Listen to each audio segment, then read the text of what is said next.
morning. Is this working? Did you hear something? Good morning. Let's make a bang. It's for the. It's working? It's for media. The broadcast. The broadcast is what it is. It's not for the room. It's not for the room, it's for I broadcast. got it. The microphone is not for the room. The microphone is for the broadcast, for streaming. Thank you. I'm glad I learned that. I'd like to welcome everyone to the, we're actually on May the 14th. Actually, this is a first detailed budget presentation. We had an overview from our county manager last Thursday, and so we've had a week of digesting a 250-page notebook or something, as well as the school budget document, about 100 pages, so we've been have some reading time. We have a lot to do today, and I'd like to mention that if anybody needs to do a little recess or times, just raise your hand, we can take breaks, but we've got a lot to go over today. So without further ado, it is a pleasure to introduce our county manager, and certainly I'd like to begin by thanking all the staff as well as her for all the work they did on putting together this. It's been a pretty complicated budget year, and actually a little stressful, just from a revenue standpoint, and that always creates lots and lots of angst in dealing with that. So you may begin. Thank you, Mr. Chair, and good morning, Commissioner, staff, and guests. So last week I presented the fiscal year 27 budget and provided an overview of the key priorities, revenue assumptions, and challenges that shaped this year's proposal. Today's session is intended to build on that presentation by taking a deeper dive into the details of the recommended budget.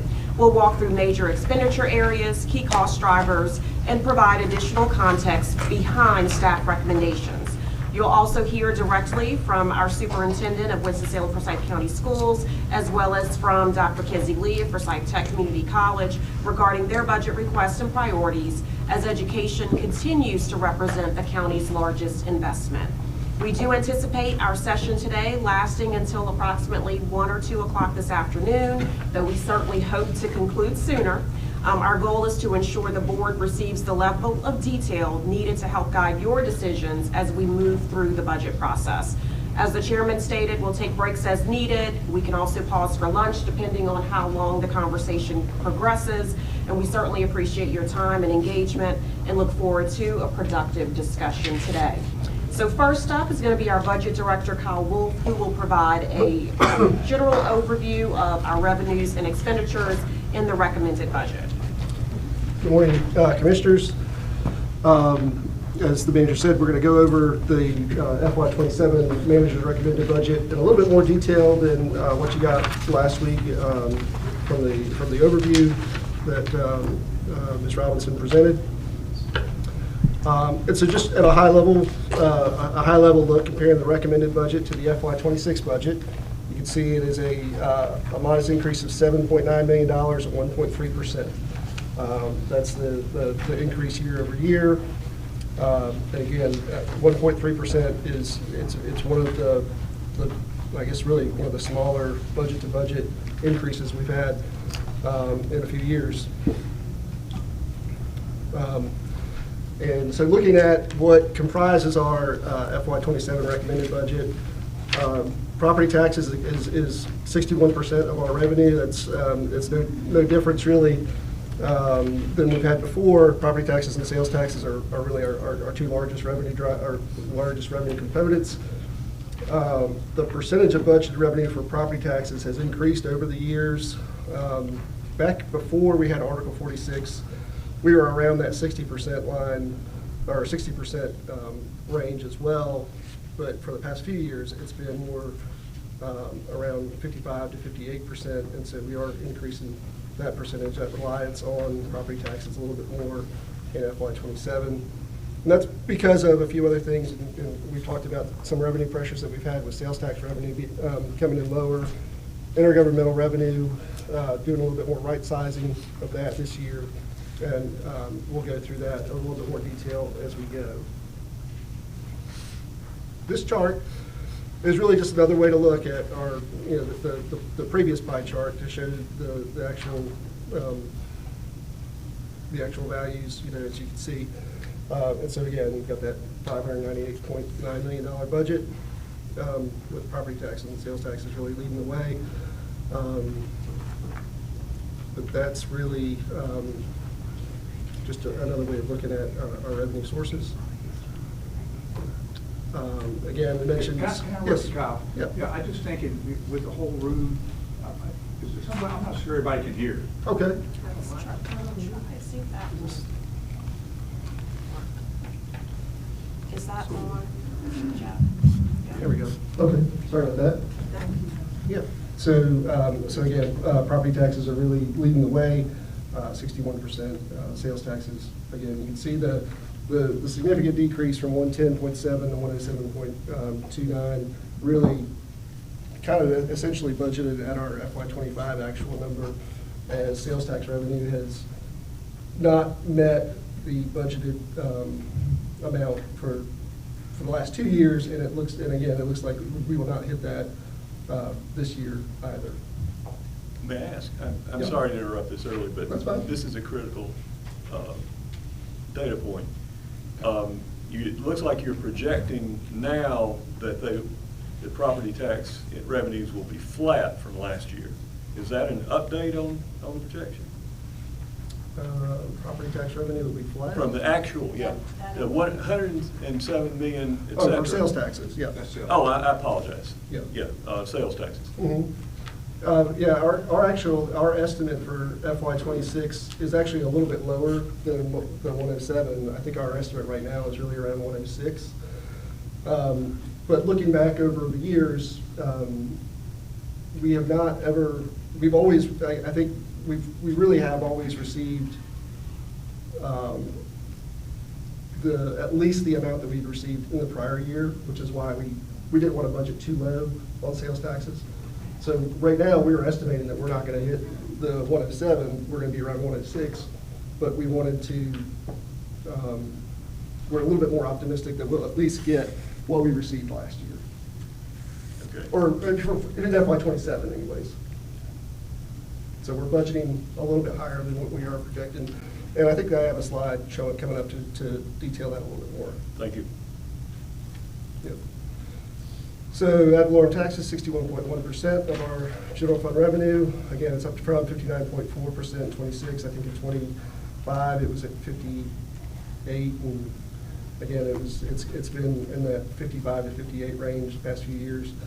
And so again, it's up a little bit. Our collection percentage that we'll use in FY '27 is 99.26%, which is down from the 99.29% we used in the current year's budget. That is really kind of a statutory thing where we are allowed, we cannot go above the collection rate from the previous year. We can't budget above the collection rate from the previous year. So 99.26% is what we had collected in the actual collections for FY '25, and so that's what we will use for FY '27. 1 penny on the tax rate equals $6,588,329, which is an increase of about $63,000 over the FY '26 per penny. And so essentially what that means is for every penny on the tax rate, that it would generate almost $6.6 million per penny. We haven't really talked, we talked about the tax base estimate a little bit in the past, but we haven't spent a whole lot of time on it. And so really the tax base estimate is comprised of these five sources. We've got your real property, individual personal property, business personal property, public service, and registered motor vehicles. As we said, the tax base for FY '27 is an increase of $657.6 million over what we used in the FY '26 budget. It's an increase of 1%, which again equals $3.4 million of additional revenue. And wanted to kind of highlight here, so you can see real property is increasing almost a percentage. Individual personal property is up, I think, around 15%, but again, it's a much smaller category in terms of value. Business personal property is down from 4.4 billion to 4.3 billion. And that's really what's really kind of driving down the actual overall growth in the tax base. You've also got, you know, some growth in public service and growth in registered motor vehicles, but really this decrease we're highlighting because it doesn't typically decrease. There is usually growth in business personal property, but for FY '27, we just didn't see it. And so that's why the overall growth is only at the 1% increase.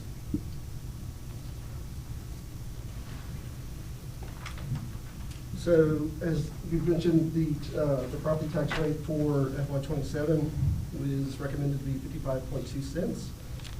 This is really just kind of a little a way to break out what that tax rate, how it's allocated. And so you've got your our debt stuff for education debt leveling, library debt leveling, facilities and courthouse. And so you've got that portion of the tax rate that's going directly towards debt. And then if you subtract all that out, and then you subtract out what our allocation is for the school system, almost 27 cents, that really leaves 19.64 cents for county services out of that 55.2 cents. It's just another way of looking at how that tax rate is allocated across the expenditures in the budget.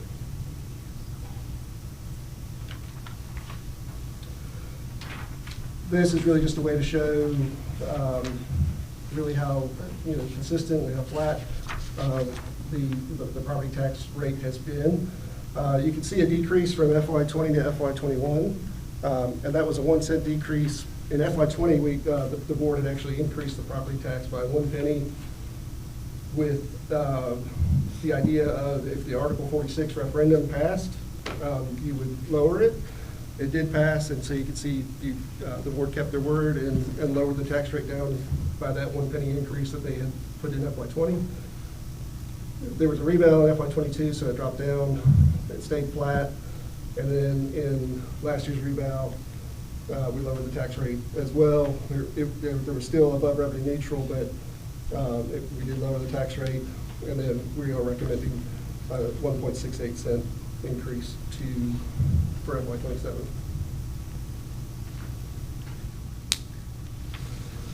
This is just a chart to show, again, the overall tax rate and then how much property tax revenue was generated from the tax rate overall.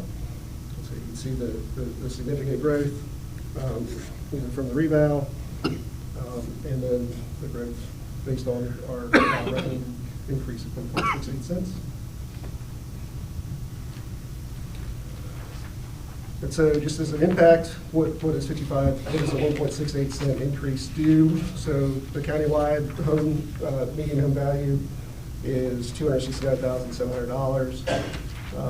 And so that 1.68 cent increase on a house of $269,700 would essentially mean an additional $45.31 per year, or $3.78 per month over 12 months.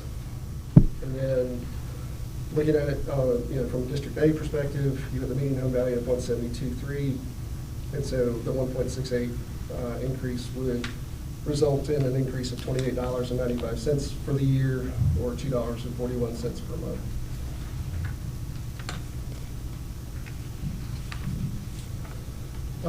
So as we mentioned, we were just talking about with sales taxes, it is down from 18.7% in FY '26, so it's comprising just under 18% of our general fund revenue. It is a decrease of almost $3.5 million, or 3.1% from the FY '26 adopted, and it is a 1.4% increase over where we think we will end up at the end of FY '26. And so, again, we are not going to meet budget in FY '26. We don't believe. But we are thinking that we will give, for FY '27, will be a little bit higher than where we end up in FY '26. And you'll see here, Yeah, so here's our estimate of where we are projecting to be. And so really what you can see here is Article 39 is the 1 cent sales tax. And that's really where we are missing the mark for the most part. The half-cent sales taxes for Article 40 and 42, we're a lot closer to meeting the budget. And then Article 46, we are projected to be over for FY26. And so the recommended budget really is just, we want to just say, we have not ever not reached the actual revenue from the prior year. And so we bumped it up a little bit for 39, 40, and 42. And for 46, our practice has been to basically budget what we anticipate to budget to get in FY26. And so that's why there's the same number there. And that's why it's a little bit higher, the 107,293 than the 107,292 from FY25. Does that help, Commissioner Bessie? Yeah, that basically you did explain that earlier, but yes, thank you. All right, so from an expenditure perspective, this is a look at expenditures by service area. And so you can see where our largest expenditures are, which is education leads the way, debt service, public safety, and health and human services. And so this is just really a good way of looking at our expenditures by service area, so you can see where they go. The next chart will show, one of the things that I always talk about is people, schools, and debt. And so you can see, how much of the budget is comprised of people, schools, and debt. So almost 81% of the FY27 budget relates to the people, schools, and debt. The decrease here for the school system really relates to the shift of the SRO and nurses, where we used to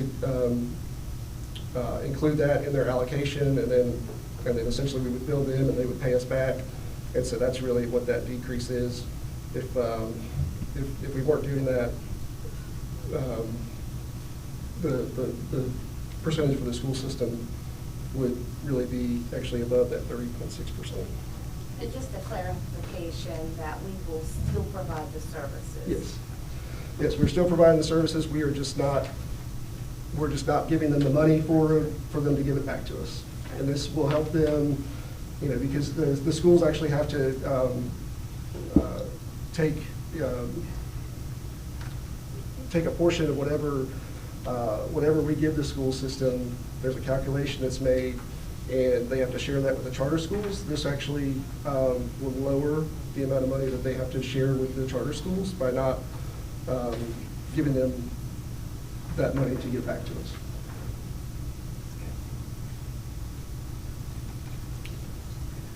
When you look at it by category, again, people, schools, and debt, personal services is the people, debt's obviously right here, and then payments to other agencies, that $200.8 million, it's really the schools and Forsyth Tech are leading the charge there, with 177 for the schools, and then another 12 or so, maybe 13 for Forsyth Tech. And then you can see the breakdown here. The next chart really kind of shows the dollar change and percent change year over year. So you can see where we are here.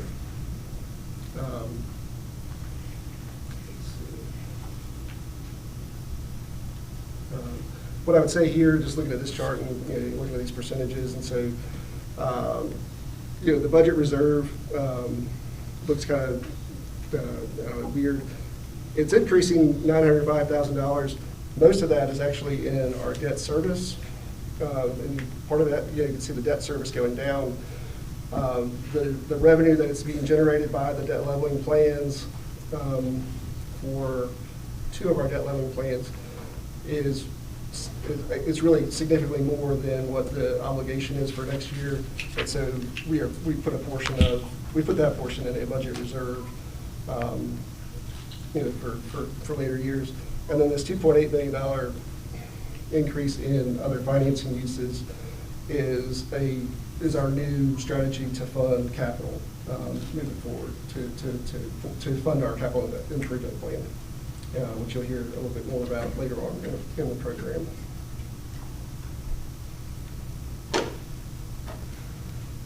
And so, just as a summary of expenditure comparison, you can see county operations, again, is up $8.7 million or 2.8%. Debt services, again, it's going down $2.2 million, and then funding to the schools and Forsyth Tech is up $1.4 million or 1%.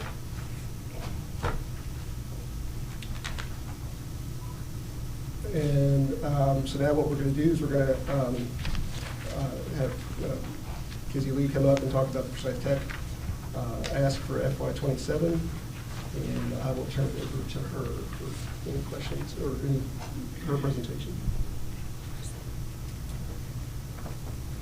Oh, my bad. It is increasing $347,000 or 2.7% above our FY26 budget. We are placing $268,000 in the budget reserve within Forsyth Tech's budget, which we did last year as well, and that's for possible salary benefit increases in the state budget. Prior to this past year, we would put that in non-departmental, but in FY26, we put it in the Forsyth Tech budget, again, in a budget reserve. And so we're doing the same practice in FY27.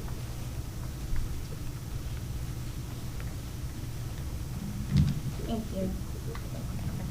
Good morning, everyone. Chair Martin, Vice Chair Hunt, to County Manager and all the staff here. Thank you for allowing me the opportunity to present. I did want to share that Dr. Spriggs sends her regards. We had graduation last night. We had close to 1,700 graduates for the class of 2026. Thank you.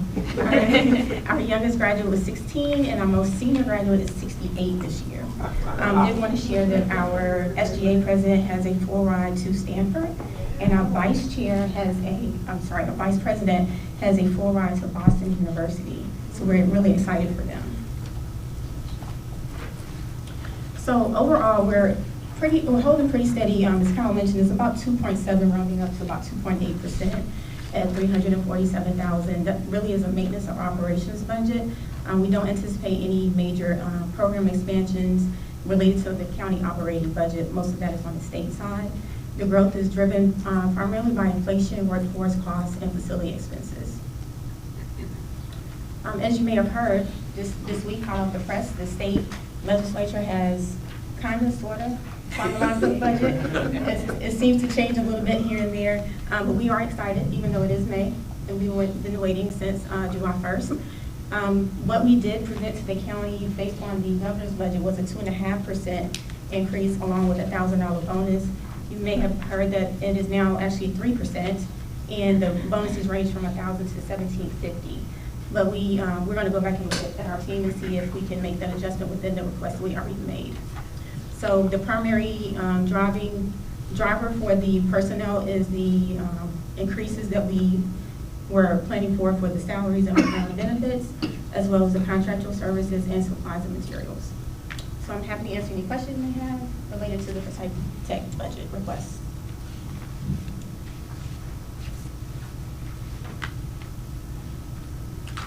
Thank you. Thank you.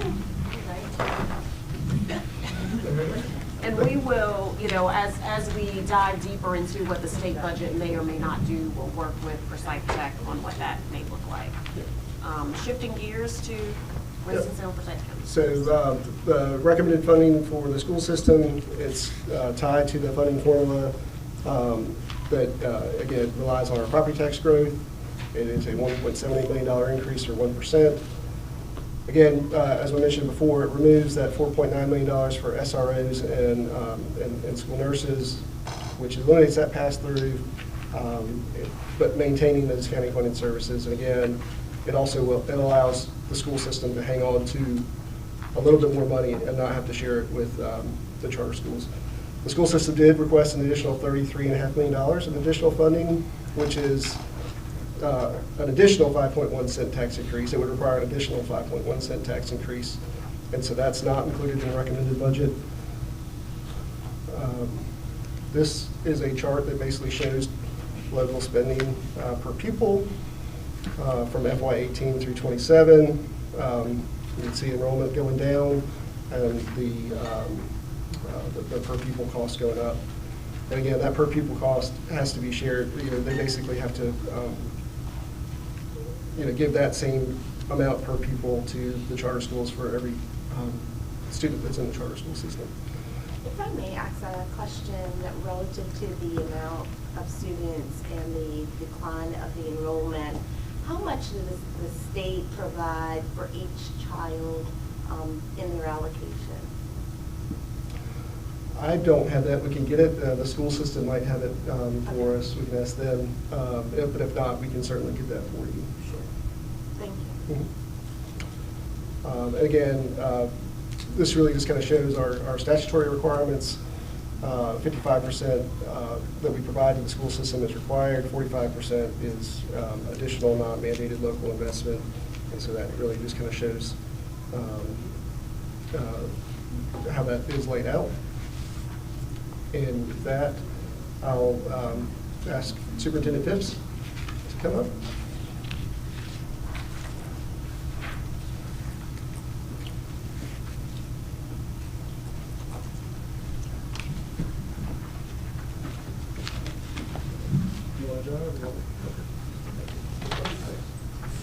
Good morning.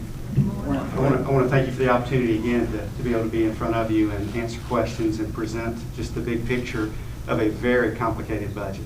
Complicated not only in what we're dealing with in terms of the finance situation that we're coming out of, but just school finance and public education in North Carolina is very complicated. To answer your question, that number at the state level is approximately $10,000. It changes from year to year, but there are also some other complicating factors because there's additional funding for exceptional children and different types of services like that. But that's kind of a round number that you can look at.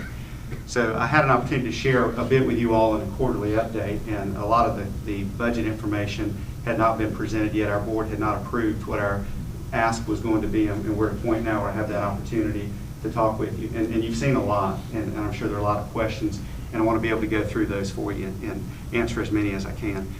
Budget priorities for us are what I think anybody in the general public would expect. The student-centered focus, our fiscal discipline, working with what we've come out of and where we are. We feel like we're in a great place as we get to the end of the year and move forward, and we hope that we're able to put that behind us, not forget about it, but acknowledge that it occurred and make sure it never happens again. Looking at our revenue reality, this part is very important for us, and you'll see this reflected in what has driven a lot of the ask that we have for our commissioners, is that our student decline in North Carolina, we're funded on a model now called funding in arrears. So next year's funding, so the funding that begins for us in July of this year for the new fiscal year, is based on this year's average daily membership. And our average daily membership, for those who may not know, is based on the higher of the student count numbers that we have on day 20 and day 40. So we do what's called the best two of 20.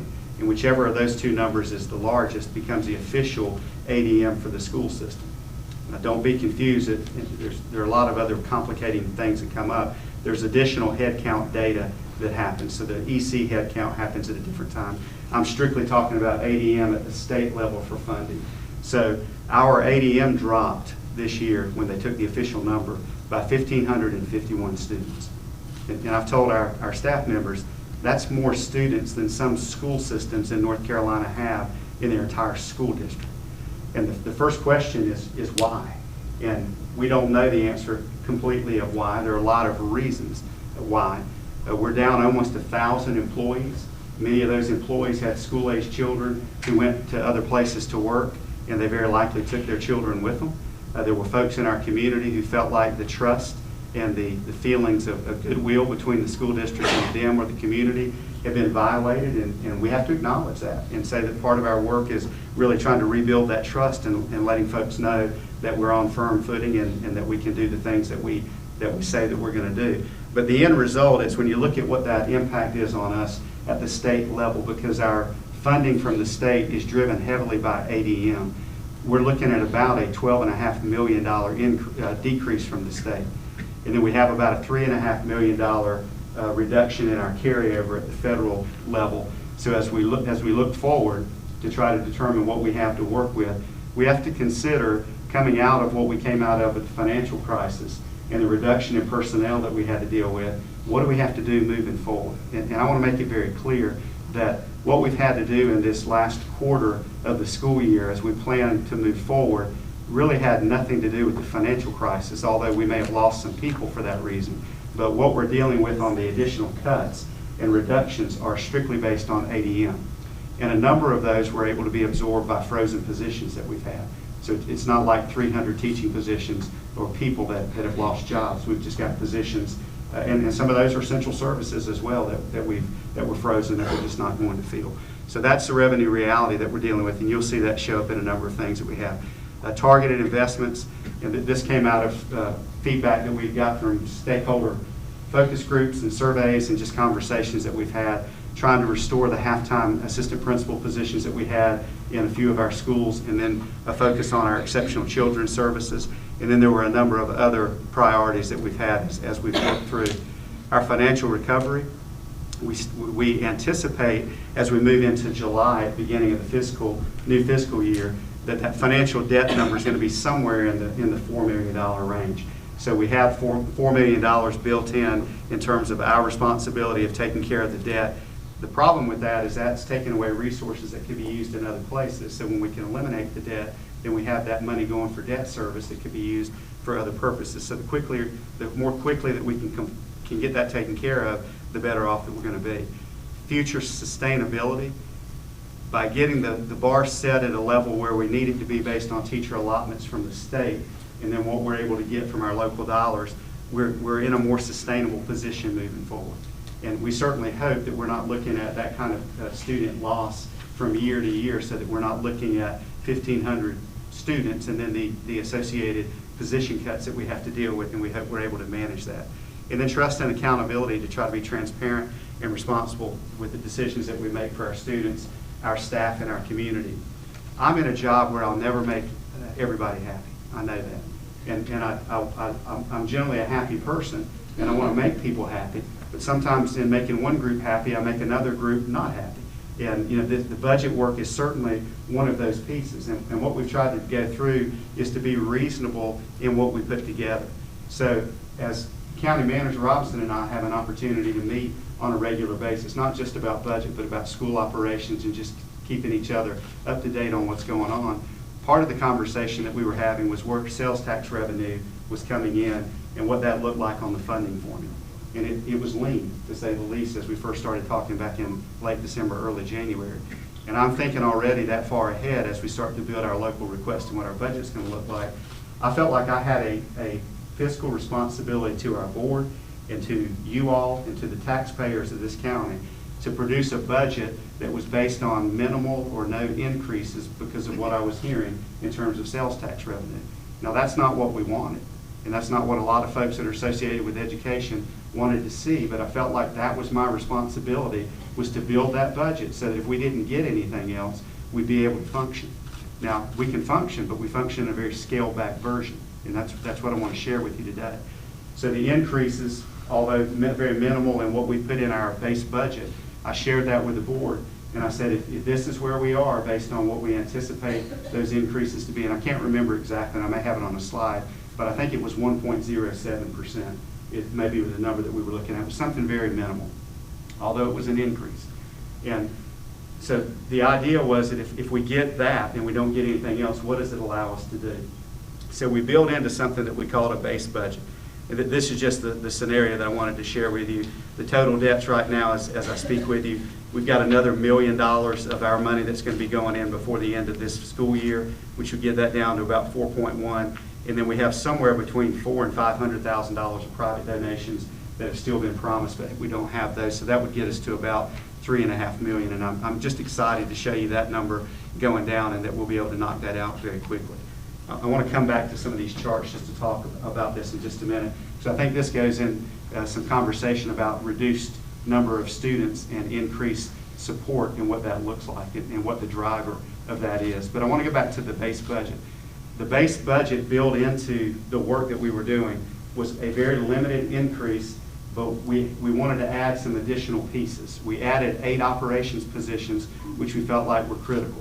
2 that are in the bus garage and 6 that are in general maintenance, and they'll determine exactly where they go. We added 9 assistant principal positions in, which allow us to eliminate those half-time positions that we had in our schools. And then there were 9 exceptional children TAs, teacher assistants. And you may wonder where the numbers come from. All of the numbers that we have some rationale behind them. And I will say that our board in multiple meetings our board as a collective group was very judicious at looking at the numbers and the dollar amounts that went to that and to try to make reason of where we were in terms of what was going to be on the table at the end. But the 9 teacher assistants allowed us to get the ratio of classrooms where we needed that to be. Now there's still a lot of other needs that we have there. So there were some things that were built into the base budget, but very minimal. So what I wanted to share with our board was we can put a base budget out, and if we get funded at a minimal level, we're able to function, but we don't function at the level that we want to function at because there are a number of pieces that aren't there. And they're not there primarily because of the cuts that we've had. And when I say cuts in state funding, I want to be clear that it's cuts in state funding due to reduction in ADM. Now, we can have another conversation about the level of state funding in an area like exceptional children and things like that, but we're talking about absorbing the reduction of staff positions and budget money that we get from the state. So the question often comes up, if you've got declining enrollment, why are we maintaining where we're at on a personnel cost, or why is that increase going up? This is a chart that I think shows a very clear picture of, regardless of what we do, our average daily membership, you can see the decline that goes down. We had a drop, you all know, in 2021. That was the COVID numbers, were the covered years where the numbers were just a little bit unusual. I would like for us to put a dotted line, I think, between 20 and 2021, just because of that year being an anomaly. But you can see there's a decline here. And this speaks to what do you do to offset the reduction that we have. And we're doing a lot of work this summer in market research. We're going to do more. I told you all when I met with you on our quarterly update, you're going to see more from us in terms of PR because we feel like we have to do that. We're operating in a situation now where there are more choice options in public education than there ever have been. And there's a lower birth rate that we are dealing with. So there are a number of factors that go into play. But and I love the idea of choice. And I want parents to be able to choose to send their students wherever they want them to go to school. My question would be, help me understand why you're choosing this option instead of our option. And it may be a bridge that we can build to take care of that. There may be some things that we can't take care of because some things that we can't do in public education. But we won't know the answer to that question unless we ask. And I want to find that out and begin to do that work as we continue to rebrand and work on what we're doing. And then working on the charter school pieces. There's an option for us to be able to dually enroll homeschool families, and I don't think that we've gone after this with the kind of intensity that we need to. Homeschool families are they like very much having the identification that they have to be homeschool families. What a lot of folks don't realize is that they can roster with us half-time, and if they roster with us half-time, then we get to consider them in our ADM. The benefit for that, if you think about a high school student who wants to be a welder, the family probably doesn't have welding equipment in the backyard. We have welding equipment. We have wonderful CTE programs and academic programs, and homeschool students can come in and partake of that. And then our board will have some discussion, I think, as we move forward and talk about our strategic planning for what we do for students. What do we do in the extracurricular world for those students that we're able to bring in? So there are a number of efforts that we're going to make to try to stem the tide here and hopefully get back to a level where we're more stable. Now, again, it's very clear that this is what that trend looks like. But it's also very clear that when we try to calculate what our costs are going to be for personnel, one of the most difficult things that I have to do is build a budget without knowing what kind of revenue that I've got. And not as much revenue from the county. We have some idea to have a kind of a range. We don't know what we've got from the state. You all know we've operated more than 75% of the school year without a budget from the state.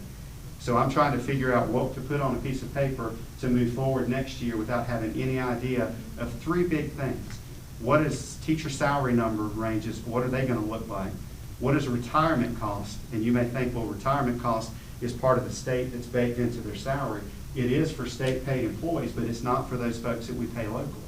And we've got about 100 in our budget request this year, about $101 million it's in employee costs that are paid out of local funds. Now, a big part of that is supplement, but there's also a part that involves salary. So I need to know what the salary is going to be. I need to know what the benefits are going to be, and those benefits for us are retirement, hospitalization, FICA, and Medicare.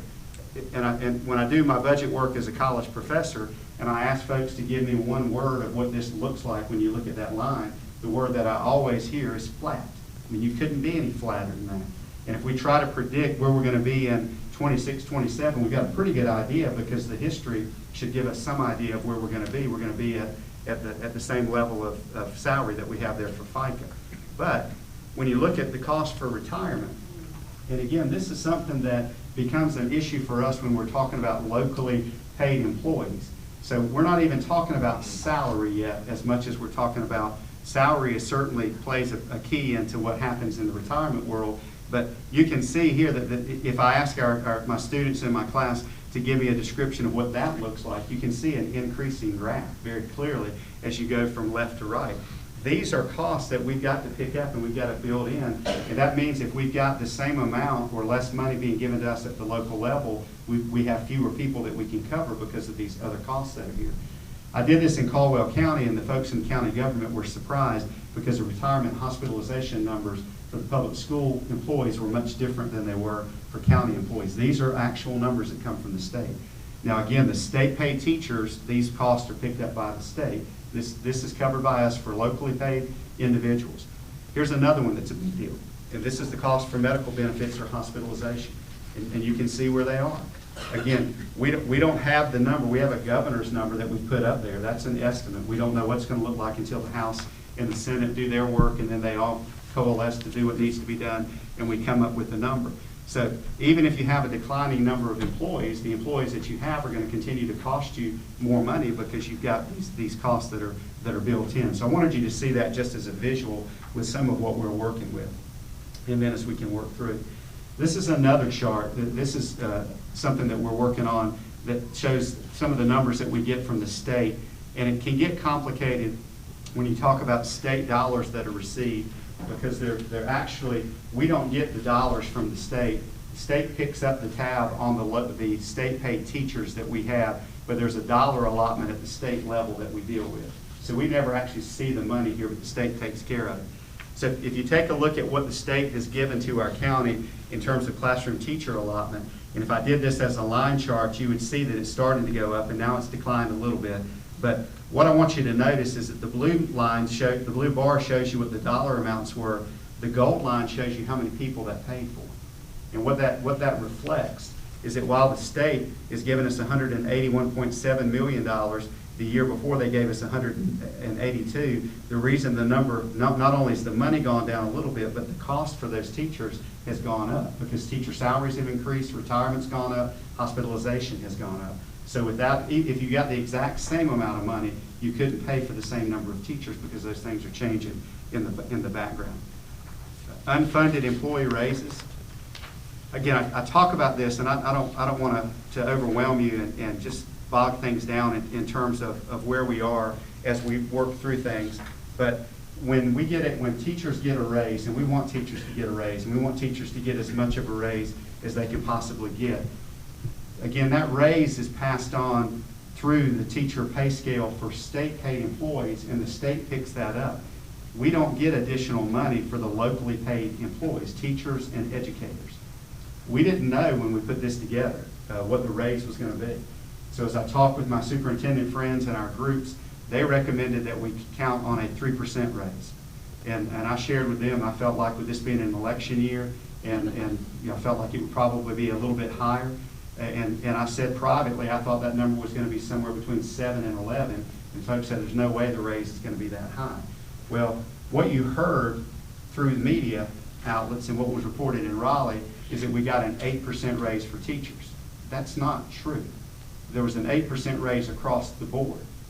What's typically happening is that the teachers in the lowest level of experience get the larger amount of money, and then as you go more into veteran status, those individuals don't tend to get as much. So I can tell you what the real numbers are.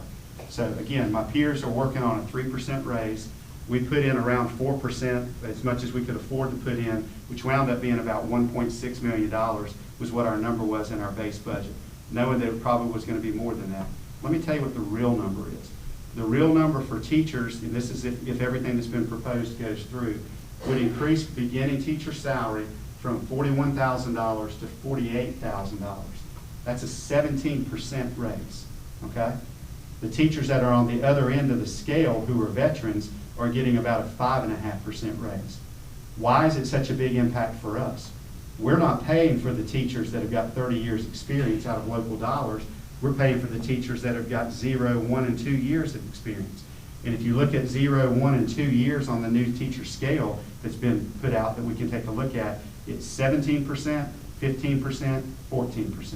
So if you want to do the math on those three numbers, that's what the actual salary increase has been for us as we look at the teachers that we're paying for. That's just the salary part. Remember, hospitalization and retirement are tied to that as percentages. So those are things that we've got to come back to. And one of the questions that was shared with me by the county manager a day or two ago was what would our priorities be if we get funded at a base level. I've told you kind of what we can do. What I want to spend the rest of our time telling you is what we can't do, but what we hope we're able to do. What would we do if we got an additional $1 million, if we got an additional $2 million, if we got $33 million, whatever the dollar amount is, what would we do with that?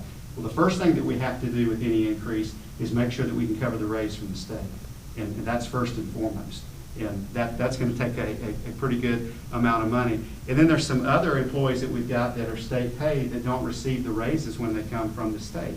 So it's not limited just to county or paid people. It also includes some folks that are paid on the state level. And you can see a piece here that gives us a little bit more information about unfunded employee raises.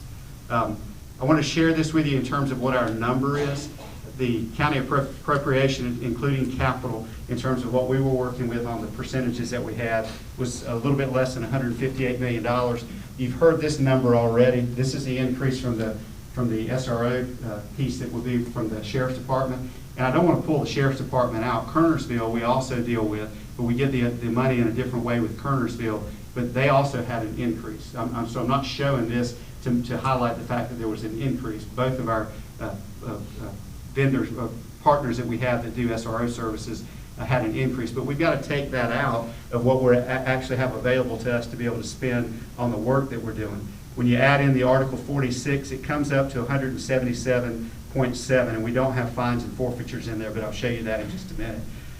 This is what that number looks like, the general appropriation, the Article 46 supplement, capital maintenance, and then fines and forfeitures. So we're at 179,756,047. That's what we were building as a base budget to work from.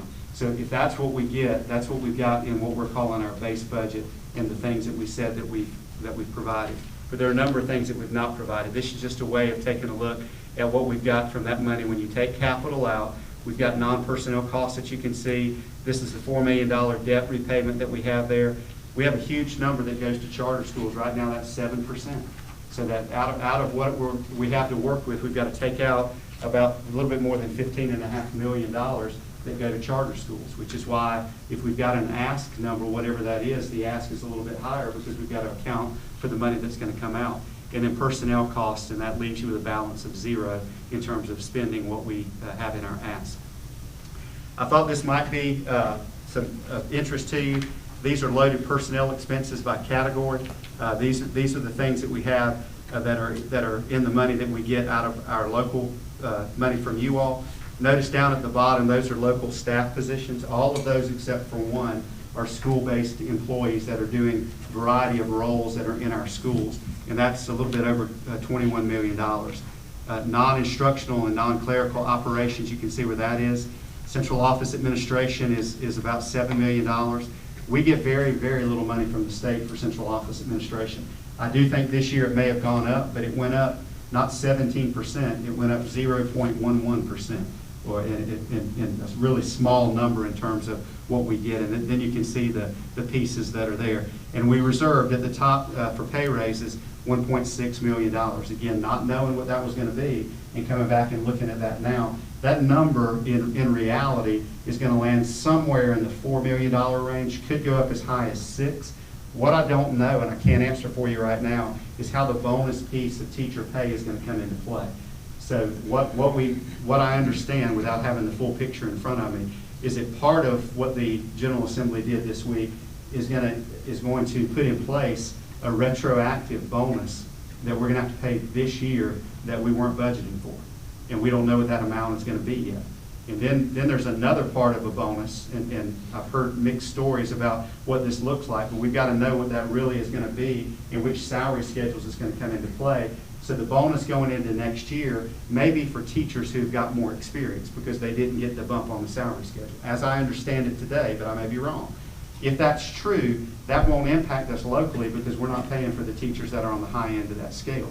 So that's why I said there could be a range that could be as wide as $4 to $6 million that we'll have to come back and talk with you. We've got 1.6 built in. We don't have the other portion because we had no idea that it would be that high. I'm glad that it is for our educators, but it creates a hurdle that we've got to deal with locally. I think editorially, just on that bonus part, the state budget has to be adopted for that to happen. And I'd say, just as you do the crystal ball, odds of that happening by June 30th probably are possible, but probably low. And if that doesn't happen, there's no way you can retroactively go back in the new fiscal year and pay a bonus. That's right. So I think the odds are low in paying a bonus this year, but I do believe it will carry forward and it will go to people next year. You know, yeah, they said it was kind of because of no raise this year, but I think it's going to be paid to the people who are in those positions next year. Well, you make a great point, and as we roll over from the end of June to the beginning of July, and we start over, there's some carryover of things like that that are going to have an impact on us that we've got to think about. We didn't think, as a superintendent group, that with 45 days left in the year, that we would get a budget at that point in time. So I don't know when it'll actually be approved, or if it'll even look like it does right now. I mean, there may be other changes to it. This, for your interest, may be something that you want to take a look at. We're at just under $40 million. I mentioned this earlier, of the money that we received from our commissioners.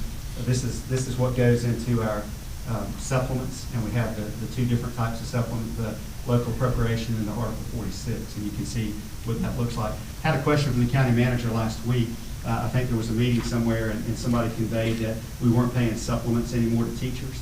That's not true. The only thing that was in reference to was the summer work that was being done. There was no supplement that was paid. We haven't changed anything in terms of what we're doing with our supplements.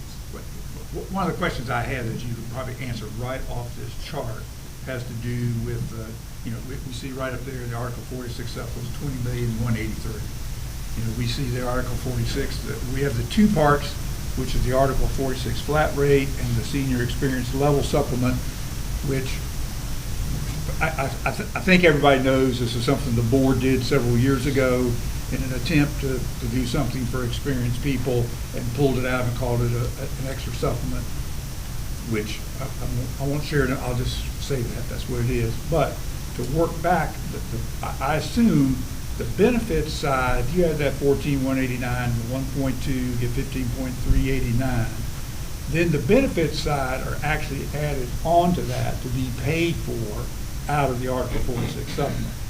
And it would be nice if that kind of if that was when you present these charts, that it showed that so that it reconciled kind of back to that. It's where that's fitting in, because it doesn't, the 39,966 and the 39,983 with that 17 they reconcile, but where is the full 20,183,000? What does it reconcile to? And I guess from looking at that, it's got that benefit cost is included in. I'm not sure. You got to help me understand that. We can put that together for you and give you that information. Because that's not because it appears, and I have a person that sends me an email pretty regularly about this issue, and comments on basically that the Article 46 money is paying for something else, because there's no way in the data reports that he's seen that it can be covering it. Well, I have explained to him the benefit side, which is substantial, that goes on. Just the retirement alone is a 25% increase. I mean, that's $4 million. I mean, so you get into those kind of numbers, but it still doesn't, you mentioned that the amount for the 22,760, that's the teacher supplement the district's paying, you're required to pay 19,800 because we didn't, that was to avoid supplanting with Article 46 at the beginning.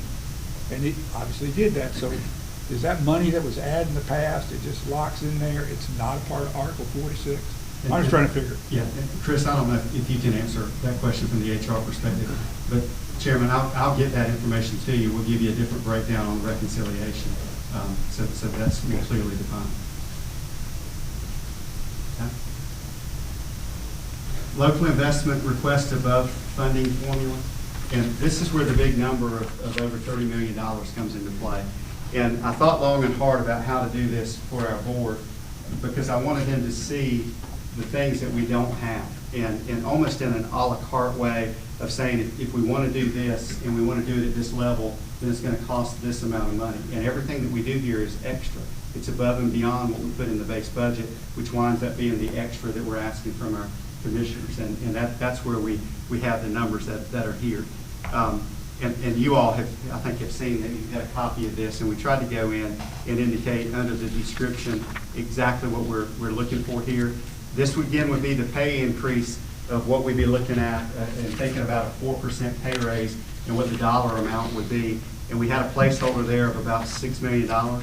It may not wind up being at that point. That would be the fact that we've got 1.65 that we've got in our base budget. We'd have to figure out what that dollar amount would be. But this is, as we were going through, not having any idea, we put that in. These are not in any particular order in terms of saying this is our top priority and our next priority. These were just things that came up as we were working. We had a commitment to our EC program. We heard a lot of that from our schools, from our teachers, and from our parents. And we had 15 positions when we went through and we did our allotment readjustments at the school level, and we had positions that weren't going to be available anymore. That made up that 300 that I mentioned to you, roughly 300. There were 15 exceptional children's positions that should have been eliminated, but we kept those because we were making a commitment on the EC side. So when we did our ratios and we're trying to determine how many teachers we wanted to put on the request, we could have put any number on there and we've been happy to get it. The 52, and the way I come up with 52 is we've got 15 already plus the 37. Would allow us to do some of the ratio work that we were working on. And if you do the math on that, again, using a base salary that we work with, we're looking at about $2.5 million just to do that one particular line item. And then there was a point that was made as we went through and we got a good deal of feedback that one of the biggest areas that we could help our current EC teachers was to be able to have case manager support that were doing more of the paperwork, running the LEA meetings, doing the IEP meetings, communications and things like that. And so the number was, there was a number that was out there. We landed on 35 case managers, but we have 25 what are called EC facilitators right now. And those terms for those jobs have changed over the years. We can repurpose those 25 individuals that are already there and add 10 to that to give us 10 additional exceptional children's case managers. So that would get us a total of 35. Now, I don't know whether they'd be called case managers or licensed support roles or whatever, but they'd be supporting the teachers. And the big part of what I'm saying is it would allow teachers to do more teaching and to be with students in the classroom, which is where we want them to be. And this work, not all of it, but the lion's share of the administrative and oversight work could be done by these individuals. And when you look at those 10 amount, you can see what it comes up to. The schools that were hit the hardest when we did our allotment breakdown were our middle schools and our high schools. Because you just cannot operate a high school on the state allotment because there's so many other things going on in middle school positions as well. This would be additional teachers, not as many as we want, but to try to get what we can possibly get. This would be providing additional 40 teachers to support course offerings and lowering class sizes, because when you eliminate teaching positions, you've got the same number of teachers and the class sizes get larger. So, and we have some class size restrictions, but they only exist in kindergarten, first, second, and third grade. The rest of those classes, there aren't restrictions on them. So you see the dollar amount there. The next was additional classified flex positions. I want to talk about this one for a minute too. A classified position would be something that's not certified. And classified individuals have a lot of different roles. So it could be an ISS person that's in a classroom in school suspension. if you don't want certified folks there because you want them in other areas. It can be a person who is doing bookkeeper work, or an Infinite Campus data manager, or a person who is doing receptionist duty. It could be a number of things that don't require the certifications to do that. We had 50 positions for classified positions, and then we had an additional 30 positions for what are called bilingual assistants. And so I came in on December 1st, and my goal was to try to be in every school by the end of February. And I hit that by I missed it because of the weather that we had in February, but I got in more than 70 in the first 2.5 months. It was very clear to me that one of the areas where our elementary schools were hurting the most was particularly in the mornings when families are coming in, and bilingual families in particular that are in the office area, and you may have one, if you're lucky, you have 2 people that are there, and in many cases now, neither one of them speak any language other than English. And certainly we think about Spanish, but Arabic is a language that is the second most frequently spoken language outside of Spanish, and I think the number is like 96. It may be over 100 now of what we have to work with. So we had the classified positions at 50. We had 30 bilingual assistants. And then as I thought through it, and I would rather, we want to have somebody in the building who a person who speaks a language other than English can communicate with. And I'm good if I've got Hispanic, but what if somebody who's not Hispanic comes in and needs to communicate? So we started to think about what technology devices there might be that would allow 2 people to communicate with spoken language, even though they don't understand each other, to let the device actually do the translation. Now, I'd rather it be much more personal than that, but we can't get 96 different languages sitting in the front office, but we can use technology.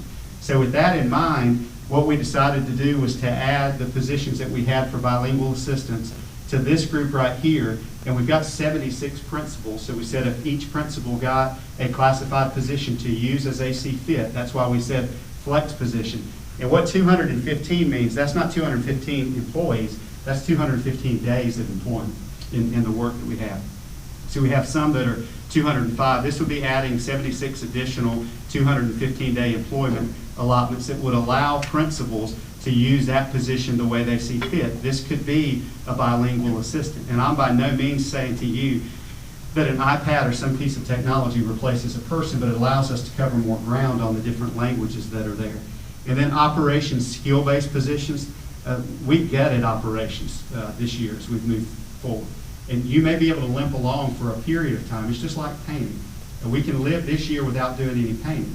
But if we don't do any painting next year, and we don't do any painting the year after that, then you all are going to start to call me because you're getting phone calls from people who say it's a dire need that we've got in our district, and then all of a sudden we've got a bigger cost. So we want to try to be proactive and stay on that. But this allocation just allows for additional positions that are there for operations. And remember, there were 8 that are built into the base budget. So we've got those built in. And then certainly there's more need for them. Restoring elementary instructional facilitators. These were positions that were very valuable. That there's no allotment in the state specifically for instructional facilitators. So they can come out of at least 2 different areas, but restoring those 32 positions that aren't there anymore. Now, a principal can have that, but a principal has to give something up. And what they may give up is they may give up a 4th grade classroom teacher and have larger class sizes to be able to have an instructional facilitator. So I'm not saying to you that there won't be any, but there are going to have to be some creative work done by our school leaders to do that. Additional exceptional children's teacher assistants. Again, this is working on that ratio. So in our base budget, we've got a ratio. We want to have a better ratio. And if we had 20 additional folks, you can see what the numbers are there. The next 2 deal with, as we went through the RIF process and we looked at adjusting where we were at to try to deal with the financial crisis that we were dealing with this year, there were school-based and district-based individuals whose employment was reduced from 12 months to 11 or 10, or from 11 months to 10. And this would allow us to restore those terms of employment for our school-based employees. You can see it's a little bit over 1.8 million. This would be our district level folks, and you can see that MOE means months of employment. So we're talking about 117 folks there with 162.5 months of employment. Something we have to think about is if we increase, if we were to be fortunate to get all or some of the numbers that we've got on here. We've got to go back and be able to make sure that we can pay the supplements for those new people that we brought in, because we've got to be able to build that in, and you can see what that number looks like. Something that I would be remiss if I didn't mention to you right now, this $100,000 is a tiny amount, and it's more of a placeholder than it is anything else. We're at a point where we're going to have to do a refresh on student devices. And student device refreshes can be done all at once. It's very expensive if you do that, and you're good to go for a couple of years, but then all of a sudden when you have the refresh period again, you're hit with a big number. And what we'd like to be able to do is to get in a 5-year, 4-year, I can't remember what the number was, refresh cycle that we work through, so we're replenishing a quarter or 20% each year, and then over that time period we're able to do it. This is just money that we feel like needs to be put in to be able to keep the devices that we have right now that are in student hands and are being used in our schools where they need to be, the repair work and the kinds of things that we have. A number of the Chromebooks that we've got are starting to get beyond their useful life where they can't be updated anymore. And when they get to the point where they're not supported and updated, then we can't use them for the purposes that we have in the school system. And then non-personnel operations, we had this originally at 50%, a number that was in Lauren's budget that she gave us. Our board feels like this is very important and actually moved this to 75%, and you can see the dollar amounts that are there. And all of these are reasonable dollar amounts, but when you cobble them together and you start looking at the sum of that, that's where the number gets to be a really large number, and I know it is for you all, but there's meaning behind all of those. This is the bilingual interpretive technology that I was mentioning to you. If we have that, then we can cover virtually any language for individuals that come in. This is not to do away with the bilingual assistance, but this allows us to have that ability to communicate and translate with whoever comes in. Curriculum adoption, these are two things that are very important for us. Right now, and you may not have thought about this, and you may have been around long enough to know that there's a big price tag when we talk about doing curriculum adoptions. We need to do a new adoption in the area of English language arts. To do the full adoption that we want to do would take us $8 million. We just don't have money in the budget right now to do the $8 million adoption. So what we tried to do was to look at different ways of working on some things, and this would allow us to continue to move forward to do what we need to do with the science of reading and some of the mandates that we have from the state, but this would not be the adoption that we need. And then let me also put on your radar that we have a science adoption that's coming up too. So these are pieces of our operations that work all the time. The central office study piece, I've had a lot of feedback, not publicly, but individuals that have reached out to me privately that have talked about that. There's some of that work that I can do. In fact, there's some of that work that I have done. I've got a plan in my mind. I know what that looks like, but I think there's value in having an external person come in and take a look at it. So I have no idea, because of the scope of work changed as we had different folks weigh into it, have no idea, for lack of a better term, I don't know what the suggested retail price of that would be. So we put it out for RFP to get some idea of what our funders would tell us the dollar amount would be. I have had the chairman of the State Board of Education and our state superintendent has reached out and said they would like to take care of the central office study for us at no cost, which we hope we're able to do. But I don't know how much of the scope of work they're able to do. And my guess would be that they would do that with retired superintendents, retired HR directors, retired CFOs, retired EC folks to be able to come in and give us some idea. But we had to put a placeholder there, and that actually, full transparency, was just a mean as our board members were saying what they thought that amount may be. And then a increase for non-personnel instructional support, and you can see the things that are there. Then instructional supply allotment, we've had to cut that based on what our allotment from the state is just not enough to cover what we need, and you all know that we had outside sources of donations that helped us get to that point. And then to build in the charter school revenue increase portion is $3 million, which gets us to the request of $33.5 million. And again, I know it's shocking. I know it's a big number to swallow, and I know that you all are limited on what you've got. Every agency that you support has needs, and they're all valid needs, and they're coming to you. I feel like I've got to advocate for our students and our teachers to at least share with you what these are. And then we'll make work whatever we get, because that's how we do business, and we want to be good partners. I also want to say this. The local public school forum of North Carolina does a school finance study. I know Chairman Martin is very familiar with that. Our county ranks in the top third of funding for school systems, and I'm proud of that. I mean, that's not an easy thing to do, but to me, it shows that there's a priority on public education, and the numbers speak for themselves in terms of what the local appropriation is per student. So we're very happy about that. I'm also very proud and grateful for the generosity that you all have shown us in a time of financial need to get us to the point of where we want to be. I knew that there would probably be a question about fund balance, and I'm not prepared as I stand in front of you in May to tell you what the fund balance number is going to be next year, but I am very confident standing in front of you and saying that we're going to be somewhere on the positive side of zero, which is remarkable. Remarkable to think about where we were, to be able to know that we're growing a fund balance to whatever degree that number is. I'm also somewhat optimistic that we'll have most of the debt paid down, and you've seen where we're at here, where we think we'll be under $4 million. I hope we're in a little bit better place than that, depending on what our fund balance looks like. But we're moving forward at a rate that we feel like is measured and controlled, because the worst thing that I could do would be to stand in front of you and just demand that we get back everything that we had to cut, because we can't go back there. And we want to go back there, but the bar's got to be set at a different place because our revenues are different. And part of what we've had to deal with that compounded some of the issues that we've had was the influx of federal dollars that we received during COVID. And they had negative impacts on many school districts across the state, because when that money went away in September of '24, in some cases there were still people that were there that were paid out of that money that we had to find ways to take care of. And then there were a lot of other issues, I think, that masked situations across the state in terms of school districts. But what I want to be is, I want to be honest and open with you about what our numbers look like. I'm bringing to you a list of things that we feel like are important. We'd love to have all of those, and we say thank you in advance for that. But we will deal with what we get to try to make the most of that, and then cobble together what we can do. We don't know yet what the impact will be on the raise, because we don't know what the raise is truly going to mean to us.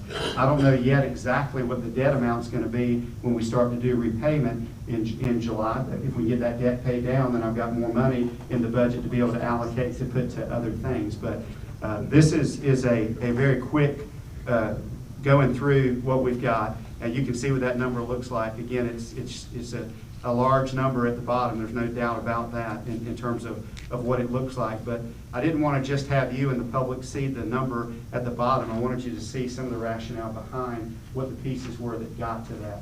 And I don't want it to ever be that either me or our board is putting the county commissioners in a spot where you feel like we've thrown you under the bus. And that's certainly not what the intent is.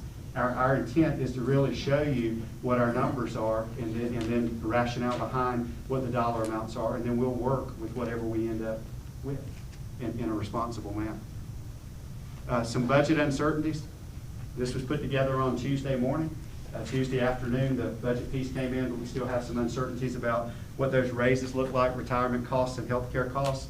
Rising fuel costs will have an impact on us, certainly with diesel fuel and gas that we have. Rising utility costs, lower ADMs are going to have an impact, and we hope that's short term. The contribution to charter schools, the federal funding challenges that we know about, and then there are probably some that we don't know about. Curriculum adoption and technology refresh, which I've mentioned to you. Those are things that are out there that are on our immediate radar, but they're going to be on our long-term radar too, because we just don't know how they're going to impact the work that we're doing. As we look forward, these are things that we're committed to. Work within our allocation amounts, which means that we're going to have to do more with less, which is what's happening in the world around us. But we can't live beyond our means. We're going to rebuild our fund balance. We're going to reduce, I'm going to say, reduce and eliminate our debt, but we're going to reduce our overall budget. We have to do that because we're receiving certainly less money from the state and federal dollars as well. Not compromising quality for savings. I think that's very important. Our students deserve that. Our staff do as well. Additional resources for staff that will be academic and non-academic. In all that we do, we want to be transparent, we want to be honest, we want to operate with integrity, and we also want to make sure that we're good stewards of the taxpayer money. And that's a lot of money when you're talking about $200 million plus. That's a lot of money that we're asking for that we know that we have a responsibility over. And I know there are a lot of questions, and I want to try to answer any questions that you all have. Well, I've had a request that we take a short break. So we're going to go for 10 minutes, and we shall return. It is 10:24. There we go.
This one works.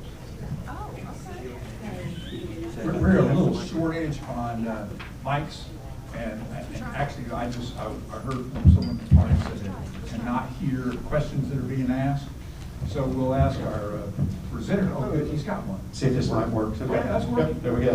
That's good. We'll use this for questions, and now we're ready. That's great. So we're ready to go. We're back in session. Thank you, for everyone. And Dr. Phipps, thank you for your presentation. Yes, sir. It's very thorough. And I'm going to sort of begin, and I'd like to begin by saying that over the last, this is my 12th school budget. And I can say that the materials that we received in advance for this purpose, for this, best we've ever received, best for me, for the last 12 years. And we've got great people doing that work.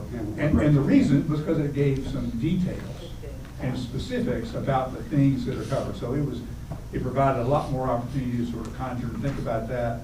And I've actually narrowed some of my questions down, but I want to compliment you on an excellent presentation for that. It really did help us. I actually have 9 questions, so you've answered a couple of them. Well, it'll be short, and I purposely, I wrote a note to myself that I will only ask 2 and then give other people a chance to ask, so we'll get around it. I may not have that question, so I'm not going to ask 9 questions. You pretty much answered my first question, which really dealt with the exact who you owe now in debt. But if you're getting close to retirement, it kind of doesn't matter. I was kind of curious where you were on the numbers. But I will ask this question, because back in the fall, this was never answered. This question was asked in terms of the child nutrition loan and the payback. Do you know sort of the terms of how those work? Because I had the impression that basically you paid it back. There was kind of a set average interest you paid back, and essentially you were sort of borrowing from yourself, but you paid interest because it was money that was a mixture of federal money, local money in that. Do you know the provisions of how that loan, there is apparently a requirement to pay it back by June 30th. You have to make some kind of payment in it. Do you know the terms of that? I don't know all of the details. I can tell you what I've learned just in the time that I've been here, is that the USDA is who the loan, I think, is through, but there were some provisions that had to be put in place in terms of interest rates and what the length of the loan would be, that we had to go back and make sure that we added that documentation in. That was one of the findings on, I can't remember which of the reports of the auditor or the state auditor, that those provisions weren't in that loan, and we went back and corrected that. But the understanding with that one is that it's going to be completed by the end of the school year. So regardless of where the others are, that loan will be retired by the end of June. But it also, it could provide, I'm just thinking the future, and whether it is really an inexpensive interest payment or not. Because theoretically, there's things you can do, if you can pay it back with virtually no interest in a year, for example, there may be some ways, the upfront money that you know you'll have that you could pay at the end of the year. I mean, I was just thinking of a tool that child nutrition fund could offer the school district. Well, and to that point, one of the provisions I know that had to be addressed was that the USDA had to be charging a market rate interest amount, whatever that happens to be at the given time. Every month. Yeah. Okay. But not a grace period for a period of time for it. I don't know about a grace period, but I know we're dealing with the interest pieces that like we would on any loan that you have. Okay. All right. Second question was really about the impact of the state budget and that on salaries, and I think we've covered that. So I've answered, that's my first 2. They're short. I got some others, but I want people to have an opportunity to ask questions. I know a couple of people have to leave early, and they won't even go first. So another question, and then we're not out can return. Whoever needs to go first. I'm actually good. You've answered my 2 questions, so I Good. appreciate the presentation. Yes. All right. Thank you. I'll be brief. I had an opportunity to talk with Dr. Phipps during the break. Thank you for responding to my questions. I did want to know some more detail regarding ESSER funding, which you have indicated that you are in the process of providing that. I'll ultimately be looking for kind of an approximate total that the district received from ESSER during the last full year of funding for comparison. I did have a question regarding the plan for eliminating the debt, and you have answered that. Thank you. The other question was more general, in anticipation that it would be a tall hill for this board to climb to add 5.1 cents to the tax rate for the full 33 million. Do you have in mind recommendations to your board for prioritizing the first money that you got beyond the base budget? I think it's a great question. We have not met as a board to have that conversation, but we certainly will. And I would tell you that the first piece that we've got to cover is the state rates. We've got to make sure that we take care of that. My recommendation, again, we haven't voted, and I'm not speaking on behalf of the board, would be to look at some of those positions that have been cut. And for example, we're getting a lot of attention on some of the arts-related choral types of positions that the principals have chosen to cut. But there were $33 million on the board. We could have done 60 or 75 million of other things that are out there that we'd like to add on that we feel like are valuable and important. And I think we want to sit around the table to determine from a position perspective which of those we would want to add. And then certainly the exceptional children's piece and being able to make sure that they're where they need to be. But I'd be reluctant to tell you what the list would be, but with the board's input, I'd be happy to come back and give you a rank order priority list. And of course, we may have 15 items on that list and we may only be able to get through one or two, depending on what that dollar amount is, and we may spend the money up. But I can certainly tell you what the order would be as we go through of what we would work on. Thank you. Dr. Phipps, good morning. And first, just let me say thank you for your presentation, and I also want to thank your staff for being here this morning to support you. And I did see two of the school board members, the chair and the vice chair, Deanna Kaplan and Alex Bohannon. So I just want to thank your team for coming to support you as you delivered probably in all of Forsyth County the news. I don't know whether to call it good or bad, but it's news. And I think that the news is the facts around how do we support Winston-Salem and Forsyth County schools. And I appreciate the courage to come and just lay out the facts, because what's at the center of this, as you pointed out with priorities, is about children. And we cannot play politics over that. We have to go right into what is needed in order to make sure that our school district is the best that it can be. So I appreciate you being realistic with this community, not just with the county commissioners, but this message is for the whole Forsyth County as it relates to what is needed to progress our school district. So thank you so much for diving into what's needed and putting it out here so that we are all held responsible, not just Forsyth County commissioners.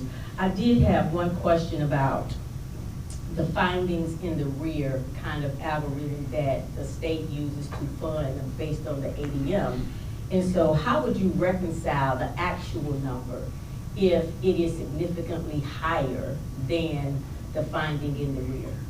So the funding in the rear model would look at our ADM, and what we hope we're in that situation next year. So let's just say that we get to day 20 and day 40 and we have 500 more students that have come back. We would then petition the state. What I've been told is there's a fund for school systems that are growing. The harsh reality is in North Carolina right now, only 5 out of 115 school districts grew last year. So almost all of the school districts are seeing declining enrollment, but there's some allowance and assurance that school districts that are growing have the ability to go to the state to get additional funding. And you have my word that I would be in Raleigh knocking on whoever's door I need to knock on to say, here's where our numbers are and this is what we feel like we need in terms of additional funding. We hope we have that situation we have to work with. But if we come in low, it's not going to impact us because it won't happen until the following year. So back in the old days, a few years ago, when we didn't have funding in arrears model, you had to revert money.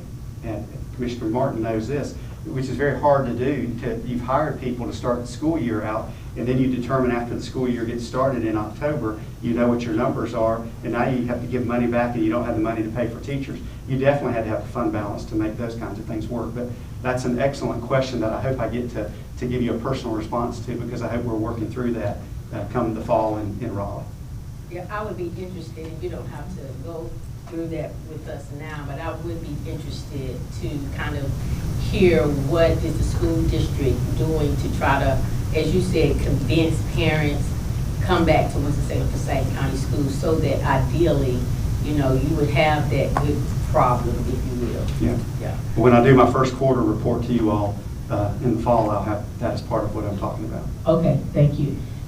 I do want to also reiterate what Commissioner Bessie talked about as relates to how would you prioritize this list of budget items that go beyond what essentially, you know, the county manager has recommended to the county commissioners. Of course, to me, the most marginalized students would be our EC population. And so, but, you know, I'm kind of looking from the outside in. So I do want to absolutely take into consideration you and your team's recommendation around. These are the priorities for us. If there is anything that the county commissioners can do extra that we believe will make the greatest impact. So I did want to reiterate what Commissioner Bessie was kind of alluding to. And then my last question is around, I think I may have missed the part where you talked about there's a decline in students, but we need additional staff, or we at least need to keep staff where we are as relates to the numbers. And so could you help me and maybe others in the community to understand better? There's a drop in students, which means that you may not obviously need as much staff. So the decline in enrollment doesn't happen in nice, neat packages. So you don't lose all third grade students and then we can eliminate third grade teachers. It's distributed across the board. We've eliminated 300 positions because of that. They also don't happen just at individual schools. So the need continues to be there. The utility costs continue to be what they are. We're running transportation happens to be what it is. So, and the cost of the individuals that are left, if for round numbers, if we went from 150 teachers to 100, those 100 are going to cost us more next year than they did this year because of raises, retirement, and hospitalization. So while it may look like there's a precipitous drop-off in terms of what our needs are financially, there's still going to be some need that's going to continue to creep up because of the cost of inflation and because of just the cost of doing business with salaries and things like that. But you'll see our overall numbers are reduced in terms of the numbers, particularly this year on the state side for the allocation. It's about 300. And some of that spills over in some ways locally, and then we're constantly looking at who we're paying out of local and who we're paying out of state. And people will always ask, how many employees do you have on the local rolls? It depends on when you ask, because if a person retires and we may move somebody over, we may have money at the end of the month that we can do something with. We want to salvage as much of the local dollar as we can. But that would be the reason why you would think with the declining enrollment, then there's going to be a declining ask too. But there's some other things that continue to go up even when our numbers are small. Thank you for a comprehensive report. It's been very interesting. It's going to take me a little while longer to assimilate this. But I wondered if you had a comment about the intention to redraw school boundaries and how that might affect any of the budget issues that are presented by you now. Yeah, so our board gave approval for that to move forward at our meeting this week. It will still be tweaked to some degree.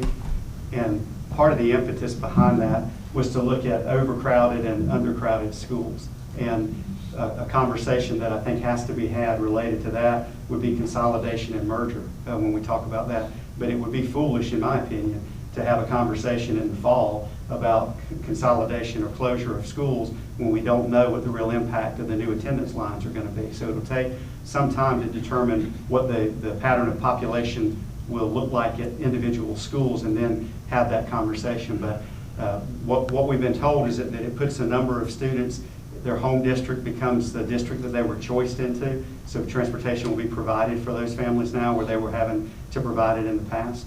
That helps to some degree. Now, in some cases, it may put people outside of their choice area where they have to provide transportation, but there are a number of elements as we go through that process that we feel like would be cost savings for us, but we also feel like it allows us to work and operate more efficiently.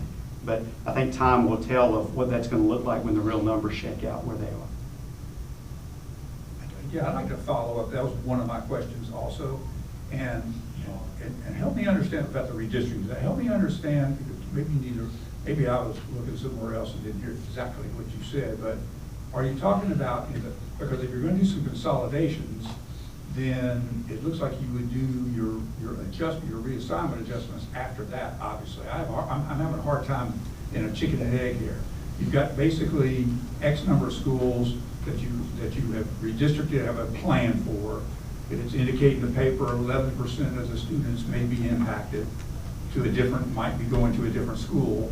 But if you consolidate, set 2 or 3 schools even over, if you consolidate it, then you're going to basically come back and have to do another reassignment piece to that. And you're almost like moving, on paper, even moving people twice. I'm having trouble just with the sequence of that in terms of timing. Right, I understand that. But I think I don't know how to make a decision on consolidation if we're going to change attendance boundaries, because the schools that may be underutilized may become utilized at the rate that they need to be, because the transportation plan or the attendance plan has brought more students in that attendance area. And I think we have to see what that looks like after we see what our attendance patterns and our enrollment happens after we implement this, and then we determine where the either over or underutilization is going on. We can talk a little bit more about this. I mean, I see it as a simultaneous process where we're looking at all of those at the same time, and then you end up with one set, and you don't get, because if there's anything parents are sensitive to, is assurances about where their child's going to school, and assurances that there'll be grandfathering for older kids, assurances that various things are going to happen, because that is a very, very important thing. And the less disruption and the more it goes on, I would suggest that part of the discussion you've had before resulted in some of the 1,500 students that you lost. I mean, anything that provides uncertainty, people say, I'm going to make a different decision. So that's kind of a little piece of that. And I think the other part you mentioned about essentially the district was done 30 years ago in it was a zone setup that was created. And I know Vice Chair Bohannon is here. He's in the paper today saying that we haven't redistricted in the last 30 years. Well, when that plan was created, there were 58 schools in the district. And now they're 79, whatever the number is. So right at 21. Every time one of those schools was built, there was a reassignment plan. I mean, it has been adjusted every year when new schools were built, but it had to be adjusted within the zone framework, because it allowed people guarantees to go to a school that did not live in the attendance area. And I think that has served the district well, because I think we have fewer charter schools. We have the urban districts. We have the highest market share in the urban districts in terms of people in the traditional public schools. And I think that's part of it. And so I'm having trouble. So how is that going to work if you're only transporting now within your, kind of like this is the school you're assigned to, and you're only transporting there? Are you still going to have choices in the zones where you could go somewhere else, under your zone choice rules without transportation? I mean, there's all kinds of different rules. There were between zone. There's a bunch of rules in administering the choice plan. Is it leaving also? I mean, the transportation was a key piece of that, and the transportation for magnet students was a key piece of all that. I'd love to have our team working on that to be able to come back and answer those questions. I think they can speak much more intelligently to that than I can. And I'd be remiss to give you an answer that was partial or incorrect without knowing all the details behind that. Okay, that's good. Good. I think the word is good. Thank you so much. I'm extremely impressed with you today. However, you did throw us under the bus. Don't think that's your fault. I think that is what the school board had in plan for us today. I judge how things are going with the county and the school by going to the grocery store and TJ Maxx. And that's where I get the real truth of what people feel. And people are still extremely upset about the money lost from the schools. Even people last year, after we did the budget and we had a tax increase. Many people said to me, I'm not so bothered by the tax increase, except I do not want 1 penny of my taxes going to the school. And they haven't changed their mind. And so I want you to know that I like your base budget, and I hope that we can get to a better understanding of what the county can do. Thank you. And I understand the public perception, and I feel like it's a challenge and something that we have to work on as we talk about goals for 26, 27. I shared with you all, it was trying to regain that trust. And my dad told me, if he said it once, he said it 1,000 times, don't tell me, show me. And I hope that our actions and the way that we operate and the things that we're doing are indicative that we really mean what we say when we talk publicly. Joni, you mentioned earlier about principals making decisions about positions to cut or choose. And I really want a little clarity on sort of programmatic decisions that I think are the board's purview and the district deciding we're going to offer these things. And then there are other things like when you gave your flex, depending if you got an assistant, you could do this or that and have those. I think on those things, principals adjust to their needs. You could swap in a 4th grade teacher so that you had an instructional specialist, for example. You could do those kind of things, but you're still having a 4th grade. But when you get into one of the things about this district that has distinguished it has been its, robust arts program. And people remind us that we're the city of arts and innovation. We have the first arts council in America. And essentially the early local positions were to provide elementary art teachers because the state allocations would not allow elementary art teachers. You could never staff them. So that was kind of part of the original local staff that was for that.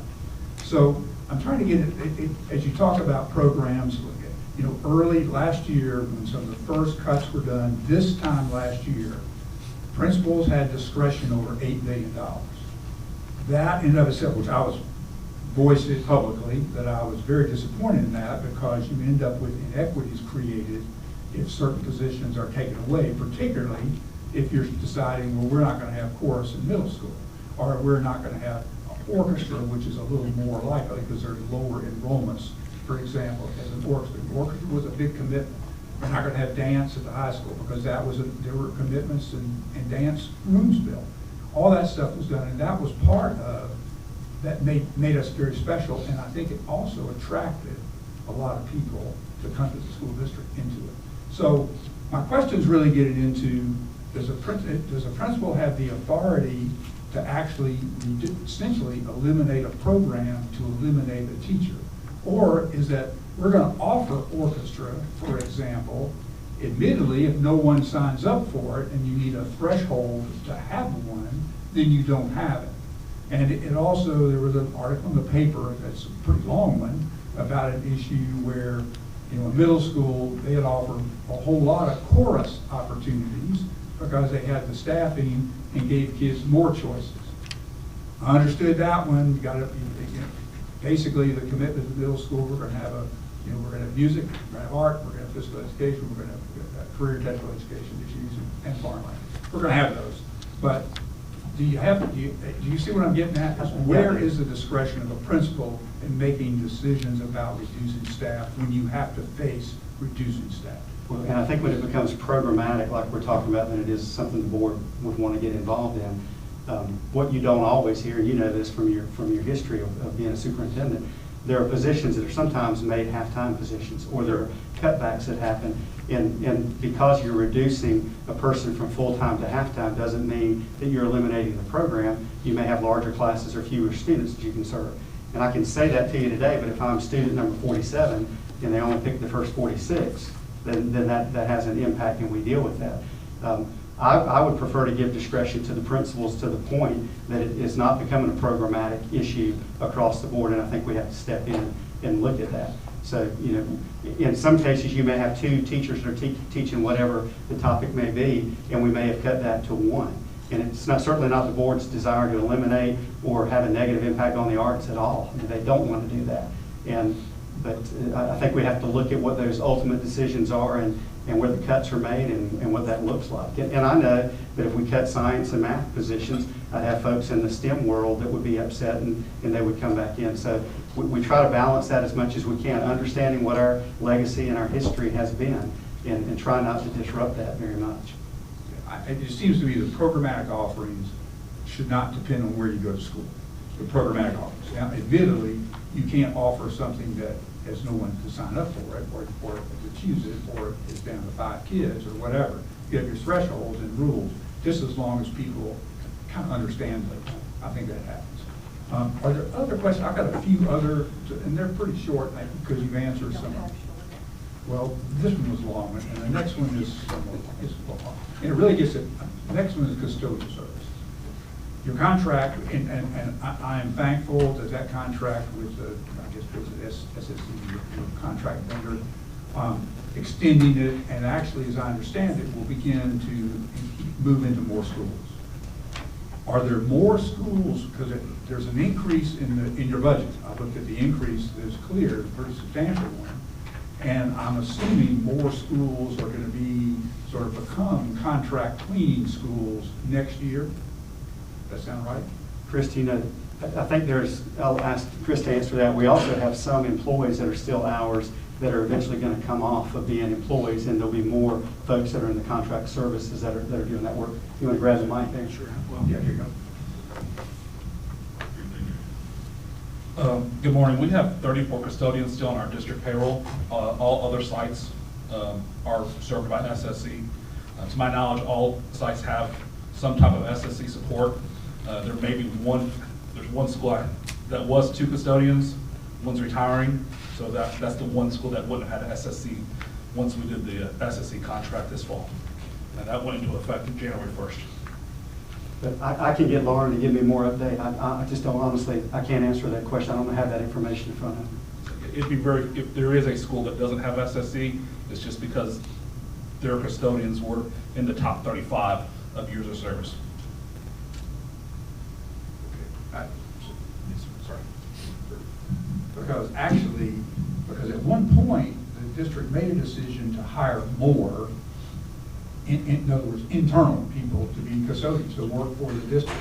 And that produced an increase in budget then, pretty substantial. It was a little unclear how much it was due to that or how much it was due to paying the schools that remained under contract more. That was not clear. And by the way, your budget makes it much clearer about that, but your presentation. But that, because if it becomes all contract, it looks like you're stood down to 34. And when those 30, you will end up saving the benefit costs and all on those 34 people. And depending on, and I take it the plan is they phase out, under certain experiences they leave, and maybe the lower experienced people actually convert to the contract cleaning service. Yes. And I'll get you more information on that, yes. Okay, good. Before you do that, can I say Leah Crowley just left, and I know we mentioned a couple board members, but Leah was here too, so I want to give her credit. That's good. I also noticed in your budget that you have HIL Consulting continuing. You actually have a $300,000 budget for next year. I have some serious heartburn about that, particularly now that you have your complement of people. And I do agree, you've got a brand new finance officer, needs training, is going to need work. But I believe you can get that for done less than $300,000. It's a placeholder, and I'm hoping that if we need their services, we can eliminate it to 6 months. I talked to them yesterday about what that looks like, but yeah, certainly with the complement, and we've got Kim Forbes here who's in that interim role. They'll continue to provide support and services there, but you know, that dollar amount is not firmed up. I don't have a number to plug in that yet, but it's a placeholder. Yeah, that was a red flag for me in terms of that, particularly that cost. I think I've got some very small ones, and I will ask, I'll ask kind of lump them. There are a number, and this by, you gave us a lot of information, which we have a lot of contracts still, and some of that's been adjusted and it's a lot better. But there are several that sort of got my attention, and there's a fairly large one with nurses and others. Now I know we have some contract nurses still. But are you having contract, and it's like it's a whole series, I can't remember the name of the company, but starts with an S, Soyos or something, but basically. And it has nurses and interpreters and some other things. And we do some contract work too on that, but are you just not able to find people or what? Because the contracts have huge, we're talking about huge markups in that. And do you know about that particular one? And there's one that's like, there's a $120,000 contract just to have sign language interpreters for adults, for people in the district. I'm having a little trouble understanding that, saying that's a non-negotiable issue. Yeah. I'm saying, because we don't have any such thing that are, at all. We have 2,500. And some of that is the EC population that we're serving that are students with This special needs. specifically was about adults, about employees. Okay. So the CAP contract for adults ADA accommodation is American Sign Language interpreters. Forsyth County, as I'm sure you're aware, has a very high deaf and hard of hearing population, including we have employees that require those accommodations. And then, but unfortunately, the workforce for that area is also hard to recruit and retain as well, due to the state pay scale for that area as compared to what they make in the private sector. The other ones that you were talking about was Sunburst, is EC related services. Sunburst, that was it. It was Sunburst, that's EC related services. It's actually an organization, the board looked at it a lot in June, I think it was probably in the paper, where it's a overarching company that works with the other companies. So we kind of hire with them, and then they manage the other subcontracts. So it makes payables easier and things as such. It's no additional cost to us. There's an additional cost to the between the two vendors. So the CAP one, for example, we've been trying to recruit some interpreters for our employees, but we don't want to recruit to take interpreters from students, because we also have interpreters that serve students. So we're not trying to take someone from a student to serve an adult. So that's why we've been using contractor services until such time we can find an employee. Do you have any interpreters employed by the district? Yes, sir. We have 10 positions. I think seven are currently staffed, pending any retirements that we're processing. And they're serving students? Yes, sir. Okay, that makes sense. So That there- part, that's right right. there's that piece. Although there's a, and by the way, that company you mentioned was in here like 3 times. I mean, with various types of interpreters that work.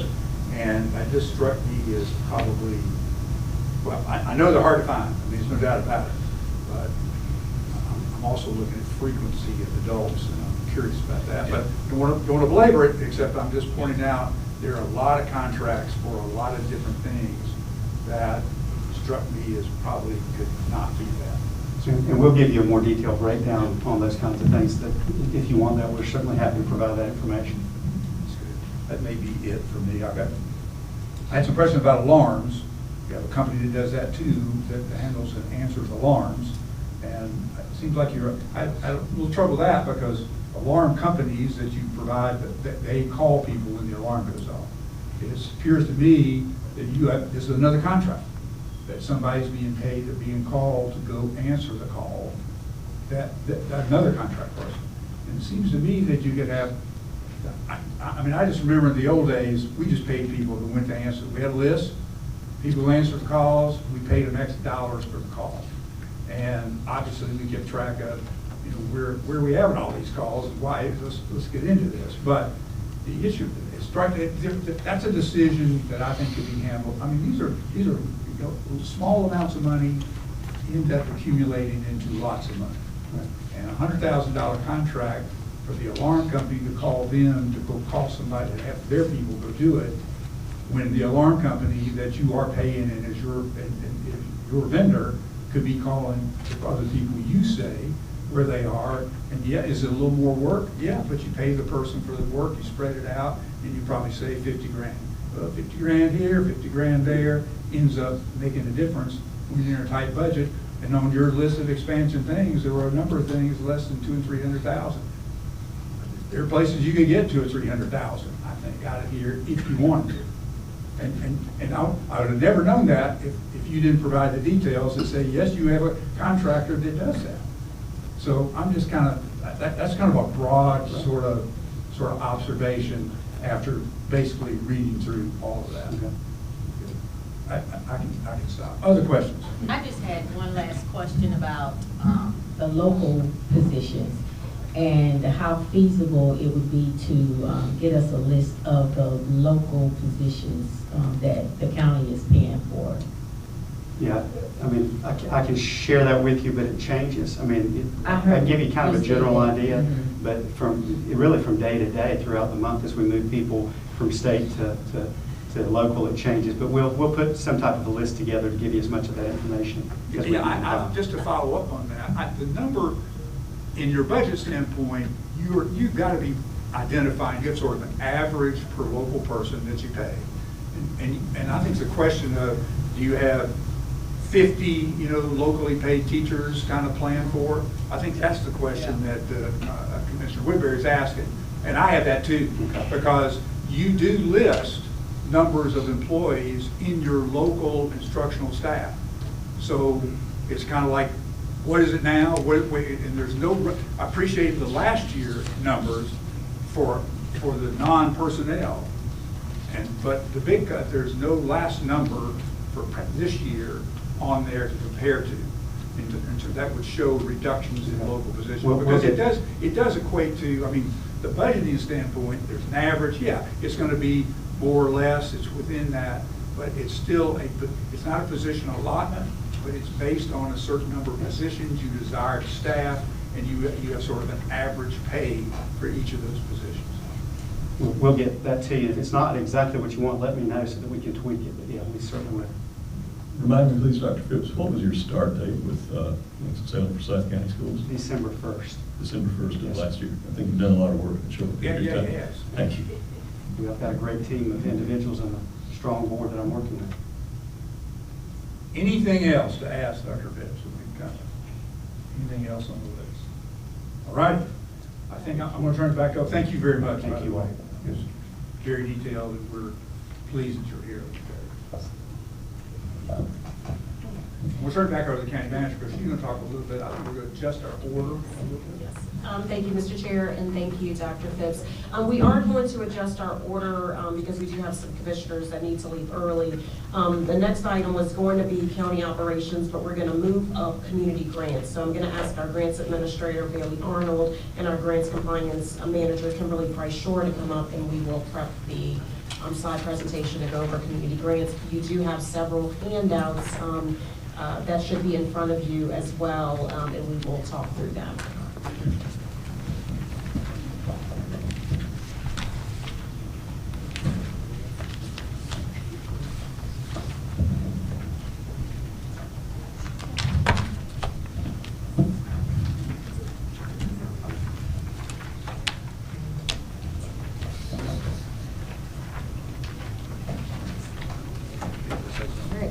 Well, good morning.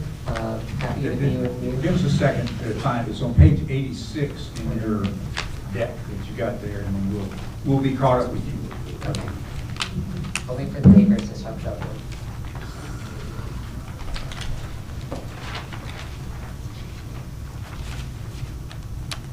Got it. I got it. Everybody there? 86. Good. Okay. Well, today we're going to be going to community grants, and I'll do a quick review over what the applications look like. We did do that in the budget workshop, so we'll just run through that real quick. But then we'll get to the recommendations by the manager's office and our staff reviewers. So just to start off, we're going to do, we're going to look at the board priorities for each application and recommendation section. So we have cultural, economic opportunity, education, health and safety, which are from the board's adopted policy from September 2024. Again, the application process is entirely online.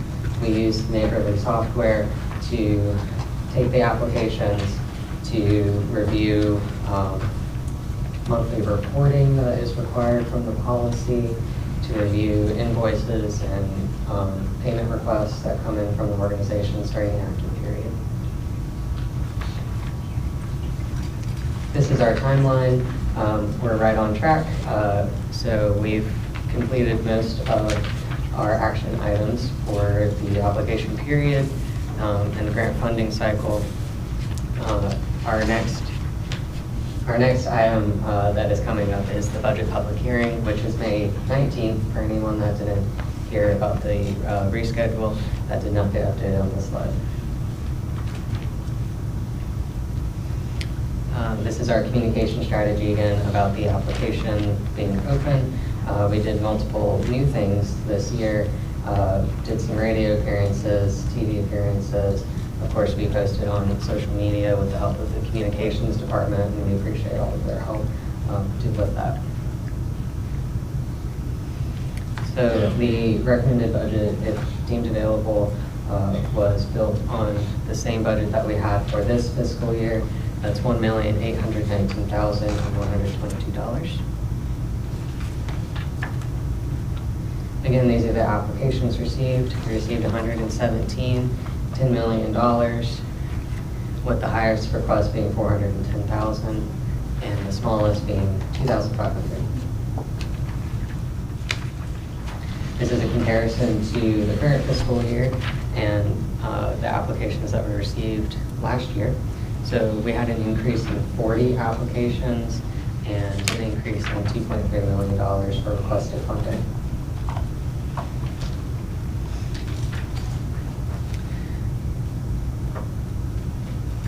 So for returning applicants, we had 32 that were awarded, and 29 of those applied again for this year. So 3 less, and an increase in $525,000. The 3 that didn't apply, I believe they had reasons for it. Either they didn't need the funding, they had some structural changes in the organization that caused some challenges. But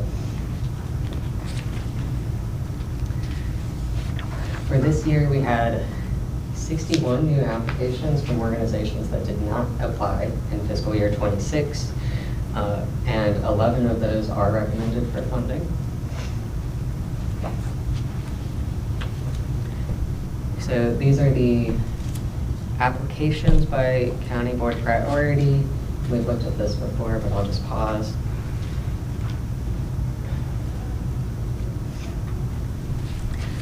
One of the new things that we did this year because of the policy is we did a compliance check on all of the applications before moving them forward for staff review. So we have 2 columns here. One is the compliant organization applications, and the other is the non-compliant. So you can see the numbers on that. Of the 117, we had 98 that were compliant and were reviewed by staff, and 19 that were not. So first we'll go through the staff recommendations of the projects, and I will pass to Kim Shore to guide us through this section.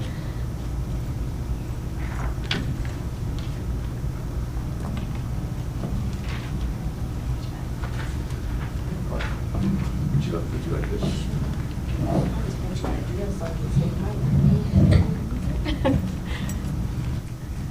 Okay, I am just going to run through the staff recommendation slides and leave it to our county management office to answer any questions that the board may have for the recommendations.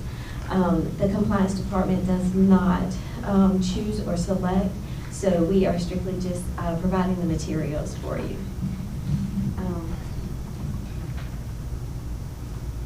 So the recommended for the cultural, these were the organizations that were recommended.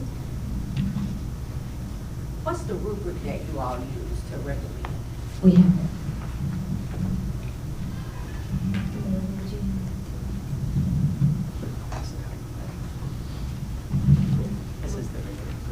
And while she's passing that out, what I would say is, as the committees did their recommendations, they utilized this rubric, and after this meeting, we will share with you an electronic link that has all of the applications, it has all of the scoring details and all of that, but that is the rubric.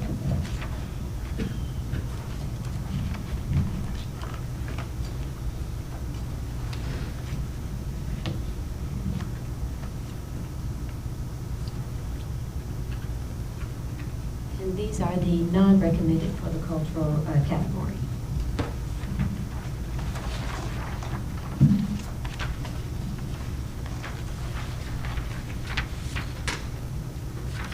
And please stop me if you have any questions so we can help answer your questions. These are the recommended organizations for the economic opportunity category.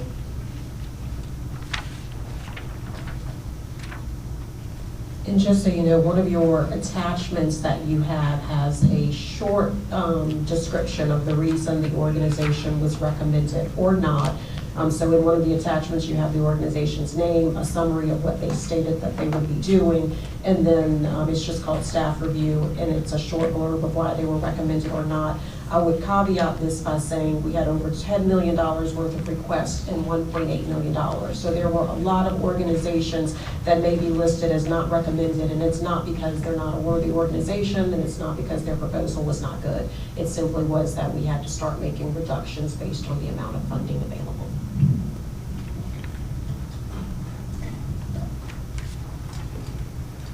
These are the recommended for education category.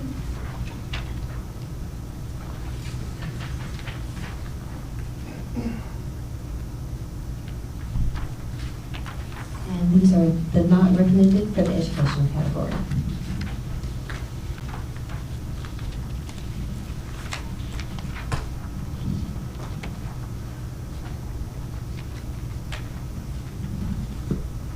The organizations that were recommended for the health.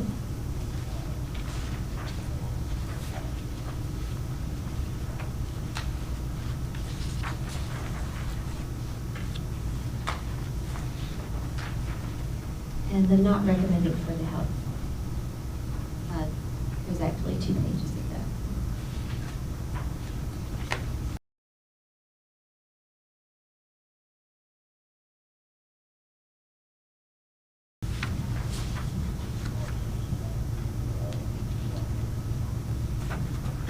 The recommended for the safety.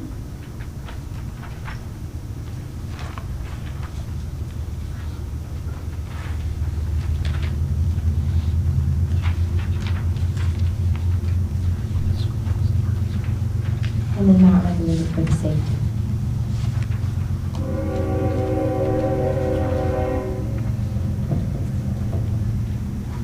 And I will say one of your other attachments, Train always has perfect timing. One of the other attachments is a matrix of what we are aware of. I think the board had asked if we know which organizations the city was also funding. So one of your attachments shows that we've seen the recommendations for their intergovernmental, but not their community grants, correct? So you will see that reflected. So we have intergovernmental, we do not know yet what they're proposing, or the community grant side, that was not published. And then your other handout is organizations that receive multiple funding streams for the county. So some organizations may receive or be recommended for community grants, but they also receive behavioral health funds or opioid settlement funds or a contract with a department. And certainly we're happy to answer any questions, whether it's here or offline, as you work through these materials.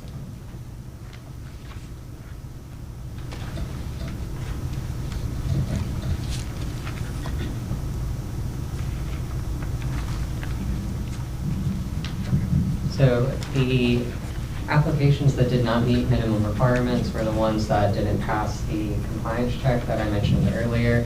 So this is the list of those, their requested funding, and their category that they belong under. And there are 2 pages. So if, you have the microphone. Did we kind of make an account of any organizations that we have provided funding for in the past that did not meet the requirements this year? So for example, one of the organizations that I can clearly see that we funded in the past, did they meet requirements then, but just not this time? How are we reconciling that? So that's a good question. Thank you for asking. So, let me put this on.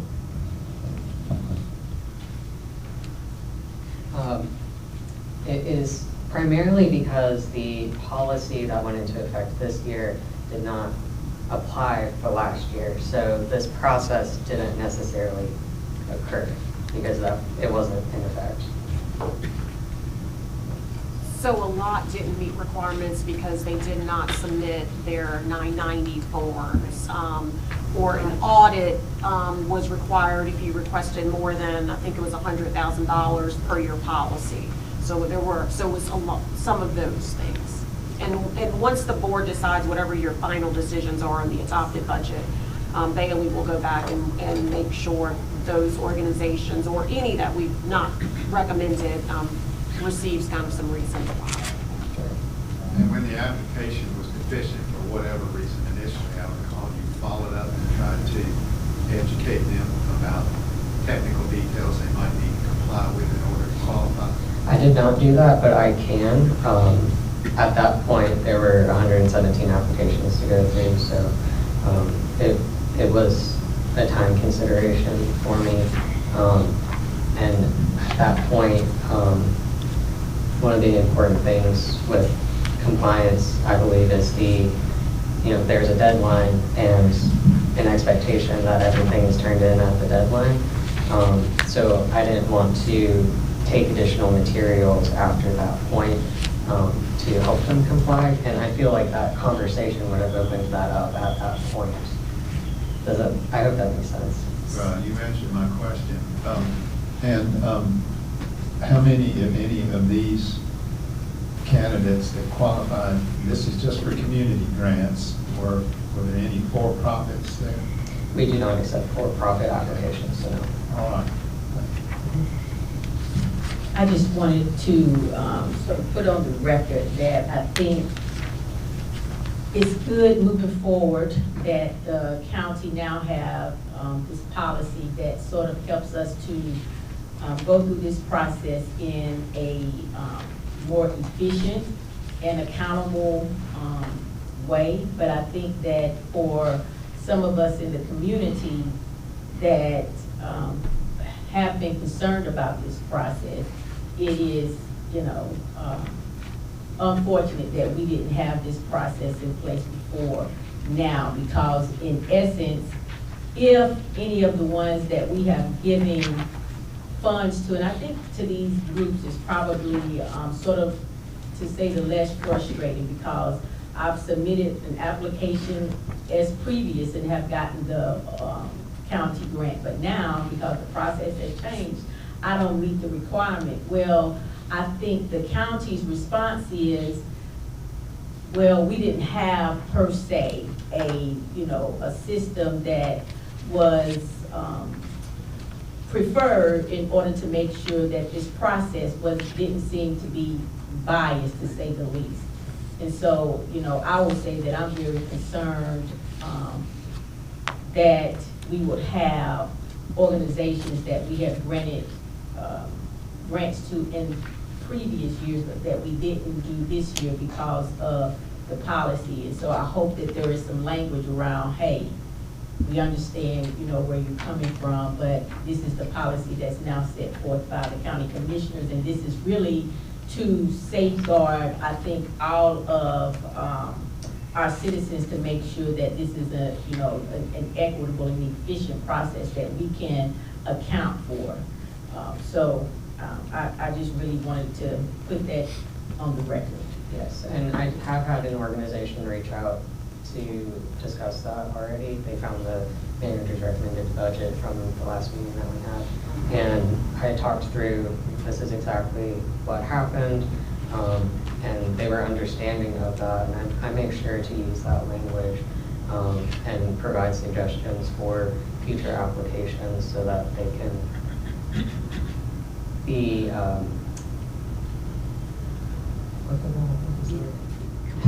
compliant. So I do that one-on-one, and I'm happy to do that next year if there's any issues as well. I can follow up with applicants for this year and provide feedback on those that weren't recommended, those that weren't compliant, and work with them to improve their application for next year too.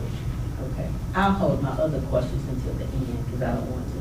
And the flip side of what she just said was there were those applicants last year who blundered in the process inadvertently, just as a technical deficiency, whom I noted have improved their performance this year and are on the list. And those are the ones I don't want left behind. Sure. When we're out in the community, I don't need a mic. When we're out in the community and we are doing site visits and monitoring, and those that we have, the organizations that we have worked with other grants, their questions are about the community grants. We give them the information that they need, even for the dates for the next process for the community grants applications. So we do support them. Even though the ones that may not receive the funding that have the questions, we still support them with their questions, their emails, their phone calls. We still support them to help them to be compliant for the process for the application. So we work with everyone when we're out and about. And I'd like to add too, we did a application orientation, as we do every year, and I did go through the new policy with them. So all the information was out there at least, and it is the applicant's responsibility to understand the policy and to follow it. You know, it's up to them at that point once it's open.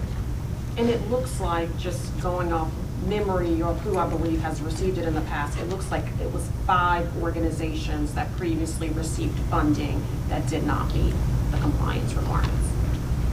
Thank you. I have just a few questions to either highlight examples or to ask for a bit more information. There's a lot of confusion, I think, publicly about what community grants are and are not. I think it bears repeating, the total amount of the spending that we're talking about here is less than $2 million out of an almost $600 million budget. 0.4%. So it's not a lot of the taxpayers' total money going into this. For example, in the recommended projects for economic opportunity, you've got experiment and self-reliance, it's $55,000. As I understand that this is going toward the first-time home buyers program, the IDA, the individual development accounts. And would you explain briefly what that program does? Yes, sir, absolutely. And this has been a long-time partnership with the county. Yes, sir. Oh, I'm sorry.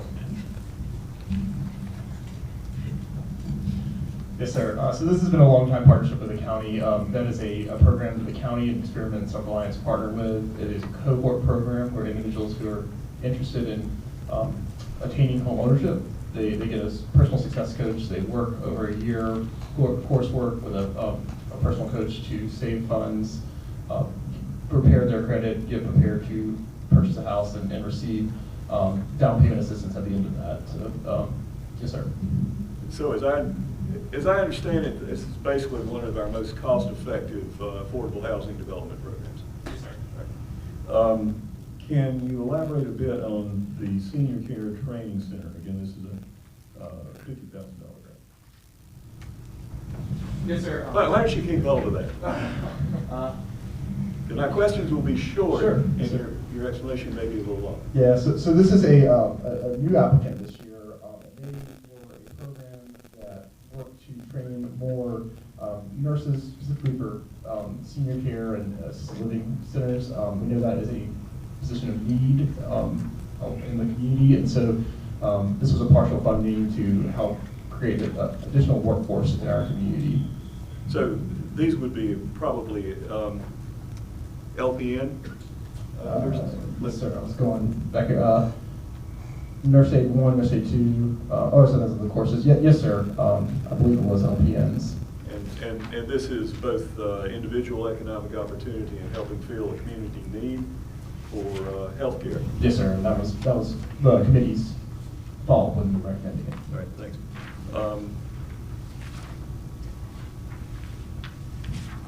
In the area of health, I know that probably the biggest ticket here is senior services, and that's the Meals on Wheels program. Yes, sir. And this amount that we have in here essentially enables them to provide Meals on Wheels services to over 300 shut-in seniors. Correct. Could you tell us what the Second Harvest Food Bank of Northwest North Carolina allocation, and this is a small, well, this is $65,000. Yes, just a moment while I scroll over to that. I think it was a local fresh fruits and vegetables program Yes, for, absolutely. for school pantries, I You believe. got it. You got it. And in the recommended safety category, you've got the Children's Law Center of Central North Carolina getting $65,500 as a recommendation. And perhaps you could tell us a bit what that covers.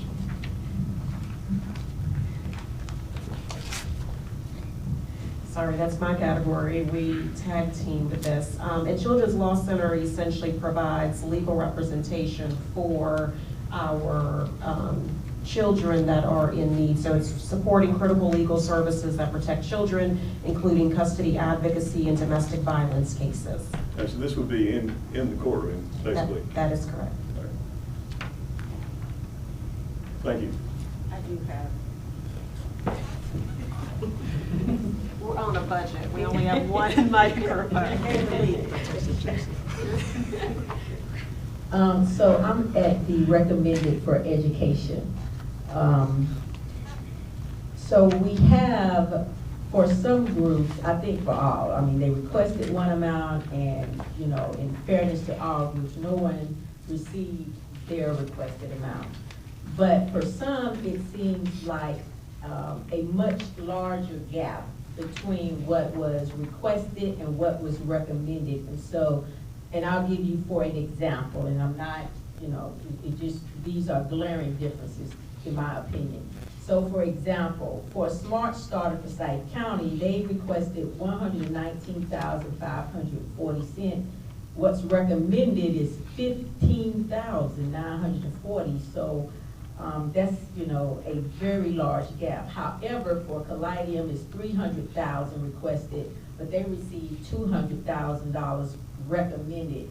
So how did you determine, based on the request, the percentage of that request that would be recommended?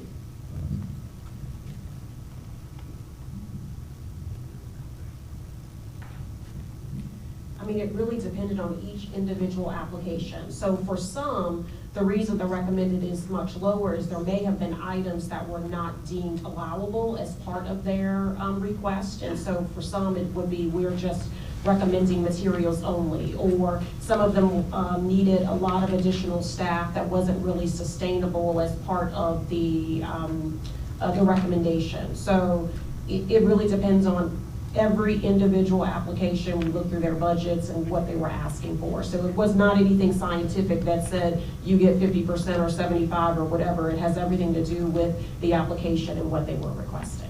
When you see the applications, you'll see a very detailed 5-line budget associated with it. Okay. And we do, we have those all ready and set to share. It's in a folder, so it's all digital. You'll have access to all of the application materials. That includes the application itself that they filled out, and any supporting materials such as the line-by-line budget, letters of support, and 990, all sorts of everything.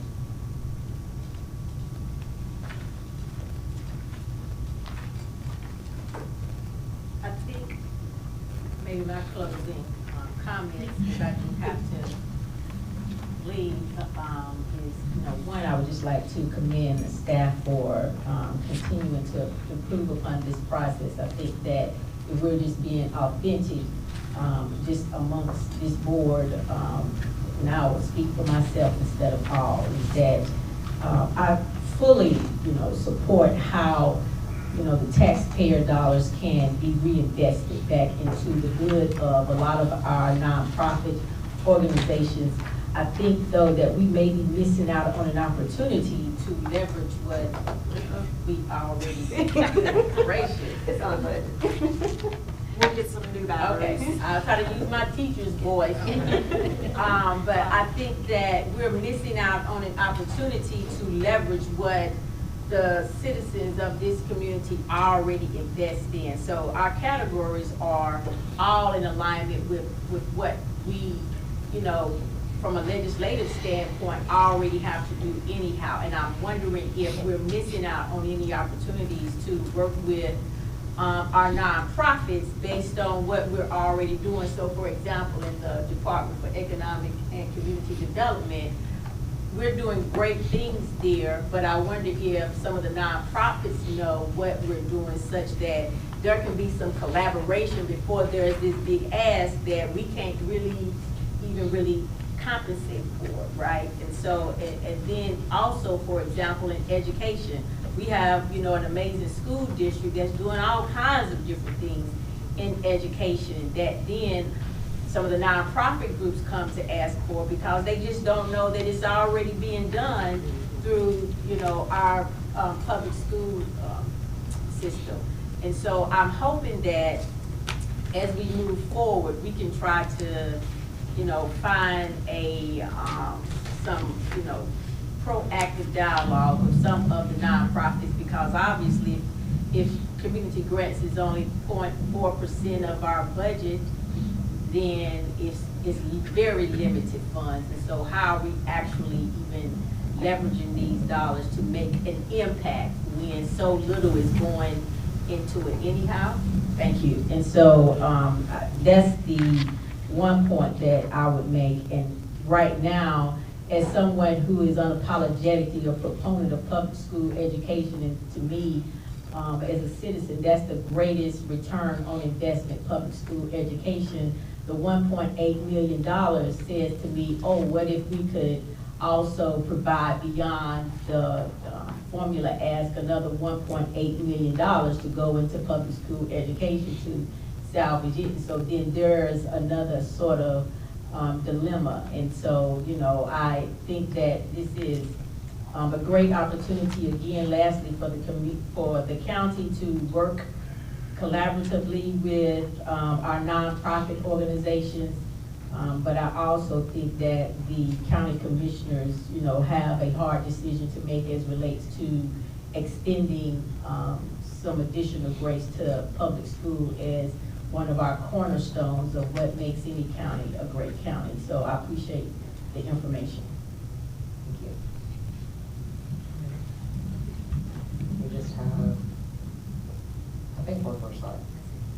Oh, Chantel, last thing. Could you talk to the Community about the county already has community grants that come through state and federal dollars that's not a part of this amount here.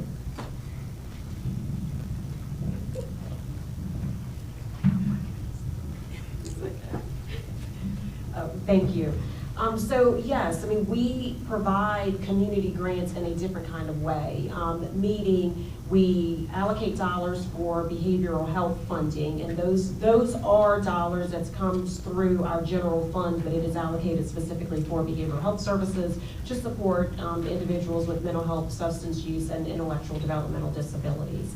We also provide funding for opioid settlement funds, and that is a pot of money we received through the opioid settlement. We also have home and community care block grant funds that we receive from the state that helps individuals that are aging, so our senior population. And we also have juvenile crime prevention council funds that we receive from the state, as well as almost $1 million that we allocate.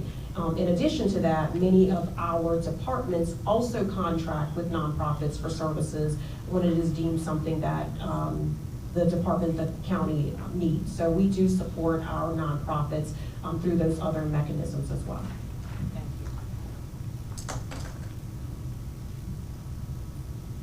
Any other, next steps. Okay. So this is just next steps. We're all aware of that. So the applications are now with you. The recommendations have been made. So they are there for you. We have, I did change the date on this slide. On May 19th, the budget public hearing. Organizations have been made aware of the date and the change of date. So they are welcome to speak on behalf of their application and their organization. They are not required to. I do get questions about that. It is completely voluntary, just for the public's benefit of knowing that. And then the final funding decisions will be made by the board during the budget adoption. And I think, there's our contact information. And then if there are any other questions, we can take those, but I think we got through most of them. Any other questions from the board? And again, Collins and East and I can always talk to you offline about various applications if you have additional questions, and look forward to the continued dialogue. All right, now we're going to skip back to county operations, and Colin, our budget director, will kick us off.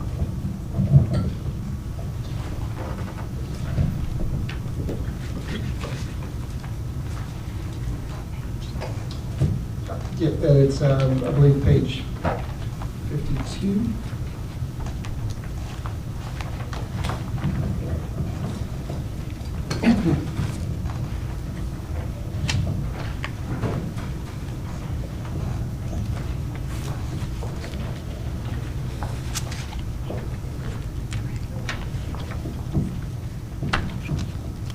There you go.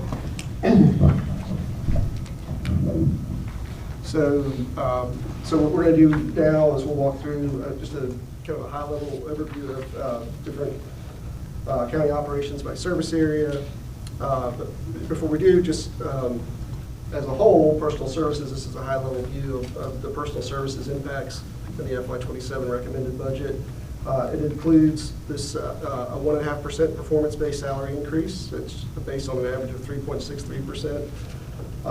In the current year FY26 budget, and also in the 25 budget, maybe even the 24 budget, we were at 1 to 6% performance-based salary increases based on 4.37% increase. So there's a little bit of a slight decrease on performance this year.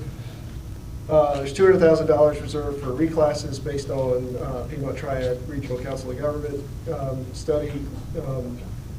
That is the same amount of money that we have in the FY26 budget. I think Shannon will talk a little bit more about that in her presentation.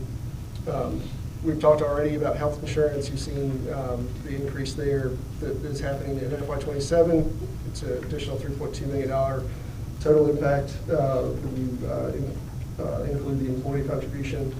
And then retirement, the increase for retirement is going up again from 14.35 to 15.1 for general employees, and from 16.1 to 17.1 for law enforcement employees. The other thing that we wanted to talk about before we actually go through the different service areas and the changes, the budget for some line items has shifted from one department to another in the 26 adopted budget, which makes the adopted recommended comparison look larger or lower in some cases, and we'll call some of those out as we go through. Other things to think about or to consider, or changes that have happened in the FY27 budget. Performance increases have traditionally been budgeted in our non-departmental budget and then transferred into department budgets throughout the year. This year for FY27, what we've done is we've taken them out of non-departmental and we've budgeted the performance increase within each different department. And so that will make, again, the adopted to recommended comparison look a little off. Utilities have been budgeted within various departments for years and years. In FY26 as well, we've moved most of the utilities out of departmental budgets and into the general services budget. It was really an efficiency kind of thing, and so I'll call out the departments where it was really impacted the most. And then also vehicles have been budgeted in non-departmental and our sub-fund 107, and we've decided to go ahead and move those into, it's still Fund 107, but they are showing up in emergency services, the sheriff's office, and general services for FY27. Can I make one comment about that, Kyle? Sure. I think these three changes were really good. I mean, really important, and it makes it, but for reading this year's budget document, very confusing, because when you look at the budgeted amount for example, on any department, it includes the anticipated 3.63% Right. raise.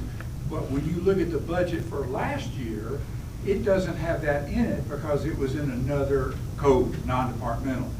So if you start looking through the budget, and this happened to me, I'm looking through the budget book and I'm saying, how can there be these increases between adopted budget and recommended budget and knowing that our revenue had only increased by a little over 1%? How can we have these 7, 8, 9% increases? So I called Chantel and said, what is happening here? And how could this be? So then when you understand that, then it changes. If the non-departmental stuff had been redistributed, and into the accounts, it'd been good. But going in the future, this will be really good. But for reading this budget document, it is really difficult to begin. You can't get any comparison between departmental increases because of these changes. And some are adding back in departments, utilities are coming out of departments, and then we're adding back vehicles into just 3 departments. But logically, this makes a huge amount of sense for actually understanding the department's budget. So I thank you for doing that. It's just, we have to really qualify comparisons on everything else because of this. And we can provide some reports that truly show like the amended budget for each department. I actually have some handouts I can give you guys later on that will help on some degree for that, to help you there. And so just looking at public safety, these are the departments that we include: public safety, emergency management, emergency services, interagency, the sheriff, and family justice center. And so you can see the dollar year-over-year change recommended to adopted, and the percentage change. And if you look at the next slide, really kind of breaking out personal services and operating between the 2 different departments. Because you're absolutely right. I mean, this actually doesn't look, I don't know, maybe 7.4% is, I mean, it's not good, but it's, for operating, you had a lot of utilities that came out of operating in emergency, in the sheriff's office, for example, because of the jail. I think it's around $900,000 that came out. But you also have a bunch of money for vehicles that are going into the department, and so it does make it a little bit skewed. So the amended to recommended charts that we have will probably provide a little bit better context there. One other thing that I will say, well, and it won't show, again, it won't show the amended part, but on page 86 in your budget document, you'll see a breakdown of expenditure category, and it has department by department in each expenditure category, if you want to see those a little bit closer. As far as enhancement requests go in public services, in public safety, you can see here the list of enhancements in emergency services. I'll also point you up to there's a page number that's referenced here. That correlates to the appendices, the page number in the appendices, which will give a little bit more. It's a write-up of what the request actually is, and so you can see the amounts of what the net county dollar cost is. We'll highlight that the ballistic vest replacement is recommended to be funded within our capital investment plan, and then the 2 firefighters there at the bottom are partially funded. It's not fully funded because I think there was some equipment that we figured out we could get by on without in FY27, and so it's not fully funded, but the 2 firefighter positions are fully funded. And as we go through these enhancement slides, Kyle, Denise, and I are going to kind of call out a few things, and I'm going to ask you, Wolf, if you could pass this on to Haney.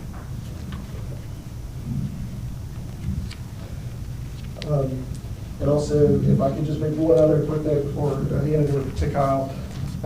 For the EMS and ambulance enhancement, you see there's no page number there. They were just, when we printed out the book, we didn't realize that we had not put those in, or the write-ups in, and so there's no page number on there. They're in your book, but there's no page number on it. But it's basically, it would basically be page 283 in your book if you needed to actually go there. That's a good segue, because that's actually the enhancement that I wanted to call out and just talk about a little bit. I know at our budget workshop in April, we went through capital, we talked about vehicles. There's been a lot of work this year on that vehicle replacement plan. And so I did want to just briefly mention this. So in the recommended budget, ambulance replacement is funded at the same level we have funded at for the last couple fiscal years.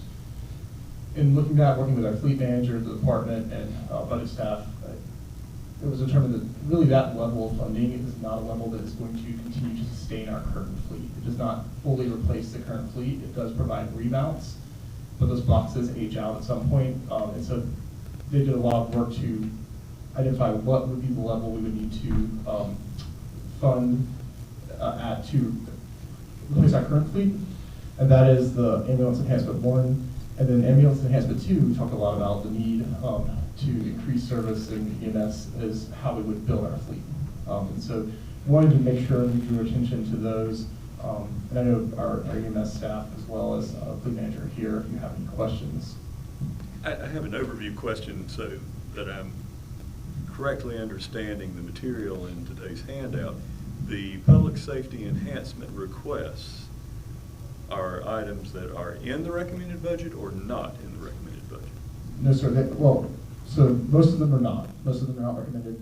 You can see the asterisk at the bottom. Those 2 requests are funded in different places, but the majority of these are not. Yep. So again, like the ballistic vest, I'll call it out as we go through each of these slides, but the ballistic vest is not in the general fund budget, but it is recommended, it is part of our capital improvement plan. And then the 2 firefighters there at the bottom are partially in, I mean, the positions are fully funded. There's some equipment cost that's not included in the budget. And we'll talk about that when we get to the fire section as well. In the recommended budget, there are some specific numbers, and emergency services is recommended for a little over, almost $2.4 million of investment, as I understand it, unless I'm totally misreading the.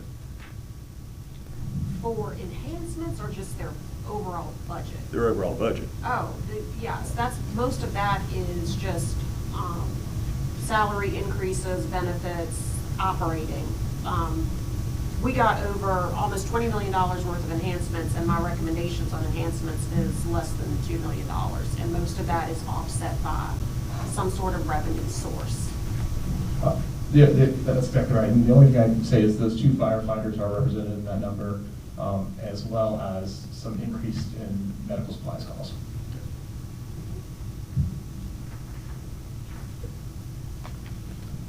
Continuing with public safety enhancements, you can see there's 4 requests for interagency communications. None of those are included in the recommended budget. And then starting with the sheriff's office, the next few slides go through their requests. Again, the page numbers for these requests are listed. On this slide, the additional detention center operating funds of $806,000 is in the recommended budget. And again, the ballistic vests that the sheriff's office is requesting is recommended to be funded in the capital. It's in the capital improvement plan. So those 2 would be funded. On this page for the sheriff's office, there's really only one of these requests that's recommended to be funded right now, which is the gun switch out and weapon light. Again, that would be funded in the CIP, the capital improvement plan. On this one, you've really just got the one position that is a Deputy 1 position for Clemens. That's fully offset by revenue from Clemens as well. That is the only one on that page that is that's included in the recommended budget. Shifting to health and human services, again, you can see dollar for dollar change here by department. One thing that I would probably highlight here, with you see public health expenditure budget going down almost $300,000. We also, we did some right sizing of revenue on the intergovernmental side, and so there's a decrease in public health expenditures as well. As you go through, again, you can see this, again, significant decrease in operating there, which I believe also is really tied to, again, that public health right sizing that we're doing. These are people and equipment, things that have never been, they've not been funded and not been done, basically. In public health, or? Yes. It's basically the way we have funded public health in the past is we've kind of budgeted 100% of the revenue that we could budget, and then also budgeted an expenditure side. As we've seen, as the board has seen, our intergovernmental revenue realization is much less, and usually the expenditures are as well. And so we did not budget as much revenue as we could in public health, and we also reduced expenditures in public health. Right. Yeah.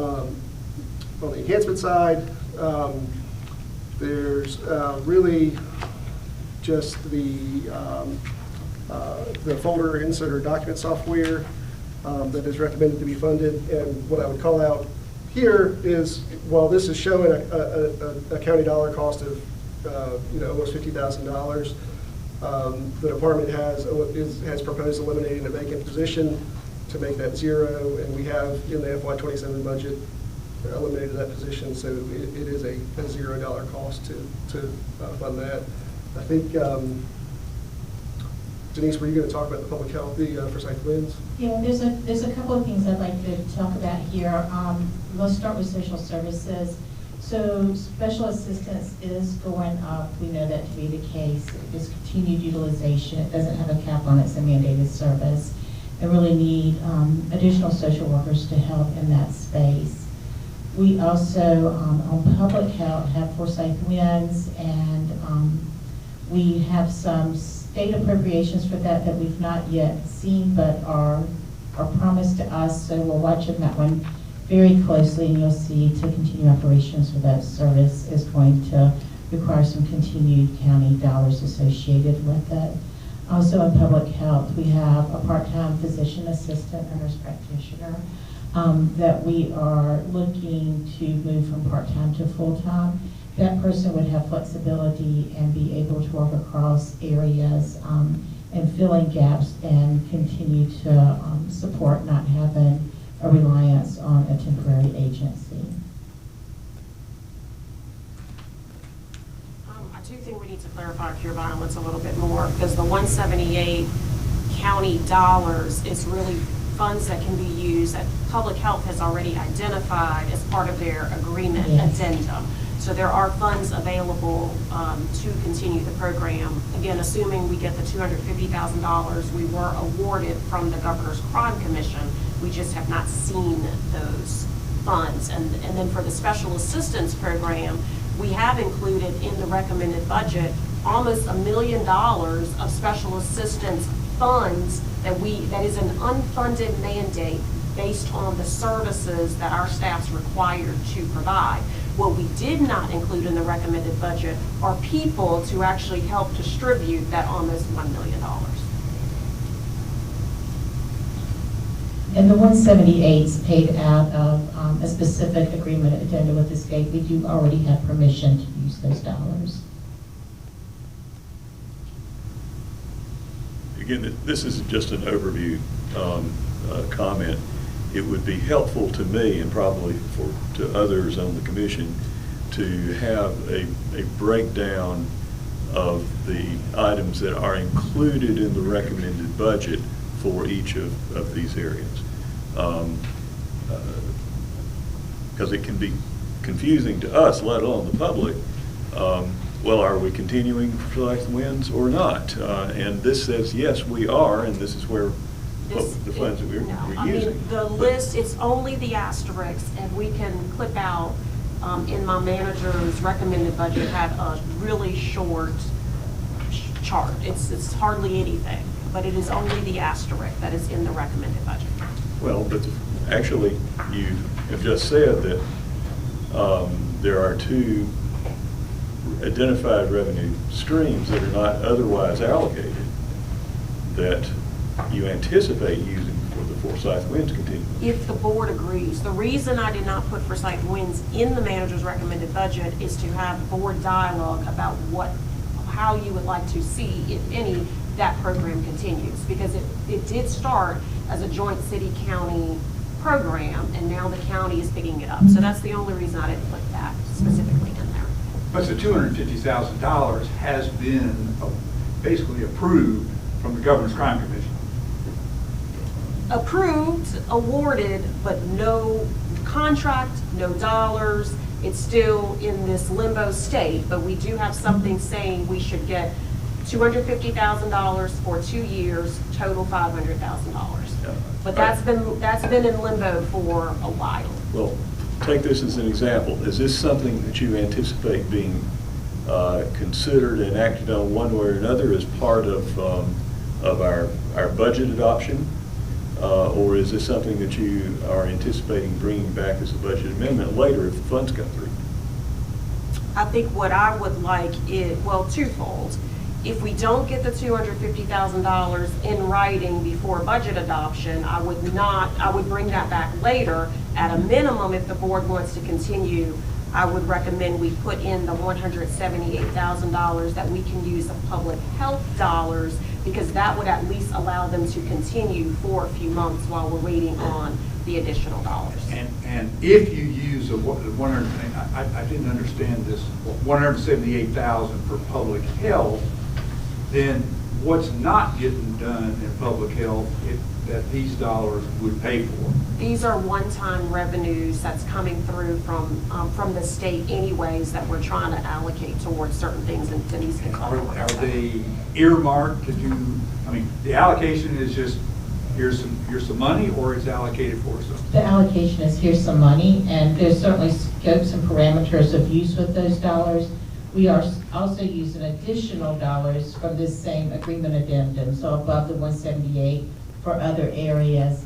But again, that 178 right now is earmarked for Forsyth Winds, and it has state approval for using that pot of money for that reason. And the city has pulled out of that program and has its own youth violence program now, is that correct? I'm not aware of any additional programs that they have. Had a youth violence summit. Well, that's just to talk about all of the things that they would like organizations to do, but I'm not aware of any funds that's associated. That's money they're spending to talk about things. That's my disclaimer is that's my understanding. All right. So it seems to me that is your question to us? Are you recommending to us that we have, if the Governor's Crime Commission money arrives, we do it because we have funds from DHHS or from the public health, that we would be able to cover that, and is that your recommendation that we continue? Yes. Contingent upon the Governor's Crime Commission money? Yes.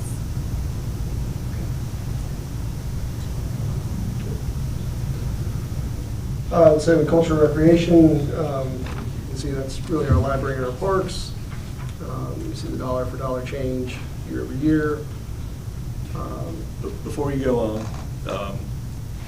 since I know since it's included, somebody's going to ask me about it, since I feel the parks person spot.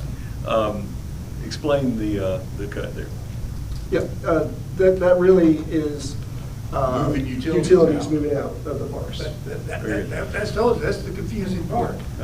See, it looks like a cut, but it's not. It's not really a cut. Okay. It really Thank is. you. It is really driven by the utility shift. As far as enhancements go, you can see here they are. Just none of these enhancements are included in the FY27 budget. There is a recommendation to fund these utility vehicles in the CIP, But everything else is not in the budget. On environmental management, you can see that's our EAP, Conservation of Natural Resources and Inspections. May I ask, is that the same It, thing, shifting the utilities? That one actually is not. The decrease there is actually, they have a $1 million grant. And basically that's being spent down. And so as that is spent down, that's really the decrease. It's tied to a grant for them. And that's really what that is too. It was, so I think it's budgeted at, I think it's budgeted at $1 million this year, and I think it's budgeted at $950 next year. There's one request by EAP for a community hygiene solid waste abatement program, and that is not included in the budget. And community economic development, it's the airport, CED, and planning.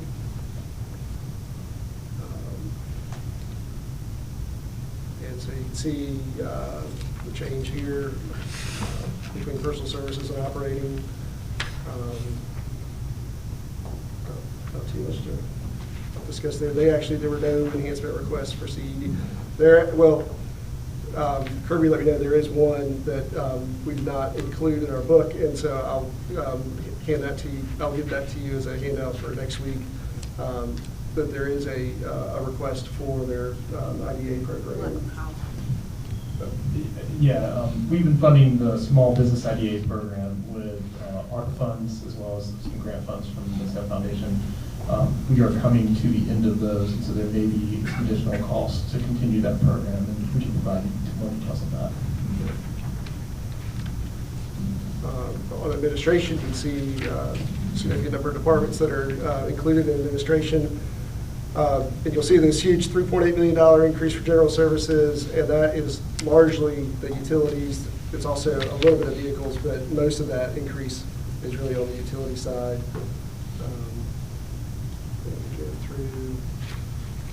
See personal services, again, you can see the increase in operating. That really is the utilities and a small portion of vehicles and general services. As far as enhancements go, this is a list of enhancements. None of these are included in the FY27 recommended budget. I was going to pull one out here as well. Okay. So the Fleet Management Information System is the one that I wanted to talk about. Once again, the board at the April workshop heard a lot about vehicles, and I think there was a lot of questions around how are we tracking, and do we have the right size, the right usage of our vehicles, and one of the limitations we've had on that is really the tracking system that we have does not really provide a lot of accurate data. And so this enhancement was really aimed at giving us a lot more data so that we could analyze how vehicles are being used, see if there are ways that we can be more efficient with that.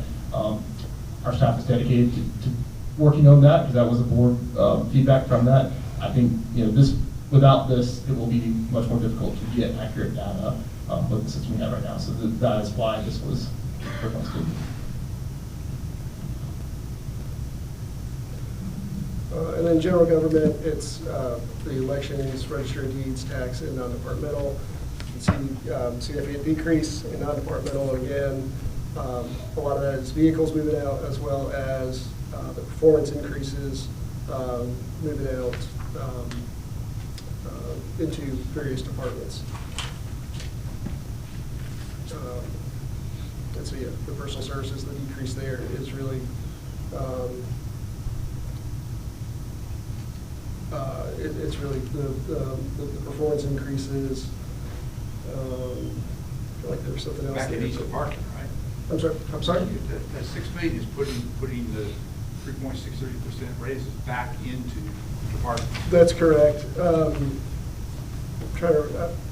might have to get, I would like to dig into that because that number seems off to me just in my head, but I'm sure it's right. It's just, it would be more than just performance increases. It's also our OPEB, the $1.6 million for OPEB that we do not have a non-departmental. So yeah, so that's really what that is.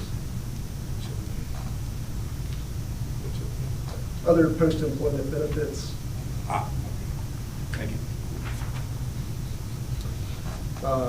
And so, enhancement request, the elections board requested $12,000 for increase for their board. And none of these are included in the FY27 budget. I do have an asterisk by the grant writer just to say that it would be expected or anticipated that, if that was funded, that position would eventually be successful in obtaining grants, enough grants to offset the cost of the position. So that's not in your recommendation? It is not. It's not, but, because I think it's up, it's up for board discussion, but I will say, I do think a successful grant writer would pay for itself, because you can get admin costs associated with that, and so I do think there would eventually be an offset of revenue. I do think we are missing out on opportunities for state and federal funds and even other organizations. We do not have a dedicated grant writer in the county. Departments do their best to try to get grants, but it is a subject matter expertise for some that, it's hard to write for grants and to be dedicated to that. So I do think we're losing money by not having a grant writer. It is something that I would recommend, but it's not in my recommended budget. I have a suggestion. You heard me say this before. It's awkward to explain why an elected board is getting a salary increase when we're asking for a tax increase, however modest it is. And this, even though it's mere pocket change in terms of salaries and the whole budget, I'd be happy to recommend for board consideration that we nix any salary adjustment for the elected boards this year and fund the elections board, because they're actually being required to work harder by the state in terms of what they're doing on overseeing elections.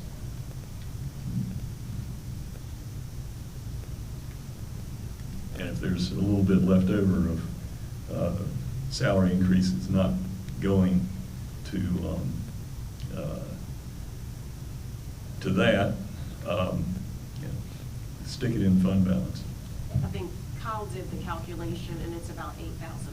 Oh, okay. Well, we could do a partial increase. Well, if I'm reading this right, this is the enhancement request, and I don't see any recommendation. No.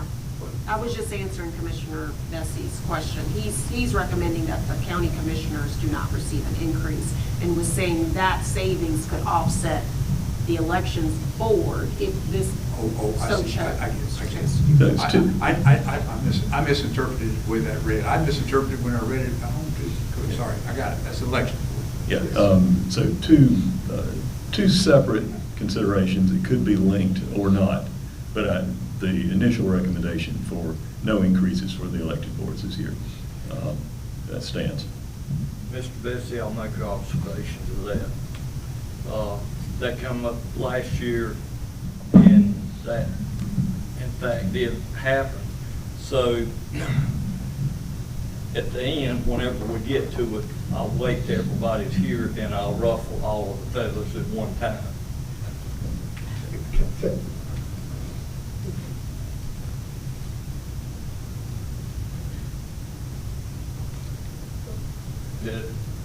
I can use that if they want to hear it again. We got you. I don't think they want to hear it again, but it's, I'll just say that for last. I plan not to let my tone rise too much today, so when I go home to work, on the farm, I can concentrate on what I'm doing, and I better stop there.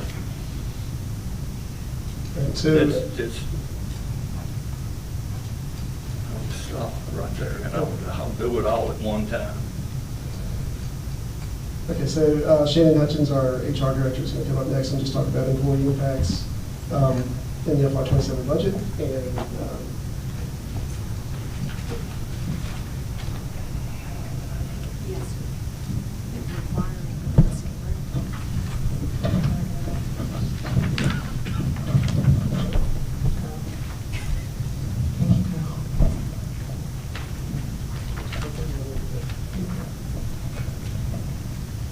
Good afternoon, Commissioners. So just to give you an update on where we are with employees and talk a little bit more about the enhancements that, the countywide enhancements that HR has requested this year. So the county has 2,559 positions, and that's across 28 departments. Since early 2020, the job market in general has seen a lot of volatility, and that includes high turnover, wage pressures, talent shortages, economic uncertainty, and we certainly have also seen those challenges with recruitment and retention. The county has entered currently a more stable period, which does offer some opportunity to improve workforce strategies.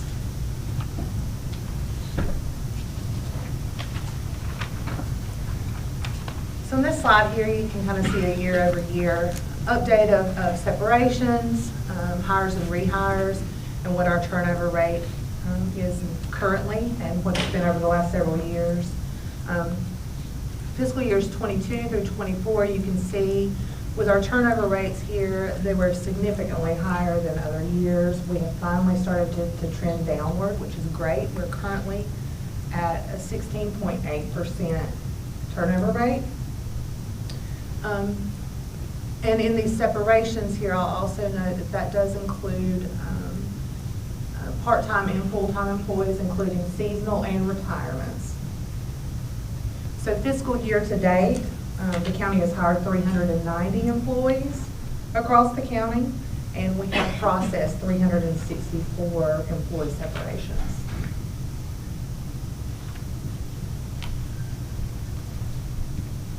To increase employee engagement and retention and offer additional recruitment tools, Human Resources has requested several employee enhancements. The estimated cost to implement the requested enhancements is $4.7 million, and that includes a 401k contribution increase going from 2.5% to 5%. Wanted to note also that 33 counties in North Carolina do contribute at least 5% or more to employees' 401k. Implementation of paid wellness days, and what these are just PTO hours that would not roll over and would not be paid out to employees if they terminated or they didn't use the leave. Paid parental leave, which would offer up to 6 weeks of paid leave for the care of a newborn or a child placed for adoption, foster care, or guardianship. Other enhancements include reducing the service time to longevity eligibility from 7 years to 5 years of county service. And what that means is, well, let me just add that there would be no impact to county service, so it would not affect retirement or anything like that, health insurance for retirement. That is strictly for annual leave accruals. The addition of the Juneteenth holiday, I also want to note that we regularly receive questions and comments from employees about the Juneteenth holiday. You know, the major counties that we compete with, the Durham, Guilford, even the city of Winston-Salem, have added this holiday. Also requesting an increase to the bilingual pay, moving from 65 cents per hour to $1 per hour.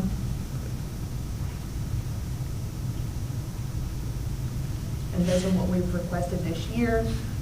The total for all would be $4.719 million. So I would like to mention that the county does partner with PTRC, the Piedmont Triad Regional Council, to conduct a market study and review positions that are identified as experiencing significant changes in duties and responsibilities each year. Due to budget pressures in fiscal year 25-26, $200,000 was allocated of the $2.13 million needed to make all the recommended adjustments. As a result, there were no market adjustments to employee salaries. Necessary reclasses were made. Some examples of that included the emergency services reorganization, reactivating the MIH paramedic classification, a CPS after-hours unit, and 2 licensed skilled trade specialists. There were also 8 administrative positions. But if you did, help me understand that, because I read, you did reclasses on those positions, but there's no, you did reclasses on those positions that you mentioned. So what source of revenue paid the increase in salary that the reclasses resulted in? That would be the $200,000 that So was that allocated. is, so that's already, that was what you did last year? Last year. And you're proposed, okay, I'm sorry, I got it. So to make all recommended adjustments to market or even some reclassifications would have been $2.13 million last year. I read that. So the total annualized cost to implement all recommended market and classifications adjustments for the upcoming fiscal year equals $2.353 million. The county manager, as you saw earlier, has included $200,000 in the recommended budget to address prioritized reclassifications this coming up year. Jobs recommended for market adjustments will not receive increases due to the limited budget. Examples of those that were identified as needing a market adjustment would be Deputy Clerk to the Board of County Commissioners, the Senior Office Assistant classification, Custodian, Environmental Health Specialist, Public Health Nurse, and Telecommunicator, to name a few. So, the $200,000 does not include any of the examples. Right. Whereas on the last chart, it did, because it was last year. Sorry, yeah. So basically, all we had last year to work with, we had over $2 million worth of recommendations from our third-party company to do market adjustments to increase salaries. Because of the challenges we had last year, we were only able to do $200,000. It was not market adjustments, it was reclassifications. Essentially, this person's doing this job, and now it's kind of changed to this job. And so we're finding ourselves in the same predicament this year in terms of just challenges in our revenue, which I will say, it concerns me because we really prided ourselves on every year being able to do market adjustments to keep up with our competitors. I mean, part of our turnover is because people are going to other counties who pay more.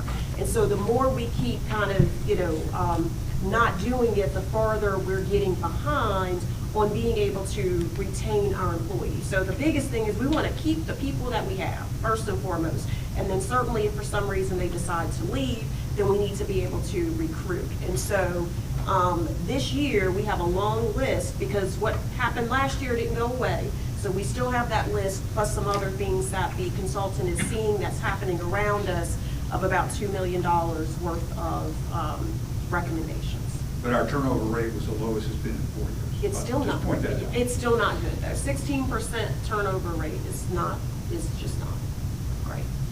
But back in the time, that chart of turnover rate went back to about 17 or 18. And at a time when we were making those adjustments, and they're about the same as what they are now. Because honestly, other counties are still doing a lot of things. And so this is to keep us, what I would say, competitive. It's not putting us at the top, it's not putting us at the bottom, it's just keeping us in the mix. And so the more we don't do that, the more we get behind.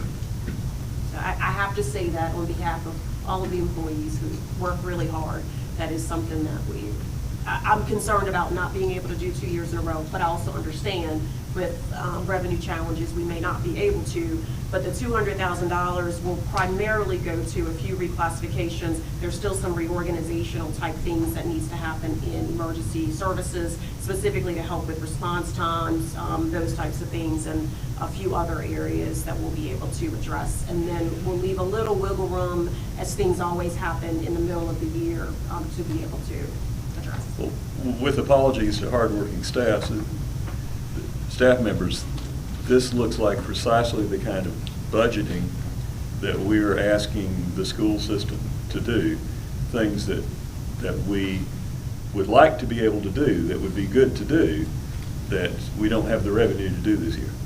That's why I didn't put it in my recommended budget, because I'm making the tough decisions on your behalf to not do that. I mean, so I feel comfortable with my recommended budget, but I would be remiss if I did not tell you I'm still concerned about it.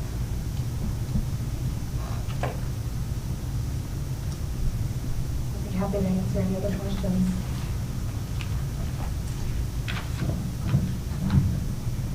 I suggest it's probably lunchtime. We can go to lunch. 30 minutes? 45? What do you? Probably make it 30. 30 minutes. We can stand adjourned.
Good afternoon, welcome back.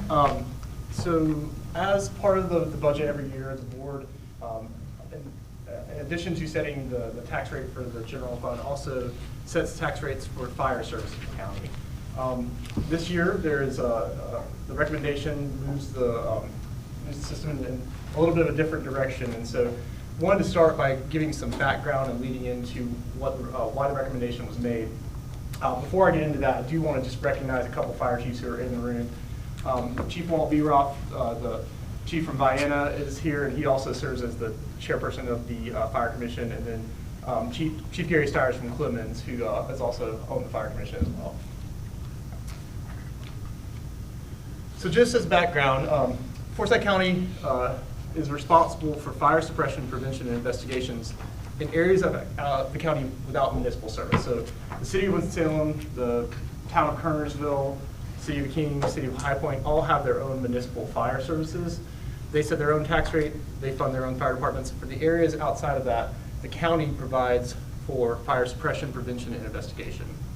The way the county does this is through contracting with 16 different fire departments to serve the areas for suppression.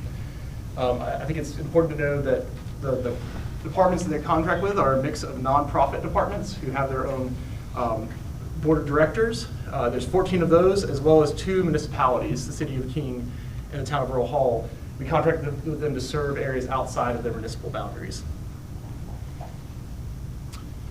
And so historically, the county has funded these fire departments to provide these services through 25 individual fire tax and service districts. These were districts that were established over the years. An individual tax rate is set in those districts, and those funds are raised each year. The Board of Commissioners set the tax rate, and those funds were provided to these contracted departments to provide fire service in those areas. So the commissioners set those tax rate annually, the funds are levied, and then those are provided to those departments, and all of those rural districts and service districts have a tax rate cap of 15 cents on those. So the highest those tax rates could be is 15 cents. Is that by local policy or by state? That's by statute with the type of district it is, yes, sir. The fire departments have always received all those tax base. So whatever's collected in that district needs to go to serve that district. So that money's raised to provide to that fire department to serve that district. And if there were funds left over, their savings stayed with that department, added to their fund balance, as well as whatever items were purchased became property of that department because it was purchased with that local money and needed to stay in that area to serve that district. Here's an image of all of those 25 service districts throughout the county. So you can see they vary in size, location, but each of those individual districts have traditionally had their own tax rate set.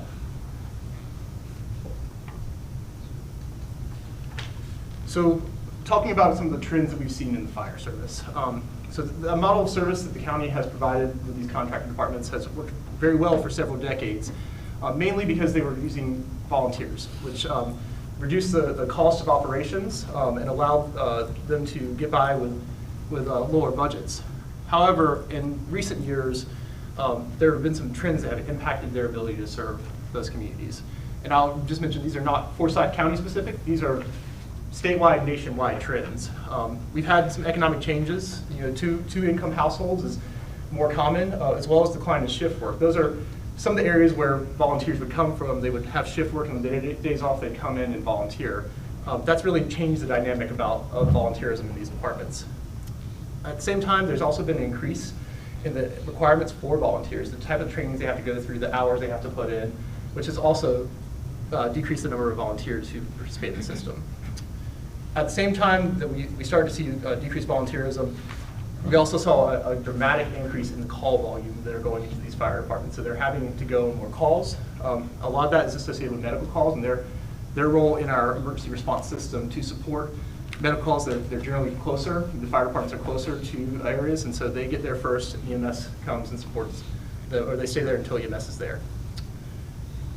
Likewise, cost of operations have dramatically increased, and specifically in the last 5 or 6 years. Since COVID, we've seen over 100% increase in the cost of apparatus in some areas. So the fire truck that was costing you $500,000 back in 2020 is now about $1.2 million.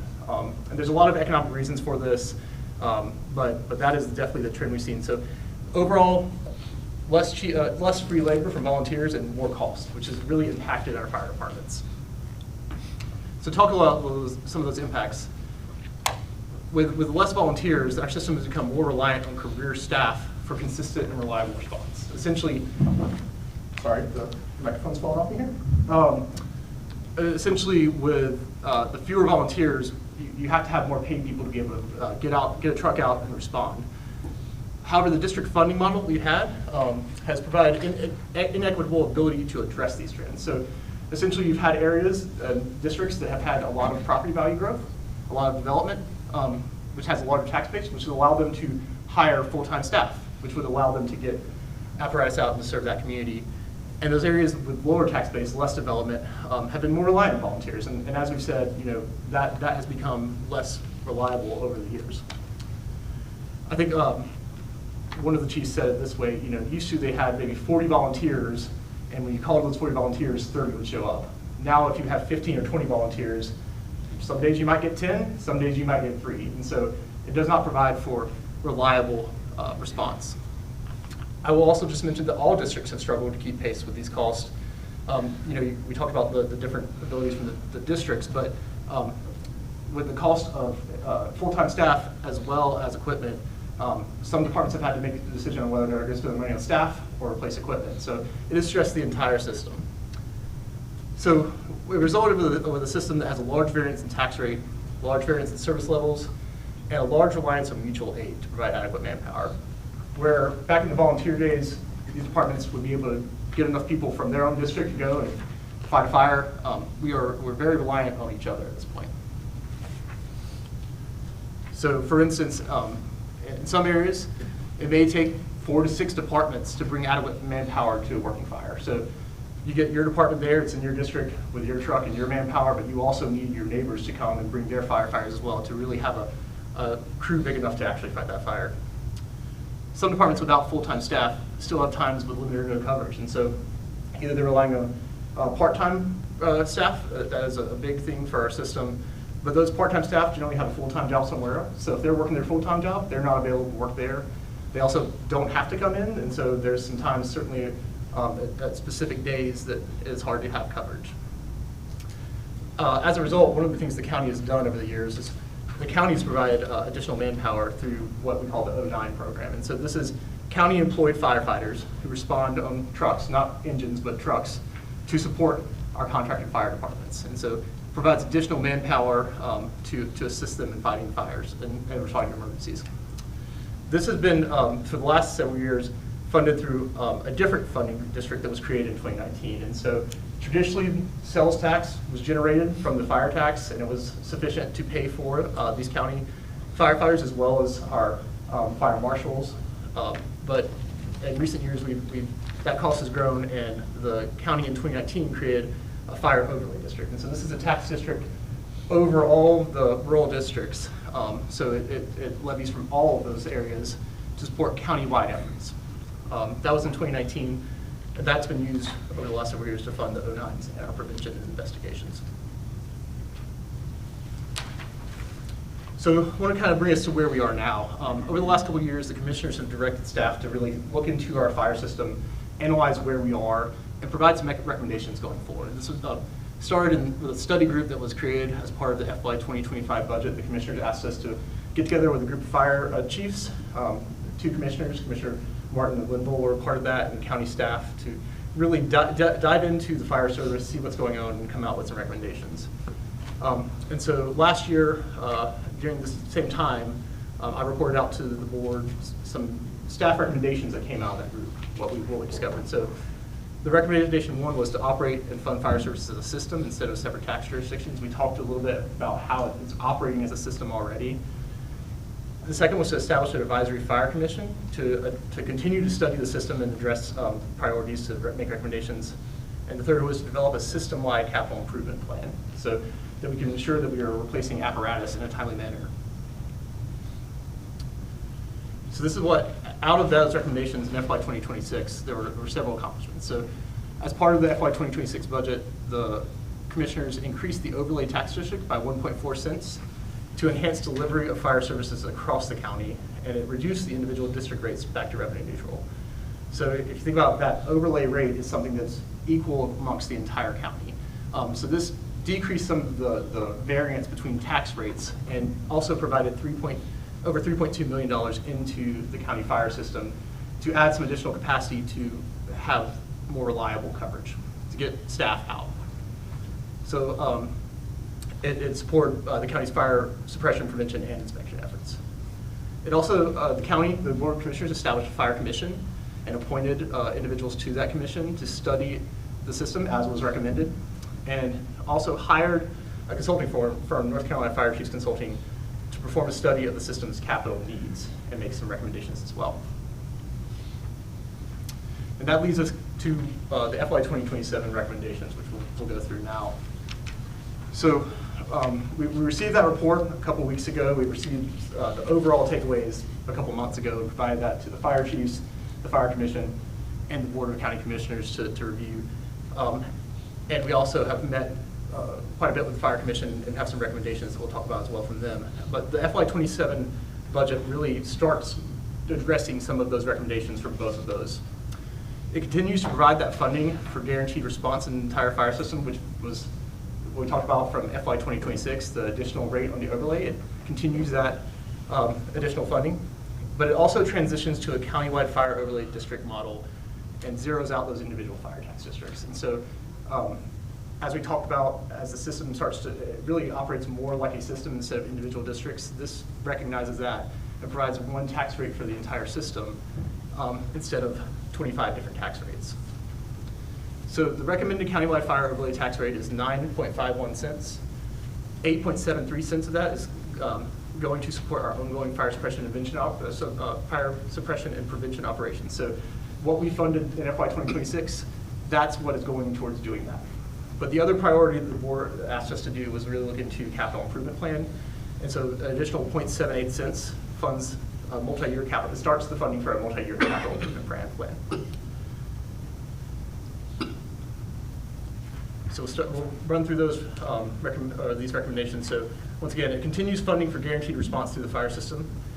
All of the 16 departments recommended budgets continue that enhanced FY 2026 funding. So they all either received additional funds or their operational budgets either stayed the same or increased.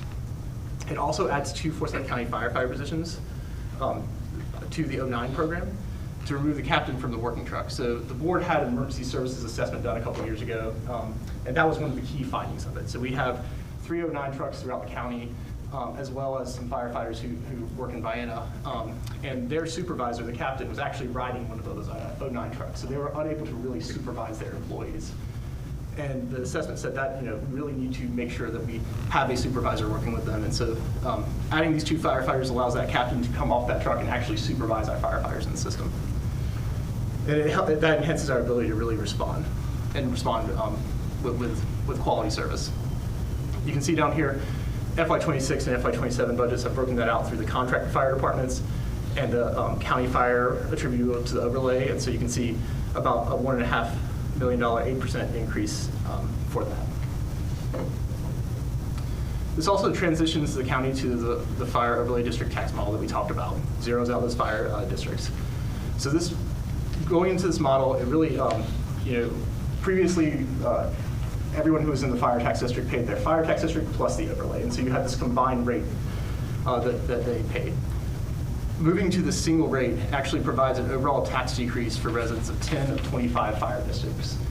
We talked about the variance that they paid, so some areas, especially in less developed areas such as Salem Chapel, paid a higher rate but had less reliable service. This model has everyone in the county pay the same rate and allows us to fund fire departments in a way that they can actually provide service. I will say, if you just go to that 8.73 cents, that there's actually 16 of the 25 districts see a tax decrease. So it certainly is beneficial in the tax area.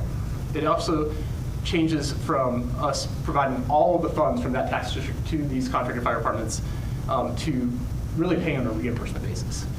The annual savings would then remain for the county, with the county, and would be able to be used for the system to help fund system-wide needs, specifically around capital. It also it continues the board's goal of creating a more equitable and consistent funding model across the fire system. So here's some of that data as well as an image and so, of the tax district. So once again, recommended countywide rate is 9.51 cents. 10 districts see an overall tax decrease. And those additional 6 districts see a tax decrease before the capital added. So once that capital rate's added, they see a lower tax rate increase. Even after all that, 4 tax districts of those 10, the tax decrease is larger than the general fund recommended budget tax increase. And so they would see a net lower tax bill because of this. The average district change is about 0.28 cents increase, even with the extra 0.78 cents for capital. We comparing this to the other model, which we'll talk about in a second, that we looked at, that model had a 0.92 cent average tax increase. So this is where I want to kind of make sure that I mention, the board created a fire commission to provide recommendations, and we've been working with them through these issues, and just want to really say that has been incredibly helpful. They've been very engaged and thoughtful about their recommendations, and so I want to share, they made 3 recommendations, and here's the first one. So we asked them in a short period of time to really do a couple things, and one of them was to recommend a funding model going forward for the system.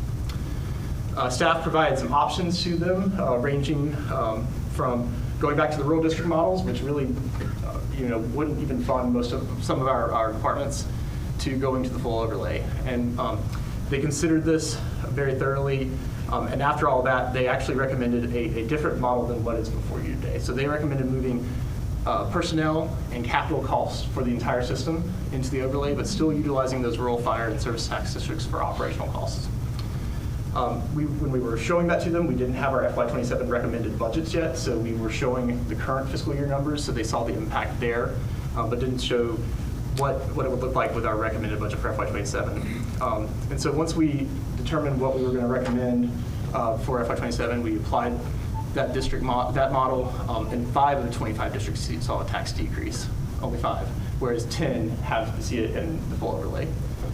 The largest tax increase was 0.01 cent more than if you went to the full overlay, and the largest tax decrease was 0.12 cents less. And so really, from a management perspective, we really appreciated moving in that direction, but we looked at the overall tax impact and decided that it really made sense from a management perspective to go ahead and maximize the tax decrease for these residents. And so when you compare the 2 models, the full overlay was better for 17 of 25 districts.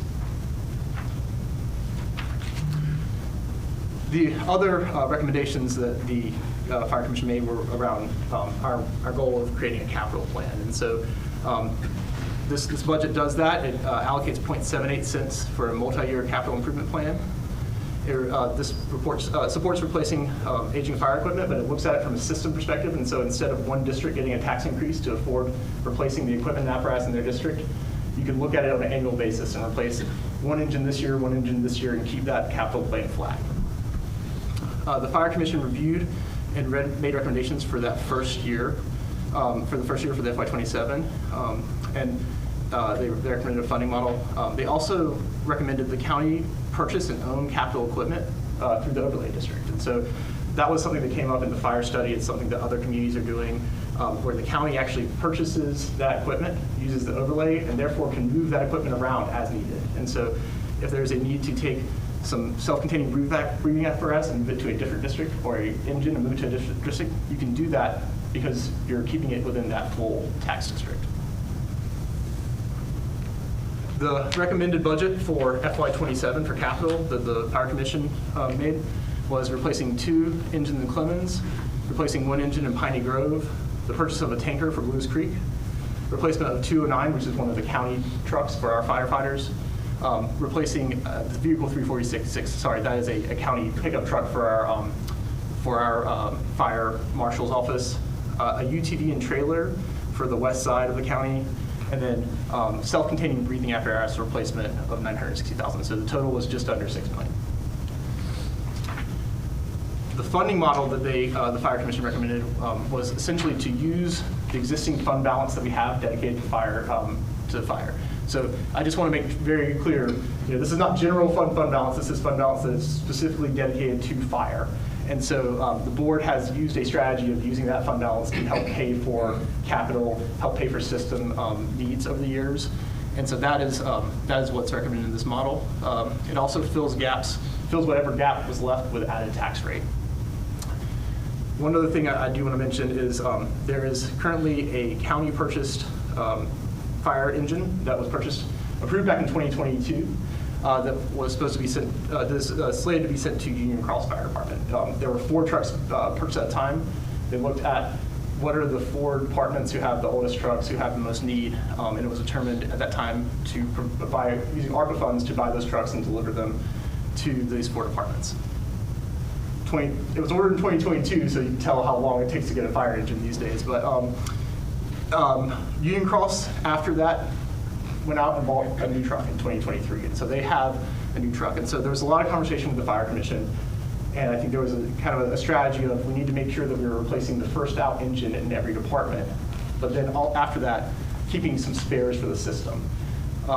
So with Union Cross having a 2023 engine, Piney Grove was the next oldest engine. And so this, instead of spending an additional $1.3 million, recommends moving that truck to Piney Grove.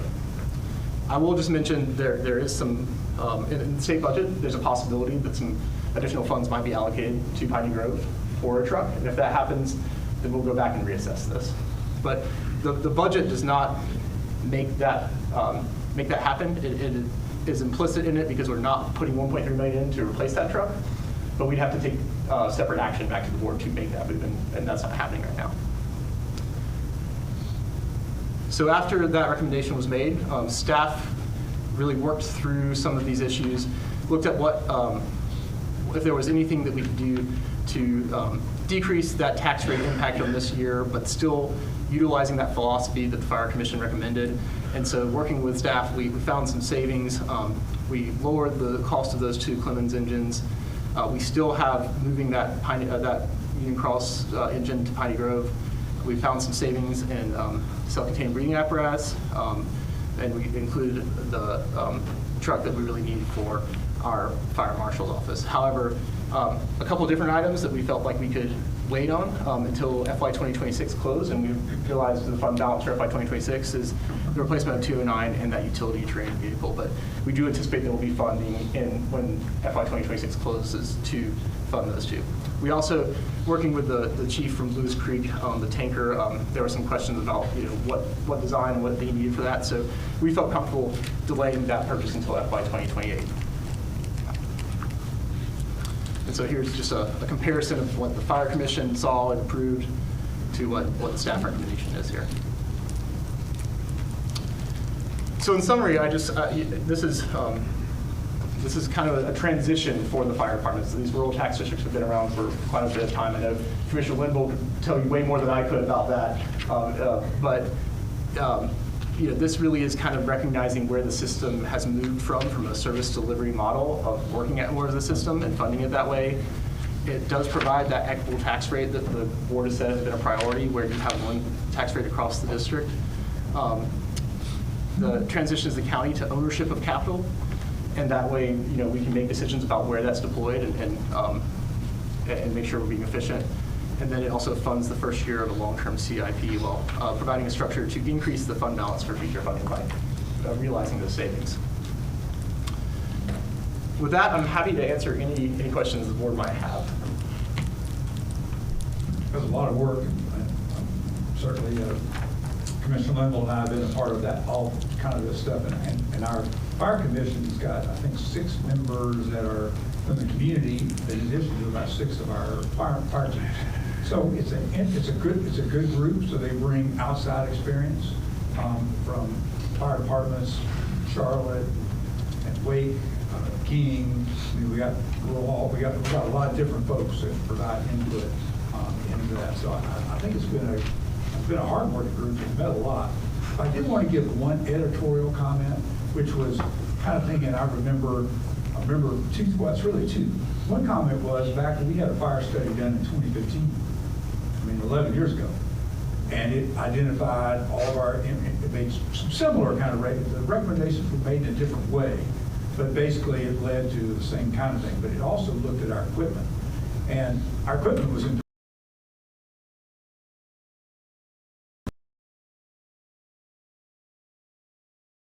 you could cover with fewer engines. And so I'm thinking we might be able to have some economies. But what happened, people try to keep fire, I mean, the industry standard is when a fire truck gets over 20 years old, it's time to be thinking about doing something different. Well, since 2015 to now, in 11 years, a whole bunch of our equipment got over 20 years old. So we no longer have excess equipment. We have a lot of old equipment.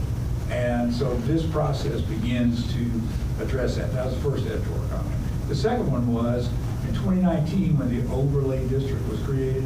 I remember, our county manager then, Dudley Watts, saying we're dealing with the same problems with volunteers. I mean, almost the same issues. Not as bad now, but as it is now. But it was so. The idea was the initial overlay in creating our 01, 02, 03, our fire departments, that we were county departments, we could postpone, they could supplement the volunteer services and postpone doing more. Well, it worked for 7 years. That small investment postponed movement till now, and it'll still take more time to implement, but we've started that. So that was a good bridge to help us in that time, and it actually served, I think, taxpayers, everyone well. But I think there's a good plan and actually begins to move forward at a good pace. And when a whole, X number of people are going to pay less taxes overall as a result of this. And it used to always bother me that a person in Salem Chapel was paying 14 cents tax and a person in Clemens was paying 6. That was back a couple of years ago. And I said, whew. And the difference in service was probably a little different too. So it makes it provides equity among taxpayers in our county. And I think that is really, taxpayer equity is an important issue. Let me just add one thing, because I think that brought up. One thing this budget does not do is enhance staff further. And we had a lot of conversation at the Fire Commission about what's that minimum level of service. But we weren't really prepared to get that. We added significant funding to staffing this prior year. There's still some areas where we're not able to fill those positions. So I think the Fire Commission is going to be really diving into that in the coming year, looking at what that staffing model should be. But this does not do that. It adds the 2 staff for the county to solve the captain problem, but it does not add additional staff throughout the system. I would just say study process looked good. Recommendations make sense. Nothing to add.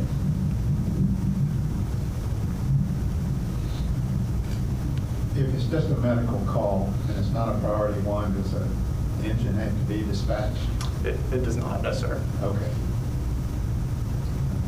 And this has no negative impact on the volunteer force? It depends. There's 16 different fire chiefs. They probably have different conversations about that. I think this does not. The funding model does not. I think the staffing model does. I think there's some chiefs who feel like if you hire full-time staff, it decreases the number of volunteers.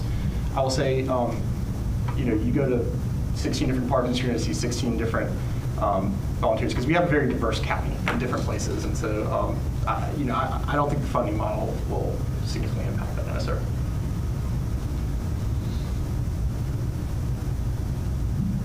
I'll say a few things.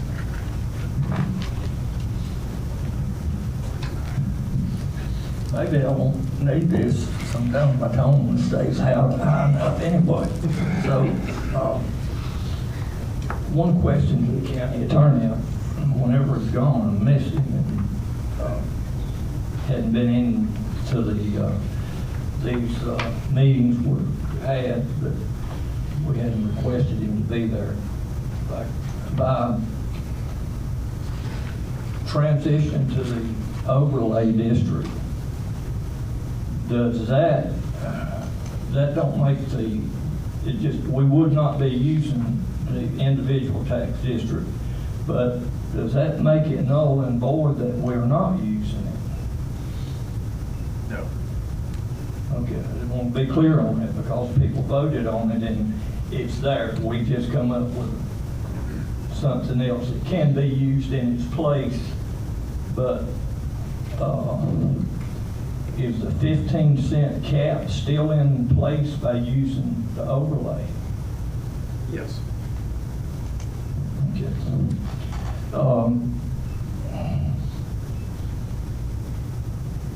Volunteers, Mr. Wilson.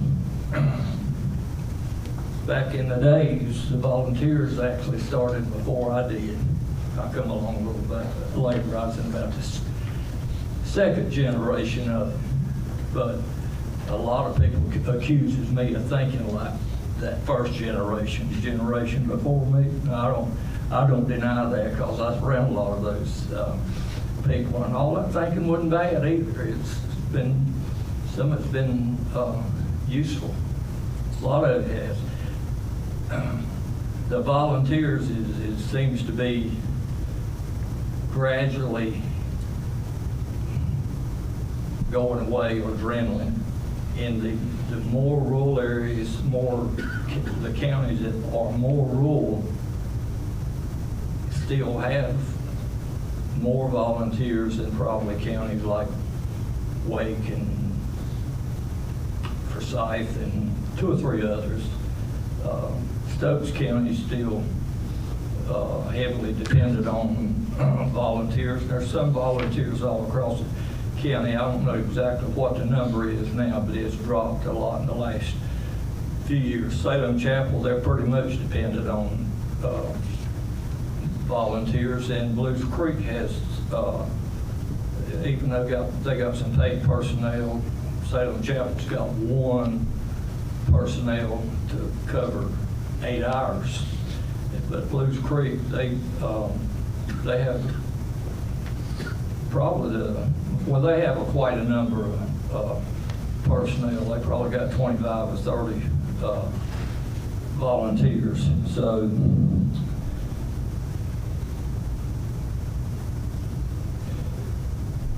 I think there's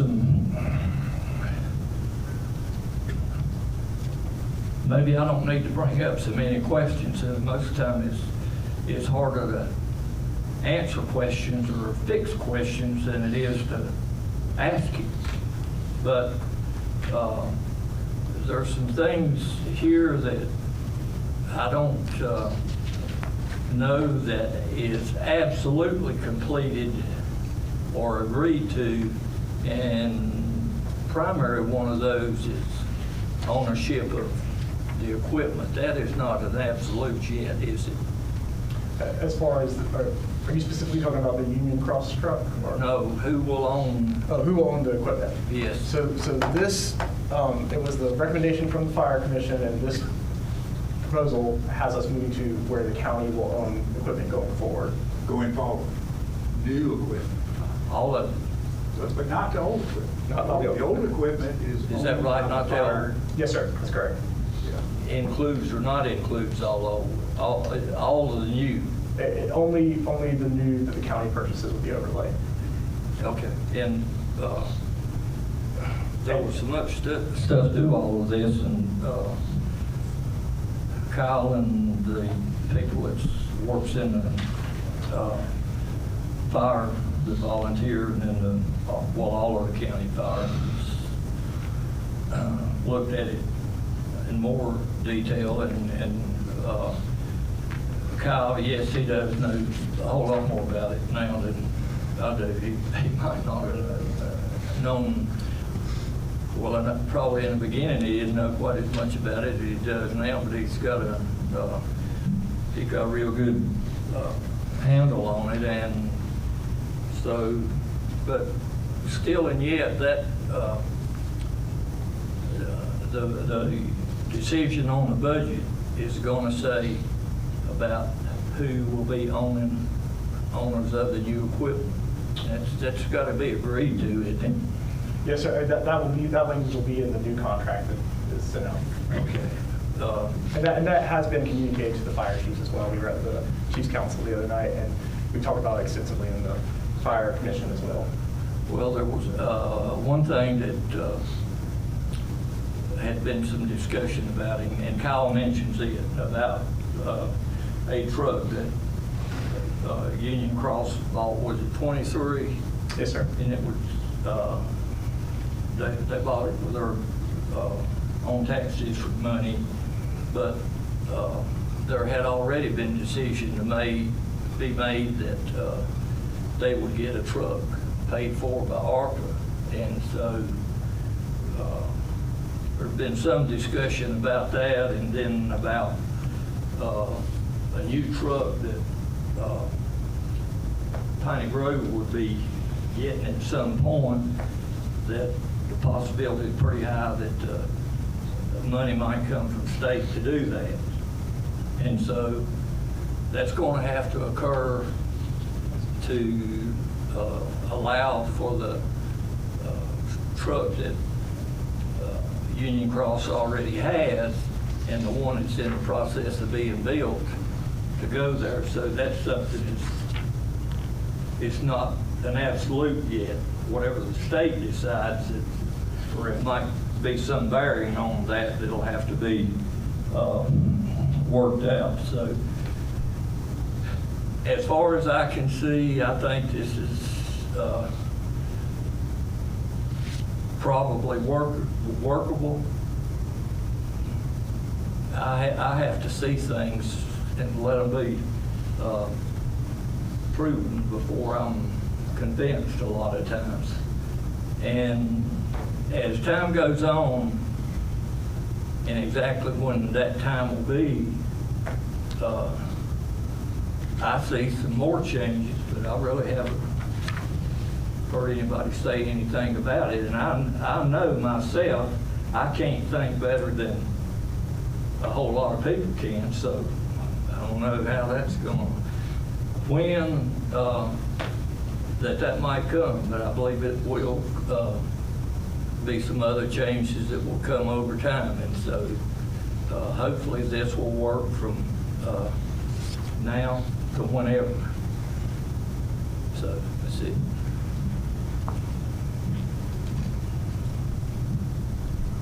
Any other questions on fire? Okay. We are going to switch over to our capital improvement plan, and this is going to be a tag team of Kimberly Bussey, our Deputy Budget Director, and Lee Plunkett, our Deputy Chief Financial Officer.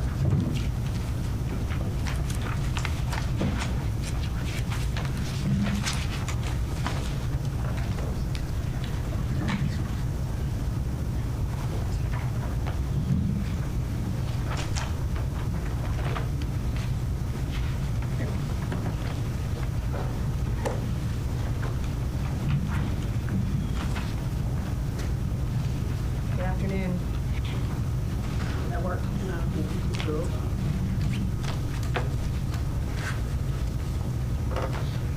Hello, test.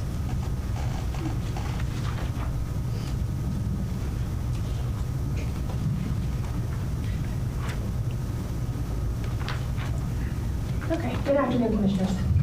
It's been a long day. I'm going to talk a little bit about our capital improvement program.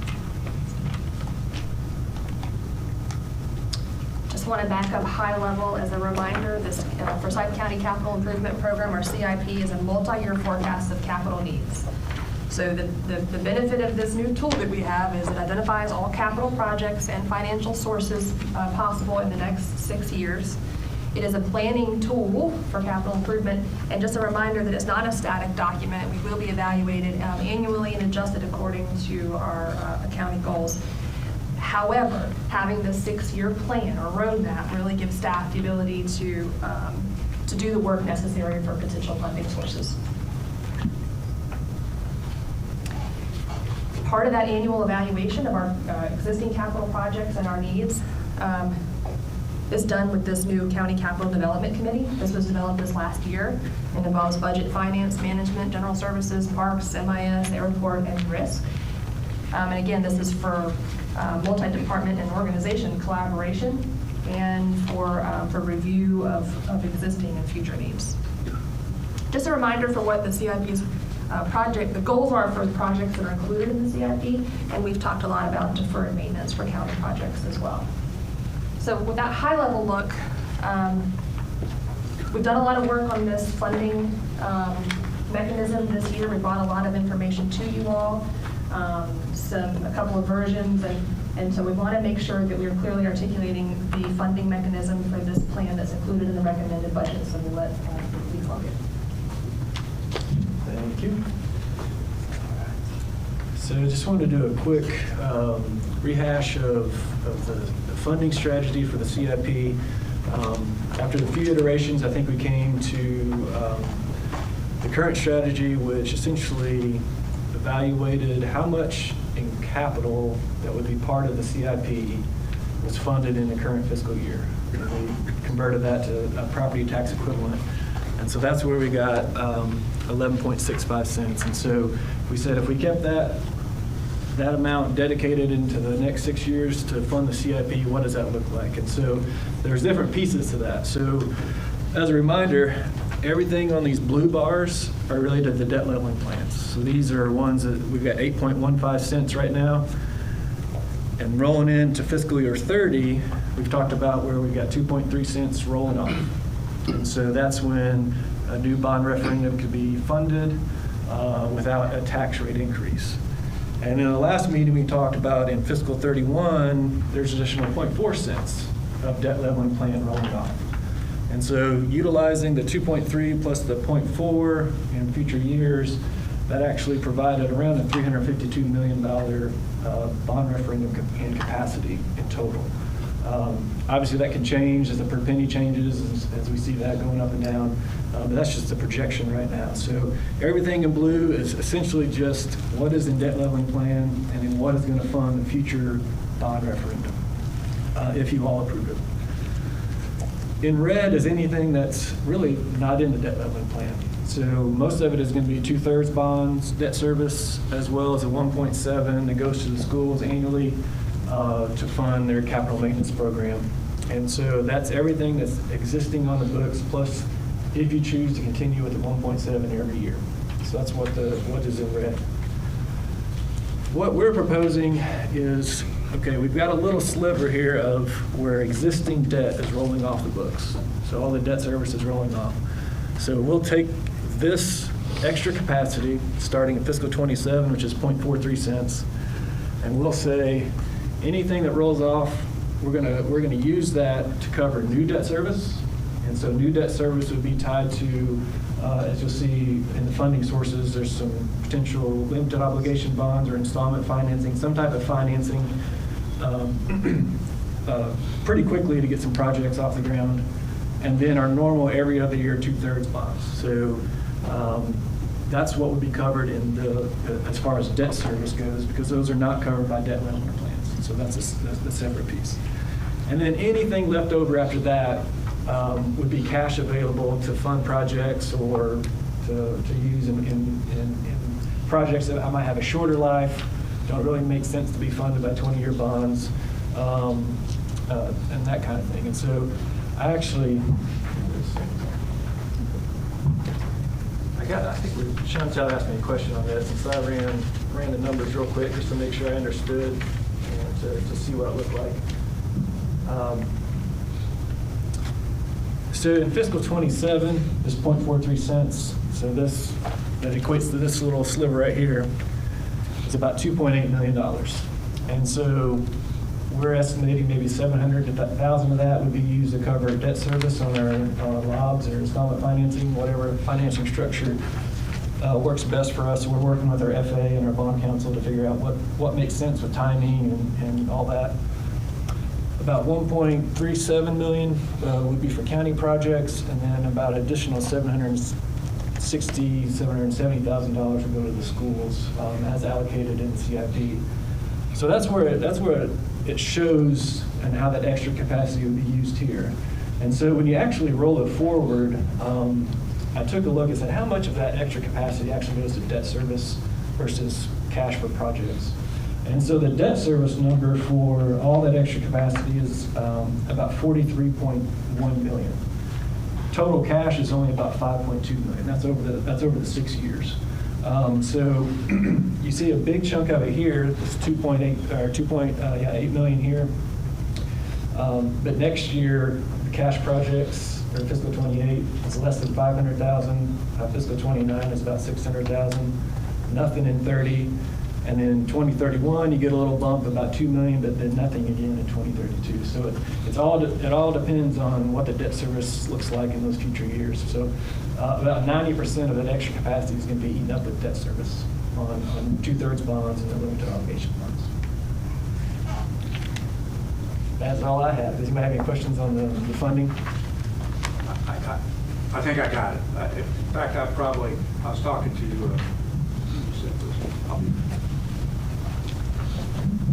When I went through this, actually, I did this PowerPoint, just a quick review late yesterday, actually last night, and my first, because I've seen these pictures before, and I thought about particularly the school part that we've kind of promised in, that they would have, it could be up to, in fact, it's more now than we discussed earlier, about 300 million without a tax increase.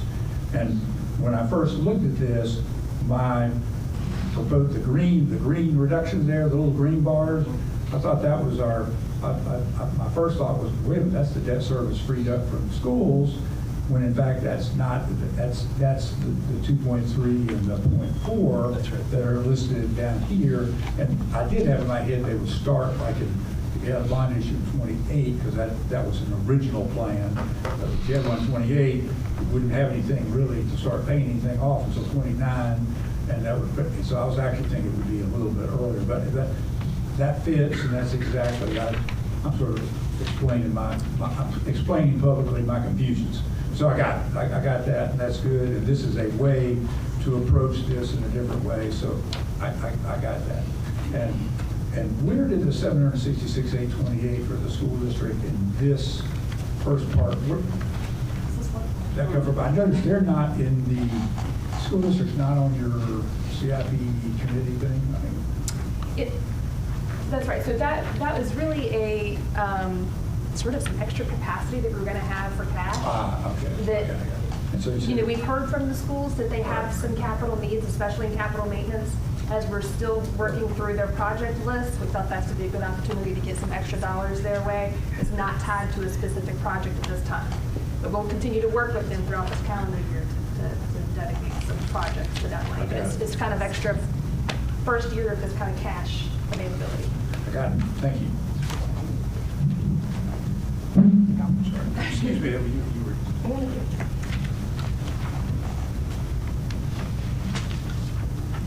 Okay. So just a reminder for these are CIP categories or groups, you might see them called throughout this this information. It's really looking at our county's needs. Those are the Winston-Salem Forsyth County Schools. Those are Forsyth Tech, and then as Colleen mentioned, some work still to be done on the Fire Tax District Capital Fund, and then Horizon issue projects. And you'll see those. They might be projects that do not have a fully fleshed cost associated yet, that we want you to be aware of them, that we know, or they could be fully fleshed out projects that we just do not have funding for at this time. So you'll see those on the Horizon project list.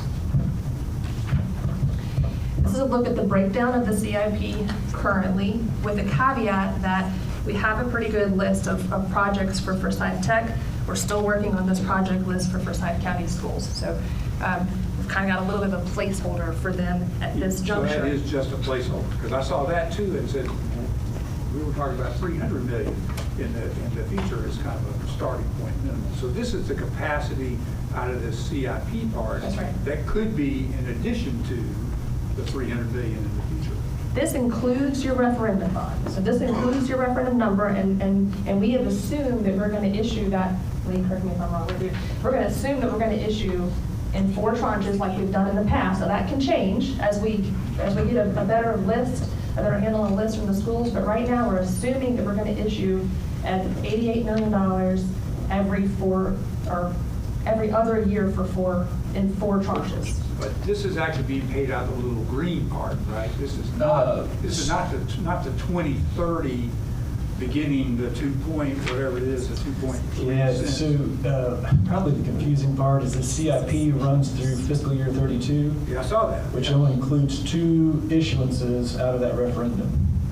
So there's 88 million, so that $176 million of referendum bonds are within the CIP because of the time frame of the CIP.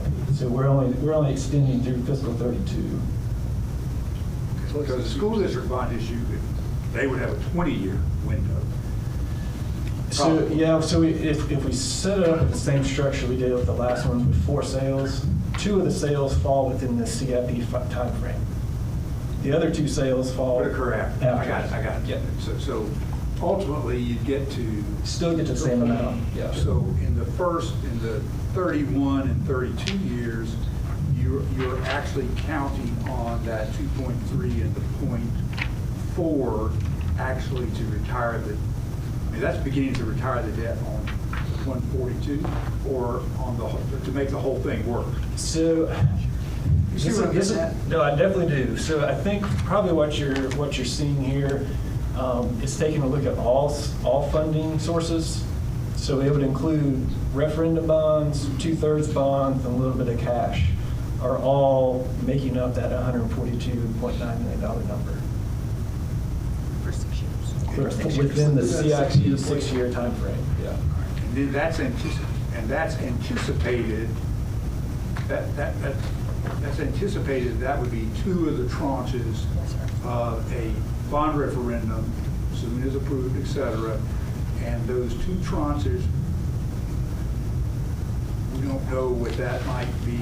I'm just trying to think, you're asking people to vote on something. When they vote on it, they're looking at a 20-year debt leveling. 2 of the withdrawals, if you will, are the actual cash and beginning a payment plan would come before 2032. So there would be likely 2 more. And they would be covered in whatever that bond issue amount was. But what we're saying is at least a bond issue may not be exactly 300 million or the 352 as you showed, but it could be 352 and be covered, but part of it would be handled during this short CIP window that ends in FY32. That's right. So that's that. You got it. So that's kind of that piece. And the tax rate to cover all 4 sales happens within the CIP. So that 2.3 cents that was rolled off, plus the 0.4 out fiscal 31, so 2.7 cents. That would cover the remaining all of it. A balance. That's right. On a minimum or up to 352. That's right. If there were a higher than that approved, it would require additional debt service and an additional amount, and the debt leveling plan would have to grow to get that. Yes. It would have to grow to get that into that window. That's right. So what we, back several years ago, when we talked to the school board about their bridge kind of money to get them to 2028, that about 70-something odd million, to get them to that point, we talked about the 300 coming up, and we're not reneging on what we promised, because it'll still work within this framework. That's right. Yeah, that was, I got it now, but last night I didn't have it. You got it now, that's good. I got it. So that's right, just look at 6-year window of all funding sources together, and we're only seeing a couple of this one source down here for the GEO referendum bonds. This is a look at your full CIP as presented by element, so by your report, county buildings, economic development, et cetera. You'll notice these are your expenditures and then your revenues. You'll notice there's a lot of dollars allocated to really our county buildings for a lot of our repair work. A lot of you have seen with your tours, we appreciate you doing that. And at the sheriff's office, but largely at the law enforcement detention center.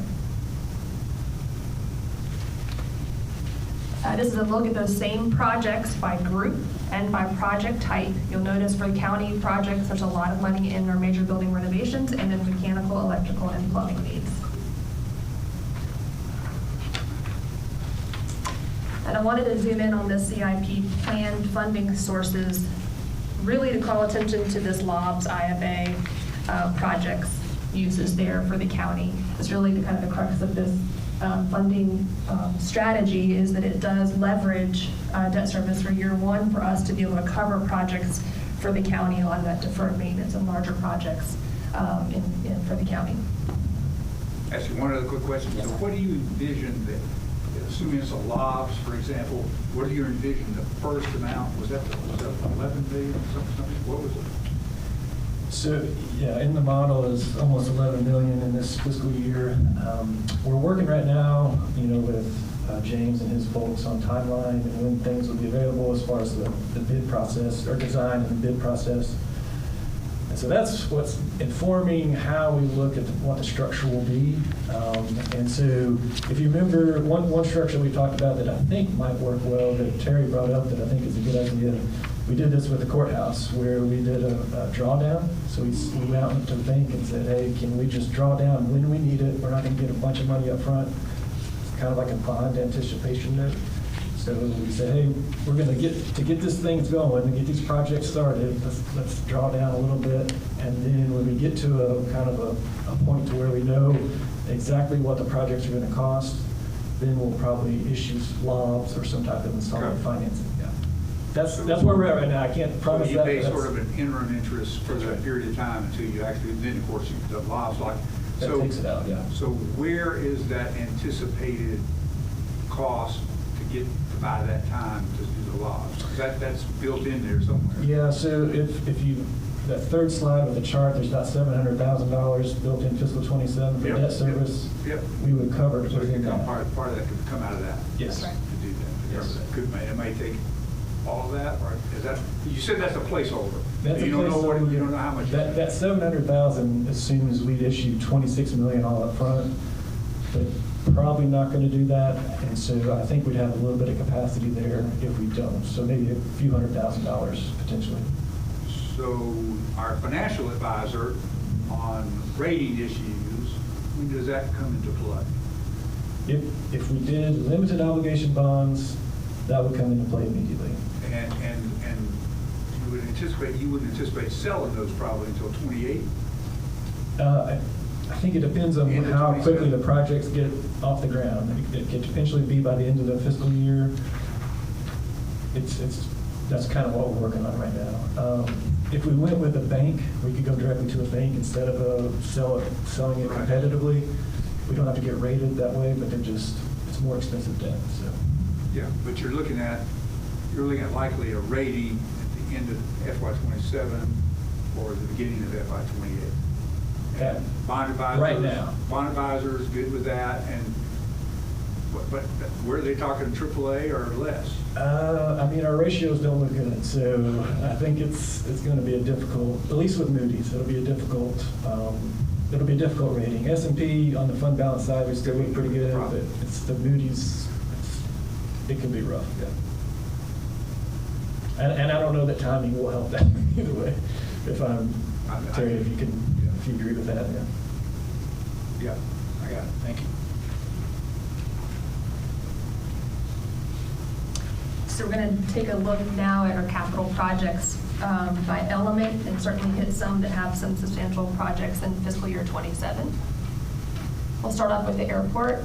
The airport is largely funded by outside grants, NCDOT, or the FAA. You see the same as here, and then some airport fund balance used really for grant matches.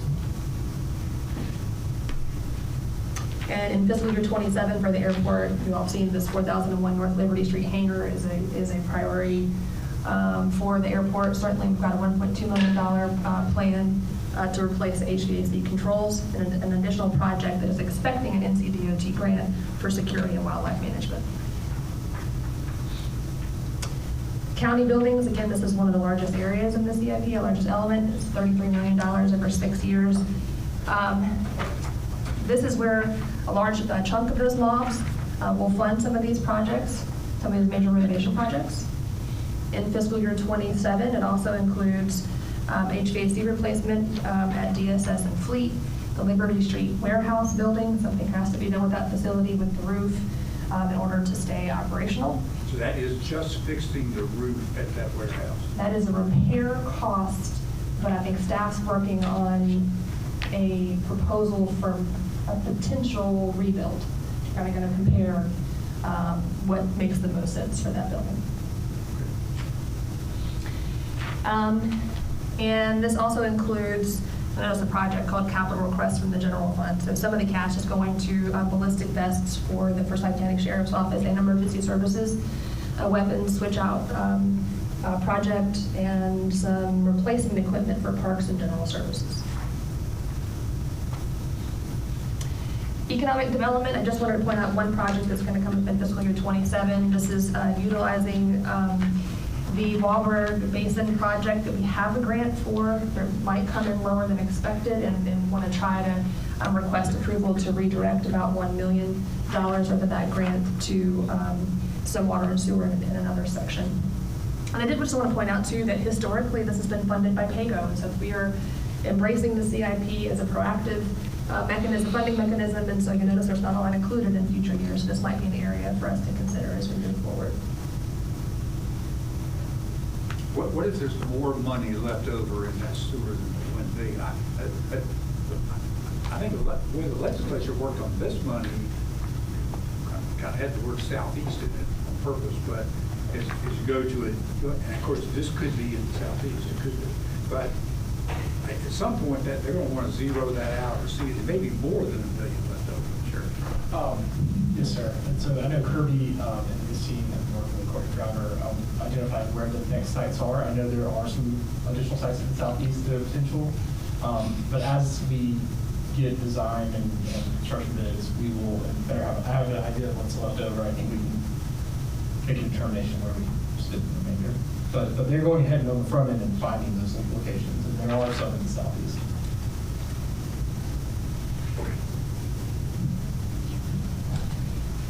For emergency services, you'll notice a few projects here in fiscal year 27 that are funded by cash projects, and then some potential projects for 28. So I'll talk about those briefly.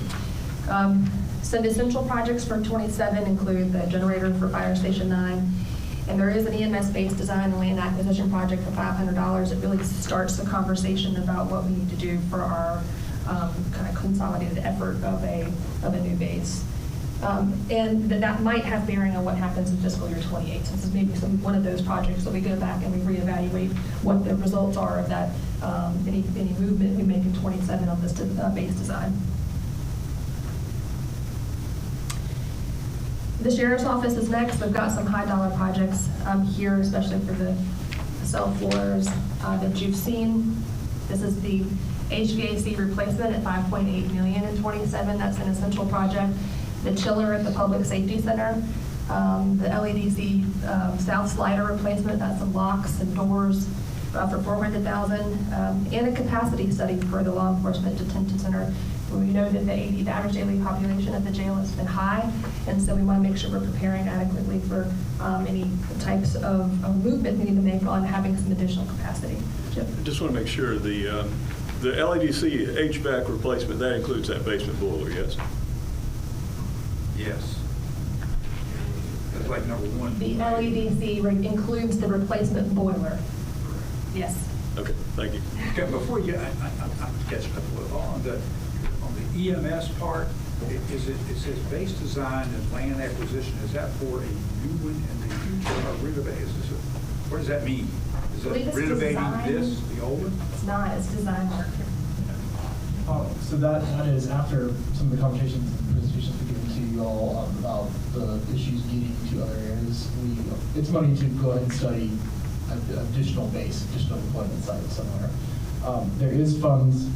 There are funds in the CIP in FY28 for renovations at the 5th Street EMS location, but the funds in FY27 are about. So that's the $500,000. Yes, sir. And in fiscal year 28 for emergency services, it's to renovate the EMS station, and it's for the Fire Station 9. They need a new roof. We're not going to do anything different. There's some work that needs to be done in that building as well. Got it. Also, just wanted to mention the 911 center UPS replacement that needs to happen pretty quickly. So we're going to move now into the schools with a different group. This is Forsyth Tech. They've done a great job with their projects, or their project request list that they've given us. And we've tried to largely move back to what they would typically see in 2/3 money in fiscal year '28 and move back a lot into referendum. And so some more work done maybe to do in our prioritization of these projects along with the schools. Question, I'm sorry. Yes, sir. The 911 center, UPS, what is a UPS? I'm sorry. Uninterrupted power supply. Thank you, okay. Battery backup. Got it. Generator combo generator?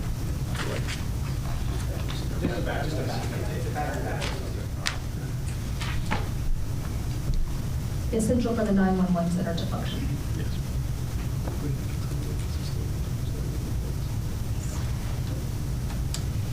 I'm going to look at the schools. This is includes that additional capacity. The bridge that you mentioned in two-thirds bonds in fiscal year '28 includes the 1.735 plus the 770,000 of extra dollars in '27 as we continue to work on their project list.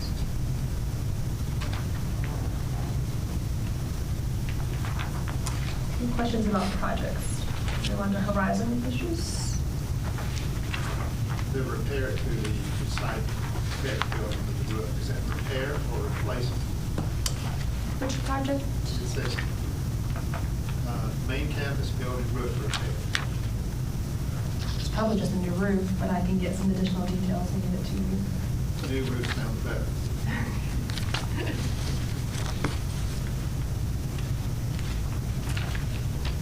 So again, horizon issues, these things that you see here in particular have been largely fleshed out in their cost. They're just had to prioritize. Not everything could be included with this plan with our funding mechanism. So their best to include some things is certainly still a work in progress. For us, for the county, does not include a facility condition assessment as we had originally planned in fiscal year '27. Some work in the kitchen over at Fire Station 9 does not include a facility assessment for the schools either. So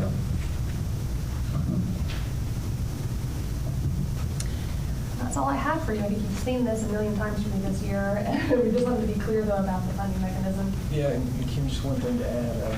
As a reminder, in this project, in fiscal '27, we do have the $2.5 million courthouse savings. So I know that's still a little bit in the air, but we are including that as part of the county CIP. So just to bring it up to make sure everyone's on the same page and understanding all the funding sources. And I can tell you what projects we've got currently allocated to those, to that funding source is $2.5 million. And that includes the LEDC slider, the jail cell doors, the capacity planning study, the UPS replacement for the 911 center, the DSS and fleet repair and replacement, Fire Station 9 generator, our EMS base and land site acquisition, and the countywide camera replacement and repair. Those are what we have allocated to that money at this juncture. So. Okay. One question. I'll jump on that. The electrification of the county fleet, is the intention on that just to use the electric type vehicles for what it's most suited for? I think that's correct. So the electrification projects include both infrastructure and new electric vehicles. And so I know we've got started to add some to the fleet now. We're just getting our the infrastructure online, and so I think that fleet is still understanding how to implement them in. Primarily the fleet is the question about. Yes. So, and also find out in the event of accident of an electric vehicle, and all of us got pretty good sized batteries in them, I guess. Whose responsibility is, never heard of one person to ask me that question, whose responsibility is to clean the mess up on a battery if there is an accident? Because those things is more than just a battery you start your car with. You don't have to give me the answer today, just sometime. We can find out. Mr. Wilson probably knows that. I know they'll send an ADVAC truck probably. That's all I know. You got that under control? Not me, because I know somebody might. There are plenty of electric cars that have been in accidents to this point. I imagine there's one happening right this minute somewhere.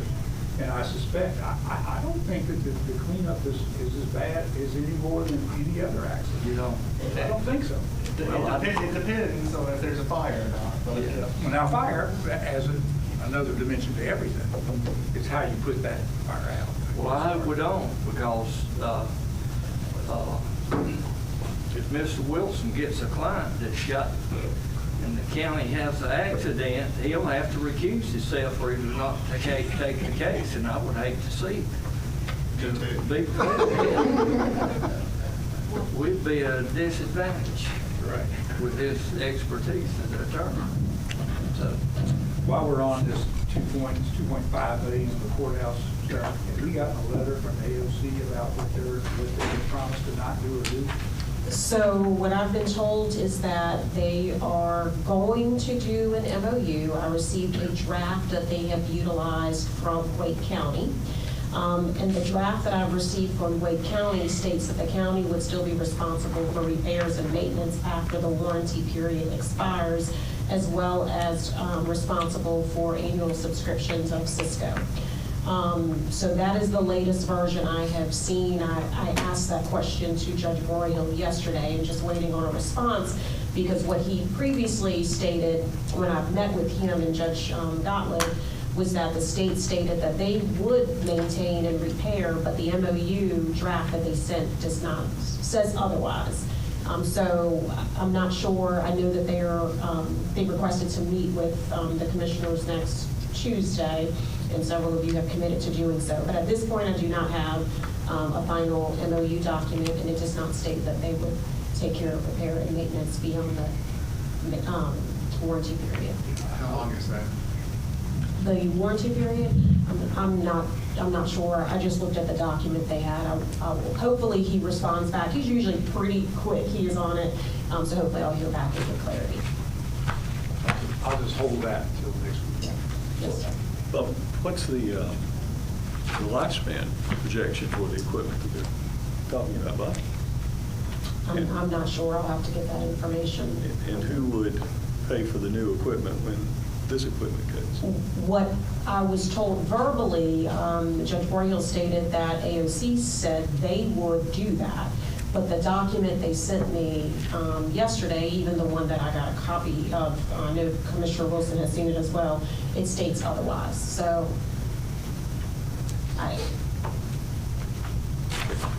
Well, you referenced repair and maintenance, but not replacement.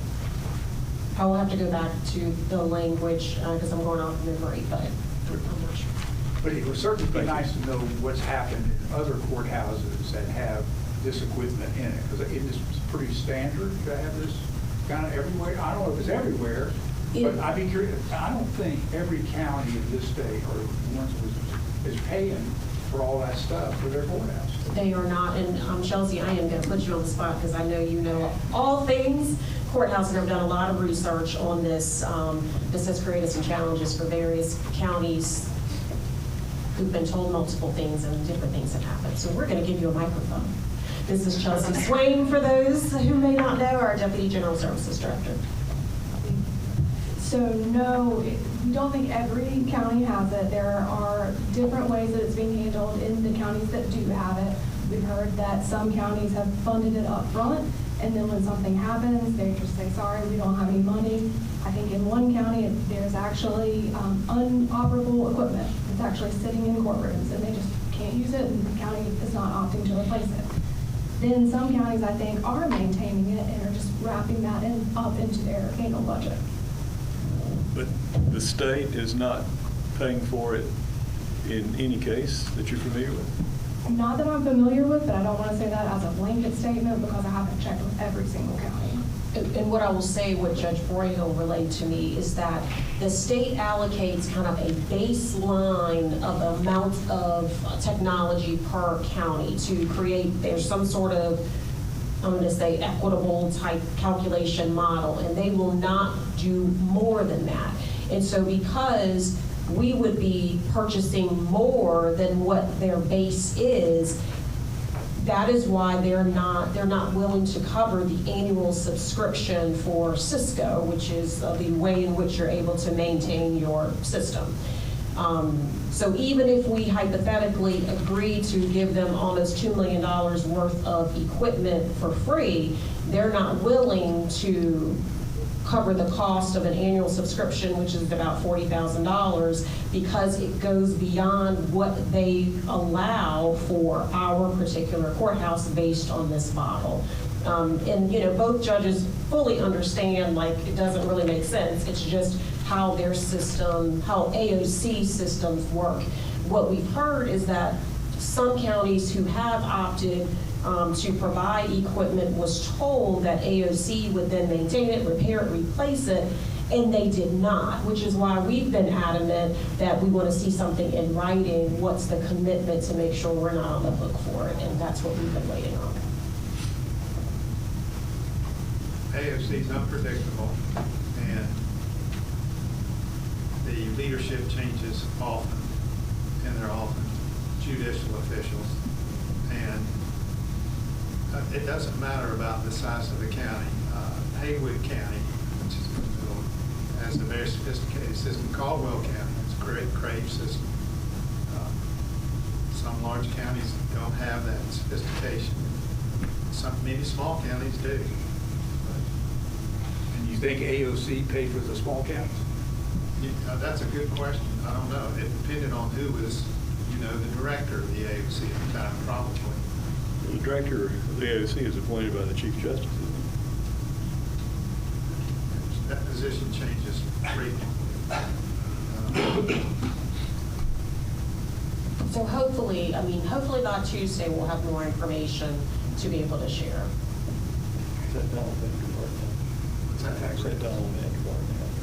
All right, so our next steps, I appreciate all of the time and attention today. I know it's been a long day, is our public hearing, which is scheduled for next Tuesday, May 19th at 6 p.m. in the Commissioner's Chambers on the 5th floor. And then we have budget workshops beginning next Thursday, May 21st, and then May 28th, if needed, at 9 a.m. Possible budget adoption on June 4th, and certainly if you need more time, we just have to make sure we're adopting by the end of June. I do want to call to your attention, we did pass out just kind of a budget at a glance document. It's just a little one-pager for you that hopefully just helps you as well as your constituents to better understand what this recommended budget entails. If there's anything specific that you would like staff to make sure we have prepared for the budget workshop next week, please let us know. We always kick off with whatever follow-up items there may be, and it's really just your meeting, your time to deliberate. All right, so we're finished. We are finished. We stand adjourned.